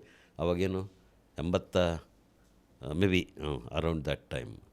ಅದಕ್ಕೊಂದು 20 ವರ್ಷ ಇತಿಹಾಸ ಆಯಿತು. 74ರಿಂದ 95, 2000 ಅಂದ್ಕೊಳ್ಳಿ, 30 ವರ್ಷ ಅಂದ್ಕೊಳ್ಳಿ. ಈ 30 ವರ್ಷದಲ್ಲಿ ಡಿಕ್ಲೈನ್ ಆಗ್ತಾ ಇರೋದು ಅದು ಡಿ ಎಸ್ ಎಸ್. ಸೊ ಅದಕ್ಕೆ ನೀವೆಲ್ಲ ಬರೆದ್ಬಿಡಿ ಈ 3 ದಶಕಗಳಲ್ಲಿ ಏನು ಮಾಡಿದ್ರಿ ಅಂತ. ನಾಳೆಯಿಂದ ನಾವು ಇದನ್ನು ರಿಪೀಟ್ ಮಾಡಲ್ಲ ಅಂತ ಯೋಚನೆ ಮಾಡಿ, ನಿಮಗೆ ಗೊತ್ತಾಗುತ್ತೆ ಅಂತ ಹೇಳಿದೆ. ಅಂದರೆ ಈ ಥರ ಹೋರಾಟ ಮಾಡಲ್ಲ, ಈ ಮಾಡೆಲ್ಗಳನ್ನ ಯಾವುದೂ ಮಾಡಲ್ಲ. ಪಾಂಪ್ಲೆಟ್ ಹಾಕಲ್ಲ, ಅಥವಾ ಪ್ರೊಟೆಸ್ಟ್ ಮಾಡಲ್ಲ, ಪ್ರೆಸ್ ಮೀಟ್ ಕರೆಯಲ್ಲ, rasta roko. Reject all those forms, you will find some other form. ಯೋಚನೆ ಮಾಡಿ ಇನ್ನೇನು ಮಾಡ್ಬೋದು ಅಂತ. ಕ್ರಿಯೇಟಿವಿಟಿ ಯೋಚನೆ ಮಾಡಿ ಇನ್ನೇನು ಮಾಡ್ಬೋದು ಅಂತ, ಅವಾಗ ಗೊತ್ತಾಗುತ್ತೆ ಅಂತ. ಸರಿ, ಹಂಗಂದ್ಬಿಟ್ಟು ನಾನೊಂದು ರೆಸ್ಟ್ ರೂಮ್ಗೆ ಹೋಗ್ಬಿಟ್ಟು ವಾಪಸ್ ಬಂದಲ್ಲಿ ಒಂದು ದೊಡ್ಡ ಕನ್ನಡಿ ಹಾಕಿದ್ರು. ನೋಡ್ತಾಯಿದ್ದೆ, ಕನ್ನಡಿಯಲ್ಲಿ ₹1 ನೋಟ್, ₹1 ಒಂದು ಅಂಟಿಸಿದ್ರು, ಹಿಂಗೆ ಬೆಳ್ಳಿ ರೂಪಾಯಿದು ಒಂದು ಏನೋ ಗೊತ್ತಿಲ್ಲ ಚಿತ್ರ ಅಂಟಿಸಿದ್ರು. ಯಾಕೆ ₹1 ಶುರು ಮಾಡಬಾರ್ದು ಅನ್ನಿಸ್ತು. ನಾನು ಬಂದು ಹೇಳಿದೆ, ನೋಡಿ ಈ ಪ್ರಾಬ್ಲಮ್ ಇರೋದೆಲ್ಲ ರಿಸೋರ್ಸಸ್ ಪ್ರಾಬ್ಲಮ್ ರಿಲೇಟೆಡ್. ಈಗ ಒಂದು ಪ್ರೋಗ್ರಾಮ್ ಮಾಡಬೇಕು, ನೀವು ಹೋಗಿ ದುಡ್ಡು ಎತ್ತಬೇಕು, ಖರ್ಚಾಗುತ್ತಲ್ಲ. ವ್ಯಾನ್ ತರಬೇಕು, ಪ್ಲಕ್ಸ್ ಹಾಕಬೇಕು, ಇನ್ನೊಂದು ಹಾಕಬೇಕು, ಎಲ್ಲ ದುಡ್ಡಾಗುತ್ತೆ. ಎಲ್ಲಿಂದ ತರ್ತೀರಿ ನೀವು? You have to depend on others. ಬೇಡ, ₹1 ನೀವೇ ಕೊಡಿಸಿ, ಅದರಲ್ಲೇ ಕಾರ್ಯಕ್ರಮ ಮಾಡೋಕ್ಕೆ ಯೋಚನೆ ಮಾಡಿ ಅಂತ. ದಿನಕ್ಕೆ ₹1 ಕೊಡಿಸೋದು. So we have taken that task. ₹1 ದಿನಕ್ಕೆ ಕೊಡಿಸ್ತಿದ್ವಿ. ಸುಮಾರು 10 years we did this experiment. 10 ವರ್ಷ ಎಲ್ಲರೂ ₹1. ಹಬ್ಬ ಅಂದರೆ ₹30,000 ಆಗಿತ್ತು ಅದು ಅಷ್ಟೇ. ಬಟ್ 10 ವರ್ಷದಲ್ಲಿ ಹೌದು, ಅಷ್ಟೇ ಆಗಿದ್ದು. ಅಷ್ಟೇ ಜನ ನಾವು ಕಡಿಮೆ ಇದ್ದಿದ್ದು. ನಾವು ಅಷ್ಟೇ ಜನ ಕಡಿಮೆ ಇದ್ದಿದ್ದು, ಒಂದು 10-15 ಜನ ಇದ್ದಿರ್ಬೋದು ನಾವು ಅಷ್ಟೇ. ಸೊ ಅದಾದಮೇಲೆ ಏನಾಯಿತು ಅಂತಂದರೆ, ಅದೆಲ್ಲ ಸೇರಿದ್ಮೇಲೆ ಅನ್ನಿಸ್ತು ಇದನ್ನೇನು ಮಾಡಬೇಕು ಈ ದುಡ್ಡನ್ನು ಅಂತ. ಬ್ಯಾಂಕಲ್ಲಿ ಇಡಬೇಕು, ಡೈರೆಕ್ಟಿ ಸಿಸ್ಟಮ್. ಮತ್ತು ಅದೇ ಬ್ಯಾಂಕು, ಅದರಲ್ಲಿ ದುಡ್ಡು ಹಾಕೋ, ಅದ್ರಲ್ಲಿ 4 ಕಾಸು ಬಡ್ಡಿ ಬರ್ತದೆ. ಇದು ಏನು ಮಾಡೋದು, ಇದನ್ನು ಬೇಡ ಅಂಥೇಳಿ ಕುರಿಗಳ ಮೇಲೆ ಹಾಕೋಣ, ಯಾರು ಬಡವ್ರಿಗೂ ಒಂದು ಕುರಿ ತಗೊಳ್ಳೋಣ, ಆಮೇಲೆ ಅವರಿಂದ ಒಂದು ಕುರಿ ತಗೊಳ್ಳೋಣ ಅಂತ ಏನು ಮಾಡಿ, ಅದು ಫೇಲ್ ಆಯಿತು. ಸೊ ಇನ್ನು ಬೇಡ, ಇರೋದ್ರಲ್ಲಿ ಏನಾದ್ರು ಒಂದು ಸ್ಥಾವರಗೊಳ್ಳೋಣ ಅಂಥೇಳಿ 10 ಗುಂಟೆ ಜಮೀನನ್ನು ಈಗ ಆದಿಮ ಏನಿದೆ ಅಂತರಗಂಗೆ ಬೆಟ್ಟದಲ್ಲಿ ಇನ್ನೊಂದಷ್ಟು ಹಾಕ್ಬಿಟ್ಟು ₹35,000 10 ಗುಂಟೆ ಜಮೀನು ತಗೊಂಡಿದ್ದಲ್ಲಿ. ಅದು ಫಸ್ಟ್ ಸ್ಟೆಪ್. ಆಮೇಲೆ ಅಲ್ಲೊಂದು ಗುಡಿಸಲು ಕಟ್ಟಿದ್ದು, ಮತ್ತು ಅಲ್ಲಿಂದ ಚಟುವಟಿಕೆಗಳು ಬೇರೆ ಬೇರೆ ಆಗಿದ್ದು. ಶುರು ಮಾಡಿದ ಕಾರಣ ಏನು ಇದೆ? ಶುರು ಮಾಡಿದ ಕಾರಣನೇ ಎರಡೇ. ಒಂದು, ಮಕ್ಕಳಲ್ಲಿ ವೈಜ್ಞಾನಿಕ ಮನೋಭಾವ ಬೆಳೆಸ್ಬೇಕು. ಆಮೇಲಿಂದನೂ ಲುಂಪನೈಜೇಷನ್ ಇದೆಯಲ್ಲ, DSS ಮೂಮೆಂಟಿನ ಅವನತಿ ಇದೆಯಲ್ಲ, ಅದನ್ನು ತಪ್ಪಿಸ್ಬೇಕು. ಅದನ್ನು ತಪ್ಪಿಸ್ಬೇಕು ಅಂದರೆ ಅವರನ್ನು ಕಲ್ಚರಲೈಸ್ ಮಾಡಬೇಕು, ಅವ್ರ ಮೈಂಡ್ ಕಲ್ಚರ್ ಆಗಬೇಕು. ಎಗೈನ್ ಬುದ್ಧಿಸಮ್, ಏನೇನು ಇಶ್ಯೂಸ್, ಮೈಂಡ್ ಕಲ್ಚರಿಂಗ್, ಅದೇ ಅದನ್ನೇ ಮಾಡಿ ಮೈಂಡ್ ಕಲ್ಚರಿಂಗ್ ಮಾಡಬೇಕು. ಅದಕ್ಕೆ ಒಂದು ಪ್ರಯೋಗಶಾಲೆ ಬೇಕು, ಲ್ಯಾಬ್ ಬೇಕು. ಅಲ್ಲಿ ನಿರಂತರವಾಗಿ ಅಲ್ಲಿಗೆ ಅಂದರೆ ಬರೀ ಒಂದು ಕ್ಯಾಂಪ್ಸ್ ಇರುತ್ತಾ ಅಲ್ಲಿ? ಅಲ್ಲ, ಅದು ಆ ಥರ ಆರಂಭ ಮಾಡಿದ್ವಿ ಫಸ್ಟು. ಅಲ್ಲೊಂದು ಕ್ಯಾಂಪ್ ಮಾಡಿದ್ವಿ, ಮಕ್ಕಳ ಮೇಳ. ಈಗ ಮಾಡ್ತಾಯಿದ್ದೀನಿ, ಅಕ್ಕಿ ಆಡು ಅಂತ ಇಲ್ಲೊಂದು ನಡೀತದೆ. ನೆನ್ನೆ ಒಂದಾಯಿತು. ಹೆಚ್ಚು ಕಮ್ಮಿ 10 ಕಡೆಗೆ ನನ್ನ ನಾಟಕಗಳು ನಡೀತಾ ಇದೆ ಈಗ ಕರ್ನಾಟಕದಲ್ಲಿ. ಹೌದಾ? ಎಲ್ಲೆಲ್ಲಿ ಅಂದರೆ ಹೇಗೆ? ಕ್ಯಾಂಪ್ಸಲ್ಲಿ ಬೇರೆ ಬೇರೆ ಥರ ಬೇರೆ ಬೇರೆ ನನ್ನ ನಾಟಕಗಳು ನಾನು ಇದುವರೆಗೂ ಕಾನ್ಷಿಯಸ್ ಆಗಿ ಬರ್ನಲ್ಲ, very consciously I've written, political plays I've written. ಅವೆಲ್ಲವೂ ಕೂಡ ಈಗ ಕರ್ನಾಟಕದಲ್ಲಿ 10 ಕಡೆಗೆ ಆಗ್ತಾ ಇದೆ. ಅದನ್ನು ಟ್ರೈನಿಂಗ್ ಯಾರು ಕೊಡ್ತಾರೆ ಮಕ್ಕಳಿಗೆ? ಅಲ್ಲಿನ ಅವರು ಡೈರೆಕ್ಟ್. ಈಗ ರಂಗಾಯಣ ಗುಲ್ಬರ್ಗ 2 ನಾಟಕ ಮಾಡ್ತಾ ಇದ್ದೀನಿ ನಾನು. ನಾಯಿತಿಪ್ಪ ಮೊದಲು ರಂಗಾಯಣಕ್ಕೆ ಬರೆದ ನಾಟಕ, 6 ನಾಟಕಗಳು ಬರೆದಿಲ್ಲ, ನಾಯಿತಿಪ್ಪ ಒಂದು ಅದಾಗ್ತಾ ಇದೆ. ಇನ್ನೊಂದು ಡರ್ಬರ್ ಬುಡಣ್ಣ ಅಂತ ಅಲ್ಲಾಗ್ತಾ ಇದೆ. ರತ್ನಪಕ್ಷಿ ಅಂತ ಶಿವಮೊಗ್ಗದಲ್ಲೊಂದು ಆಗ್ತಾಯಿದೆ, ಇಲ್ಲೊಂದು ಆಗ್ತಾಯಿದೆ. ಅಕ್ಕಿ ಆಡು ನಾವೊಂದು ಮಾಡ್ತಾಯಿದ್ದೀವಿ, ಕೊಂಕಣಿ ಭಾಷೆಯಲ್ಲಿ ಉತ್ತರ ಕರ್ನಾಟಕದಲ್ಲಿ ಆಗ್ತಾಯಿದೆ. ಲೈಕ್ವೈಸ್. ಅಲ್ಲ ನಿಮ್ದೊಂದು ನಾಟಕ ಇರುತ್ತೆ, ಅದು ಹೀಗೆ ಅಂತ ಒಂದು ಇರುತ್ತೆ, ಹೀಗೆ ಇದನ್ನ ಮಾಡಬೇಕು ನಿರೂಪಣೆ ಅಂತ. ಆದರೆ ಅದು ಅವ್ರಿಗೆ ಗೊತ್ತಿರುತ್ತೆ ಎಕ್ಸಾಕ್ಟ್ಲಿ ಹಂಗೆ ಮಾಡಬೇಕು ಅಂತ, ಅವರವರೇ ಅಲ್ಲ, ಅಳವಡಿಸ್ಕೊಂತಾರೆ. ಥಿಯೇಟರ್ ಎಕ್ಸ್ಪರ್ಟ್ಸ್ ಅವರು ಓದಿರ್ತಾರೆ, ಎಲ್ಲ ಎಕ್ಸ್ಪರ್ಟ್ಸು ನೈನಾಸಮಲ್ಲಿ ಓದಿರ್ತಾರೆ, ಇನ್ನೊಂದು ಕಡೆಗೆಲ್ಲ ಓದಿರ್ತಾರೆ, ಅವ್ರ ನಾಟಕಗಳು ಬೇಕಿರ್ತದೆ. ಅವರೆಲ್ಲ ಒಂಥರ ಕ್ಲೋಸ್ ಆಗಿ ಕೆಲಸ ಮಾಡ್ತಾರೆ ನಿಮ್ಮ ಜೊತೆಲಿ, ಎಲ್ಲ ತಿಳ್ಕೊಂಡು ಇಲ್ಲ, ನನ್ನ ಬಗ್ಗೆ ಗೊತ್ತಿರುತ್ತೆ, ಆಮೇಲೆ ನಾಟಕದ ಬಗ್ಗೆ ಗೊತ್ತಿರುತ್ತೆ ಅವ್ರಿಗೆ. ಮಾಡಿದರೆ ಹೇಳ್ತಾರೆ, ಹಿಂಗೆ ನಿಮ್ಮ ನಾಟಕ ತೊಗೊಂಡಿದ್ದೀವಿ ಅಂತ, ಅಷ್ಟು ಸಾಕು. Okay okay. ಸೊ ಆ ಥರ ಆಗ್ತಾಯಿದೆ. ಸೊ ಹಂಗೆ ಆದಿಮ ಹಂಗೆ ಕಂಟಿನ್ಯೂ ಆಯ್ತು. ಆದಿಮ ಹೇಳಿದ್ನಲ್ಲ, ಮೊದಲು ಉದ್ದೇಶ ಇದ್ದಿದ್ದು ಒಂದು ಲ್ಯಾಬ್ ಬೇಕು ಅಂತ, ಮೈಂಡ್ ಕಲ್ಚರಿಂಗ್. ಮೈಂಡ್ ಕಲ್ಚರಿಂಗ್ಗೆ ಹೆಂಗೆ ಥಿಯೇಟ್ರಿಕಲ್ ಇದನ್ನು ಇದು ಮಾಡಬೇಕು, ಕಲೆ ಹಾಡು ಇವನ್ನೆಲ್ಲ ಹೆಂಗೆ ಇದು ಮಾಡಬೇಕು ಅಂತ. ನಾನು ಬೇಸಿಕ್ಲಿ ಸಾಂಗ್ ರೈಟರ್. ನಾನು ಪದ್ಯ ಬರಿತಾ ಇದ್ದನು, I have shifted to song writing. ಯಾವಾಗ ನಾನು 8, 9, 10 PUCಯಲ್ಲಿರುವಾಗ ನಾನು ಪದ್ಯ ಬರಿತಾ ಇದ್ದೆ. ಅದಾದ ನಂತರ ದಲಿತ ಸಂಘರ್ಷ ಸಮಿತಿಗೆ ಬಂದಮೇಲೆ ವೆರಿ ಫ್ಯೂ ಇಯರ್ಸ್, ಲೈಕ್ 2 ವರ್ಷ PUC ಆದಮೇಲೆ ಅಂತೇಳಿ ಅಷ್ಟರೊಳಗೆ ನಾನು ಪದ್ಯ ಬರೆಯೋದು ನಿಲ್ಲಿಸಿದೆ. ಯಾಕೆ ನಿಲ್ಲಿಸಿದೆ ಅಂತಂದರೆ, ಮಾತಾಡಬೇಕಾದ್ರೆ ಜನಗಳ ಜೊತೆಗೆ ಭಾಷಣ ಮಾಡಬೇಕಿತ್ತು, ಒರೇಟರ್ಸ್ ಬೇಕಿತ್ತು.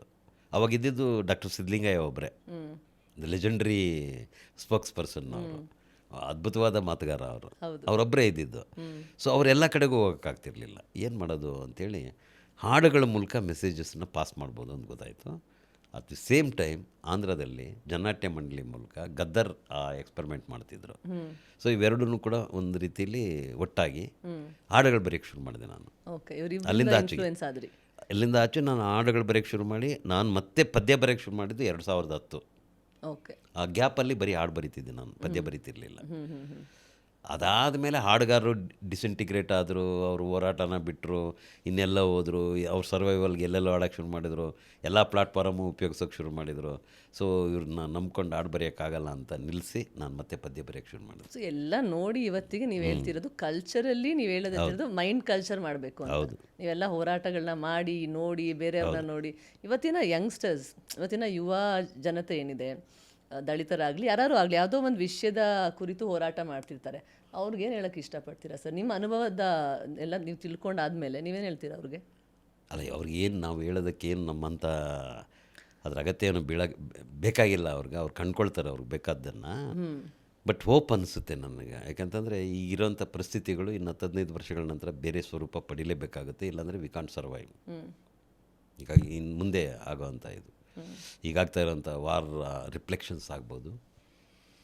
ಅದಾದ ನಂತರ ಕಾರ್ಪೊರೇಟ್ ಏನು ಹೇಳ್ತೀವಿ ನಾವು, ಅದರ ದಾಹ, ಕಾರ್ಪೊರೇಟ್ ದಾಹ ಏನಾಗುತ್ತೋ ಗೊತ್ತಿಲ್ಲ. ಯಾಕೆಂದರೆ ಇದುವರೆಗೂ ಏನಾಗಿದೆ ಅಂತಂದರೆ, ನಮ್ಮ ದೇಶದ ನೆಲನ, ಜಲನ ಎಲ್ಲವನ್ನ ಮಾರಲಾಗಿದೆ ಕಂಪ್ಲೀಟ್. ಅದರಲ್ಲೇನು ಸರೆಂಡರ್ ಟು ಕಾರ್ಪೊರೇಟ್ ಫೋರ್ಸಸ್ಸು. ಅದೇನು ಛತ್ತೀಸ್ಗಢ ಮತ್ತು ಉಳಿದ ಕಡೆಗೆ ಒಂದು ಸ್ವಲ್ಪ ನಮ್ಮ ML ಮೂಮೆಂಟ್ನಿಂದಾಗಿ, ಜಾರ್ಖಂಡ್ ಇರ್ಬೋದು, ದಂಡಕಾರಣ್ಯ, ಛತ್ತೀಸ್ಗಢ ಈ ಭಾಗದಲ್ಲಿ ಆ ಪಾಸ್ಪೇಟು ಮತ್ತು ಡೆಪಾಸಿಟ್ಸನ್ನು ಅವ್ರು ರೆಸಿಸ್ಟ್ ಮಾಡ್ತಾಯಿದ್ರು. ವೇದಾಂತಮ್ಗೆ, ನಮ್ಮ ಟಾಟಾಗೆ, ಇವರೆಲ್ಲ ಅಲ್ಲಿ ರಣಹದ್ದುಗಳ ಥರ ಅಲ್ಲಿ ಕಾಯ್ತಾ ಇದ್ದಾರೆ. ಅಲ್ಲಿ ಈ ಮೋದಿ ಗೌರ್ಮೆಂಟ್ ಬಂದಾದಮೇಲೆ ಅಲ್ಲಿ ರೋಡ್ ಮಾಡ್ತು, ಕಾರಿಡಾರ್. ಗೊತ್ತೇ ಇದೆ ನಿಮ್ಮ ಪಾಲಿಟಿಕ್ಸ್ ಏನಾಯಿತು ಅಂತ. ಸಂಪೂರ್ಣವಾಗಿ ಆ ರಿಸೋರ್ಸಸ್ಸನ್ನು ಕ್ಯಾಪ್ಚರ್ ಮಾಡಲಾಗಿದೆ. ಅದಾನಿ, ಅಂಬಾನಿ, ಗೊತ್ತೇ ಇದೆ ಇದೆಲ್ಲ ನಮಗೆ. ಸೊ ಈಗ ಉಳಿದಿರೋದು ಏನು, ನಮಗೆ ಏನೇನೂ ಉಳಿದಿಲ್ಲ ನನ್ನ ಪ್ರಕಾರ. ಅಷ್ಟೊಂದನ್ನು ಮಾರಲಾಗಿದೆ, ಅಷ್ಟೊಂದನ್ನು ಅಡ ಇಡಲಾಗಿದೆ. ಸೊ ಅದರ ಎಮ್ಯಾನ್ಸಿಪೇಷನ್ ಮಾಡಲೇಬೇಕಾಗುತ್ತೆ. ಅದು ಅವರು ಮತ್ತೆ ವಾಪಸ್ ಪಡ್ಕೋಬೇಕಾಗುತ್ತೆ. ಯುವಜನರು ಸಜ್ಜಾಗ್ತಾರೆ. ಇವ್ರು ಅಂದ್ಕೊಂಡಿದ್ದಾರೆ ಅವ್ರು ಮತ್ತೆ ಬಂದೂಕ ಹಿಡಿಯಲ್ಲ ಅಂತ. If forces, history forces, every child will hold gun. Latin American ಕಂಟ್ರೀಸಲ್ಲಿ ನಮಗೆ ಪಾಠಗಳಿದ್ದಾವೆ. ಮಕ್ಕಳು ಕೂಡ ಗನ್ ತಗೊಂಡು ಹೋರಾಟ ಮಾಡಬೇಕಾದ ಸ್ಥಿತಿನೇ ಇವ್ರು ತರ್ತಾ ಇದ್ದಾರೆ. ಹಾಗೇ ಆಗುತ್ತೆ. ಥಿಂಕ್ ಅಬೌಟ್ LTT, ಎಲ್ಲನೂ ಸೈನೈಡ್ ಹಾಕ್ಕೊಂಡು ಹೋರಾಟ ಮಾಡಲಿಲ್ವಾ? ಹಾಗೇ ಆಗುತ್ತೆ. ಅದು ಈಗ ನಡೀತಾ ಇದ್ರೆ ಅದು ಬರುತ್ತೆ, ಡೆಫಿನೆಟಾಗಿ ಆಗುತ್ತೆ. ಅದನ್ನು ವಿ ಕಾಂಟ್, ಅದೆಲ್ಲ ಸುಳ್ಳು ಇವ್ರು ಹೇಳೋದು. ಎಲ್ಲಿ ತನಕ ಅಸಮಾನತೆ ಇರುತ್ತೆ, ತಾರತಮ್ಯ ಇರುತ್ತೆ, ಇಷ್ಟೊಂದು ಡಿಸ್ಪ್ಯಾರಿಟಿ ಇರುತ್ತೆ, ಅಲ್ಲಿವರೆಗೂ ಸ್ಟ್ರಗಲ್ ಇದ್ದೇ ಇರುತ್ತೆ, ನಡೆಯುತ್ತೆ. ಅದು ಫೇಲ್ ಆಗುತ್ತೆ, ಅಲ್ಲ ಮುಖ್ಯ. ಬಟ್ ನಡೀತಾನೆ ಇರುತ್ತೆ ಹೋರಾಟ. ಅಸಮಾನತೆ ಎಲ್ಲಿ ತನಕ ಇರುತ್ತೆ ಅಲ್ಲಿ ತನಕ ಹೋರಾಟ ನಡೆಯುತ್ತೆ. ಅದು ನೋಬಡಿ ಕ್ಯಾನ್ ಸ್ಟಾಪ್ ಇಟ್. ತುಂಬ ಇಂಟ್ರೆಸ್ಟಿಂಗ್ ಕಾನ್ವರ್ಸೇಷನ್ ಸರ್. ನಿಜವಾಗ ನನ್ನ ಎಷ್ಟೊಂದು ನಂದೇನೇನು ಒಂಥರ ಕ್ವೆಶನ್ಸ್ ಇತ್ತಲ್ಲ, ಎಷ್ಟೊಂದು ಇವತ್ತು ಉತ್ತರ ಸಿಕ್ಕಿದೆ ನನಗೆ. ಬಿಕಾಸ್ ನೀವು ತುಂಬ ಹೋರಾಟ ಮಾಡಿ ಅದನ್ನು ಅಲ್ಲೆಲ್ಲ ಅನುಭವ ಏನಂತಾರೆ, ಆ ಸಮಸ್ಯೆಗಳನ್ನ ನೋಡಿ ನೀವು ಬೇರೆ ಅದನ್ನು ಇವಾಲ್ವ್ ಮಾಡ್ಕೊಂಡಿದ್ದೀರಾ. ಅಂದರೆ ಬೆಸ್ಟ್ ನೀವು ಹೇಳಿದ ನನಗೇನು ಇಂಟ್ರೆಸ್ಟಿಂಗ್ ಅನಿಸ್ತಂದರೆ ಮೈಂಡ್ ಕಲ್ಚರ್ ಅಂತ ಹೇಳಿರಲ್ಲ, ಅದೇ ಮುಖ್ಯವಾದ ವಿಷಯ. ಹೌದು, ಡೆಫಿನೆಟ್ಲಿ. ಬಿಕಾಸ್ ನೀವು ಅವ್ರಿಗೆ ಥಿಂಕಿಂಗ್ ಅವ್ರಿಗೆ ಸ್ವಂತವಾಗಿ ಬರಬೇಕು ಮಕ್ಕಳಿಗೆ. ಹೌದು. ಈಗ ನೋಡಿ ಇವ್ರು ಹೇಳ್ಬೋದು, ಇವರು ನಾವು ಮುಕ್ತ ಮಾಡಿಬಿಟ್ಟಿದ್ದೀವಿ, ಆ ಮುಕ್ತ ಮಾಡಿದ್ದೀವಿ, ಈ ಮುಕ್ತ ಮಾಡಿದ್ದೀವಿ ಅಂತ. ಅದು ಅದು ಬಿಸಿ ಹೇಳಿಕೆ ಅನಿಸುತ್ತೆ ನನಗೆ. ಸಾಧ್ಯ ಇಲ್ಲ. ಅದು ಹೆಂಗೆ ನೀವು ತೆಗೆದಾಕ್ತೀವಿ? ಐಡಿಯಾಲಜಿನ ಹೆಂಗೆ ತೆಗಿತೀರಿ? You can kill a person. ನೀವು ಶೂಟ್ ಮಾಡ್ಬೋದು, ಫೇಕ್ ಎನ್ಕೌಂಟ್ರಲ್ಲಿ ಕೊಂದಾಕ್ಬೋದು, ಏನು ಬೇಕಾದ್ರೂ ಮಾಡ್ಬೋದು. ಬಟ್ ಐಡಿಯಾಸ್ನ ಹೆಂಗೆ ಕೊಲ್ತೀರಿ ನೀವು? You can kill men, not ideas. ಬಂದೇ ಬರ್ತದೆ, ಐಡಿಯಾಸ್ ಎಮರ್ಜ್ ಆಗೇ ಆಗುತ್ತವೆ. ಇಲ್ಲಾಂದ್ರೆ ವಿಯೆಟ್ನಾಮ್ ಏನು ಗ್ರೇಟೆಸ್ಟ್ ಇದನ್ನು ತೋರಿಸ್ತು, ಬ್ರೇವ್ನೆಸ್ ತೋರಿಸ್ತು ಹಿಸ್ಟ್ರಿಯಲ್ಲಿ. ಮಿಡತೆಗಳು ಅವರು 20 ವರ್ಷ ಫೈಟ್ ಮಾಡಿದ್ದು ಅಮೆರಿಕ ಜೊತೆಗೆ. ಎಷ್ಟು ಇವ್ರು ಬಾಂಬ್ ಹಾಕಿರೋದು, ಆರೆಂಜ್ ಫೀವರಿಂದ ಹಿಡ್ಕೊಂಡು ಎಷ್ಟು ಘೋರವಾದ ಹತ್ಯೆ ಮಾಡಿರೋದು ಮಕ್ಕಳನ್ನು ವಿಯೆಟ್ನಾಮಲ್ಲಿ. ಗೆಲ್ಲಕ್ಕಾಯ್ತಾ ಇವ್ರಿಗೆ? ಇಂಪಾಸಿಬಲ್. ಈಗೇನು ಏನು ನಡೀತಾ ಇದೆ, ಇರಾನ್ ಗೆಲ್ಲಕ್ಕಾಗುತ್ತೆ ಇವ್ರಿಗೆ, ಅಮೇರಿಕಾಗೆ? ಅದು ಹೆಂಗೆ ಗೆಲ್ಲುತ್ತೆ ಅಮೇರಿಕಾ? ಡಿವಾಸ್ಟೇಟಿವ್, ಸಾಧ್ಯನೇ ಇಲ್ಲ. ಎಕ್ಸಾಂಪಲ್ಸ್ ಇದೆಯಲ್ಲ ಹಿಸ್ಟ್ರಿಯಲ್ಲಿ. ಕ್ಯೂಬಾ ಇದೆ, ಬ್ರೆಜಿಲ್ ಇದೆ, ಚಿಲಿ ಇದೆ, ಎಷ್ಟು ಎಕ್ಸಾಂಪಲ್ಸ್ ಇದೆ ನಮ್ಮ ಮುಂದ್ಗಡೆ ರೆಸಿಸ್ಟೆಂಟ್ ಹಿಸ್ಟ್ರಿದು. ಸೊ ಇವತ್ತಿನ ಎಜುಕೇಷ್ನಲಿಸ್ಟ್ಗೆ ಏನು ಹೇಳ್ತೀರಾ ನೀವು? First of all, I don't call them educationists. ಹೇಳ್ತಾರೆ ಅವರು ಎಜುಕೇಷನಿಸ್ಟ್ಗಳು. ಒಂದು ಖಾಸಗಿ ಕಂಪ್ನಿ ಒಂದು ಇಂಟರ್ವ್ಯೂ ಬಂದಿದೆ ವೀಕಲ್ಲಿ, ಏನದು 100 best B schools of India ಅಂತೇನೋ ಒಂದು ಲೇಖನ ಬಂದಿತ್ತು. ಒಂದು ಬಿಸ್ನೆಸ್ ಸ್ಕೂಲ್ ಹೆಡ್ ಹೇಳ್ತಾನೆ, ನಮ್ಮ ಎಕ್ಸಲೆನ್ಸ್ ಏನು ಪರ್ಫಾರ್ಮೆನ್ಸಲ್ಲಿ ಆಲ್ ದೀಸ್ ಇಯರ್ಸ್ ಅಂತ ಅನ್ನೋದಕ್ಕೆ ಅವನು ಹೇಳ್ತಾನೆ. ನಾವು ಪೆಪ್ಸಿ ಕಂಪನಿಯ ಆಲೂಗಡ್ಡೆ ಚಿಪ್ಸನ್ನು ಗರಿಗರಿಯಾಗಿಡೋದು ಹೇಗೆ ಅನ್ನೋದಕ್ಕೆ ನಾವು ಇಷ್ಟೊಂದು ಅಚೀವ್ ಮಾಡಿದ್ದೀವಿ ಅಂತ ಹೇಳ್ತಾ ಇದ್ದಾನೆ. ಒಂದು ಬಿ ಸ್ಕೂಲು ಇದುವರೆಗಿನ ಅವರ ಜ್ಞಾನ ಮತ್ತು ಅವರ ಎಲ್ಲ ಇದು ತಿಳುವಳಿಕೆ ಪೆಪ್ಸಿದು ಅದೇನೋ ಬರುತ್ತಲ್ಲ, ಲೇಯರ್ ಇದು ಬರುತ್ತಲ್ಲ, ಆಲೂಗಡ್ಡೆ ಚಿಪ್ಸ್, ಅದನ್ನು ಗರಿಗರಿಯಾಗಿಡೋದು ಹೆಂಗೆ ಅನ್ನೋದಕ್ಕೆ ಬಳಕೆ ಮಾಡ್ತಿದ್ದೀವಿ ಅಂತ ಹೇಳ್ತಾ ಇದ್ದಾರೆ. ಅಂತಂದರೆ ಅವರು ದೇಶದ್ರೋಹಿಗಳಲ್ವಾ? ಯಾವುದಕ್ಕೆ ಬಳಕೆ ಆಗಬೇಕಾಗಿತ್ತು? ಈ ದೇಶ ಯಾವುದನ್ನು ಬಾಧಿಸ್ತಾ ಇದೆ ಅದನ್ನು ಕಡಿಮೆ ಮಾಡೋದಕ್ಕಾಗಬೇಕಿತ್ತು. ಅದು ಬಿಟ್ಬಿಟ್ಟು ಇದಾಗುತ್ತೆ ಅಂದರೆ ನಿಮ್ಮ ಇಂಟ್ರೆಸ್ಟ್ ಗೊತ್ತಾಯಿತು. ಬಿ ಸ್ಕೂಲ್ಗಳದ್ದು ಏನು, ಎಸ್ಕಿಮೋಗಳಿಗೆ ಐಸ್ ಮಾಡಿದವನು ಬೆಸ್ಟ್ CEO ಅಂತ ಅನ್ನೋದಾದರೆ, ಅದರಂಥ ಕ್ರಿಮಿನಲ್ ಆಗಿರುವಂಥ ಥಿಂಕಿಂಗ್ ಇನ್ನೊಂದಿಲ್ಲ. ಎಸ್ಕಿಮೋಗಳಿಗೆ ಐಸ್ ಮಾರೋದೇನೆ ದೊಡ್ಡ ಅಚೀವ್ಮೆಂಟು, ಅದೇನೇ ದೊಡ್ಡ CEO ಅನ್ನೋದಾದರೆ, ಅದರಂಥ ಏನು ಅದಕ್ಕೆ ಪದನೇ ಇಲ್ಲ ಹೀನಾಯವಾದ್ದು. ಯಾಕೆ ಕಾರ್ಪೊರೇಟ್ ಇದು ಅಷ್ಟೇ. ಅವನೊಬ್ಬ ಜರ್ಮನಿಯಲ್ಲಿ ಒಬ್ಬ ಜರ್ನಲಿಸ್ಟ್ ಹೇಳ್ತಾನೆ, forgotten is name, like our Lankesh those times. ಅವನು ಯಹೂದಿ, ಆದರೆ ಅವನು ಹಿಟ್ಲರ್ನ ಜರ್ಮನಿ ಭಾಷೆಯಲ್ಲಿ ಪತ್ರಿಕೆ ತರ್ತಿರ್ತಾನೆ. He was a very known ಪತ್ರಕರ್ತ. ಅವನ ಜನಗಳನ್ನ ಕೊಲ್ತಾ ಇದ್ರು, ಗ್ಯಾಸ್ ಚೇಂಬರ್ಗಳು ಕಳಿಸ್ತಾ ಇರೋ ಪ್ರಿಪ್ರೇಷನ್ ನಡೀತಾ, ಅವನೇನು ಬರೆಯೋದೇ ಇಲ್ಲ ಪತ್ರಿಕೆಯಲ್ಲಿ. ಅವನು ಯಾವುದ್ರ ಬಗ್ಗೆ ಬರೀತಿರ್ತಾನೆ ಅಂತಂದರೆ, ಇನ್ನು ಮುಂದೆ ಒಂದು ಎಕಾನಮಿ ಬರ್ತದೆ, ಕಾರ್ಪೊರೇಟ್ ಎಕಾನಮಿ ಅಂತ. ಅವರು ಲಾಭಗಳನ್ನು ಕೂಡಿಟ್ಟುಕೊಳ್ಳುವುದಕ್ಕೆ ಮನುಷ್ಯರ ಚರ್ಮಗಳಿಂದ ವ್ಯಾಲೆಟ್ಗಳನ್ನು ತಯಾರು ಮಾಡ್ಕೊಳ್ತಾರೆ, with our human skins, to keep their profits. ಇದಕ್ಕಿಂತಲೂ ಗೌರವಾದ್ದನ್ನು ಯೋಚನೆ ಮಾಡೋಕ್ಕಾಗುತ್ತೆ ಕಾರ್ಪೊರೇಟ್ ಎಕಾನಮಿನ. So that is our biggest enemy. So ಎಜುಕೇಷನಲ್ಸ್ಗೆ ಏನೂ ಹೇಳಲ್ಲ ನೀವು? ನಾನು ಅದನ್ನೇ, ಈ ಥರ ಎಜುಕೇಷನ್ಸ್ಗಳ ಬಗ್ಗೆ ನಾನೇನು ಹೇಳೋಕ್ಕಾಗುತ್ತೆ? Sad about, I am very pity about them. They don't know what is happening in grass roots. ಏನಾಗ್ತಾ ಇದೆ ಅನ್ನೋದ್ರ ಬಗ್ಗೆ ಅವ್ರ ಪ್ರಜ್ಞೆ ಇಲ್ಲ ಅವ್ರಿಗೆ. ಅವರೆಲ್ಲ ಕಂಫರ್ಟ್ ಝೋನಲ್ಲಿದ್ದಾರೆ. ದಿ ಅದರ್ ಇಂಡಿಯಾ ಅವರು, ಅವ್ರದ್ದೇ ಒಂದು India. The other India is different. That is the real India. It's been pleasure talking to you sir. ನಿಜವಾದ ಜೊತೆ ಮಾತಾಡ್ತಾ ನನಗೆ it's an eye opener conversation. ನನಗೆ ತುಂಬ ಇಂಟ್ರೆಸ್ಟಿಂಗ್ ಆಗಿತ್ತು. ಎಷ್ಟೊಂದು ವಿಷಯಗಳು ಎಲ್ಲೋ ಒಂದು ಕಡೆ ನೀವು ಹೇಳ್ದಂಗೆ ನಾವು ಭ್ರಮೇಲಿದ್ದೀವಿ. ನಮ್ಮ ಸಮಾಜ ಫುಲ್ ಭ್ರಮೇಲಿದೆ, ಬರೀ ಹೊಗೆ, ಏನು ಕಾಣಿಸ್ತಾ ಇಲ್ಲ ಏನು ಅಂತ. ಬಟ್ ಅದನ್ನು ತುಂಬ ನೀವು ಸರಳವಾಗಿ ವ್ಯಕ್ತಪಡಿಸಿದ್ದೀರಾ. ನನಗನ್ಸುತ್ತೆ ಈ ವಿಷಯಗಳನ್ನ ಕೇಳ್ತಿರೋದು ಎಷ್ಟೊಂದು ವಿಷಯಗಳು ಅರ್ಥ ಆಗುತ್ತೆ ಅವ್ರಿಗೆ ಅಂತ. Thank you so much sir for coming on the show. Thank you. Thank you so much. ನಮಸ್ತೆ ಸರ್.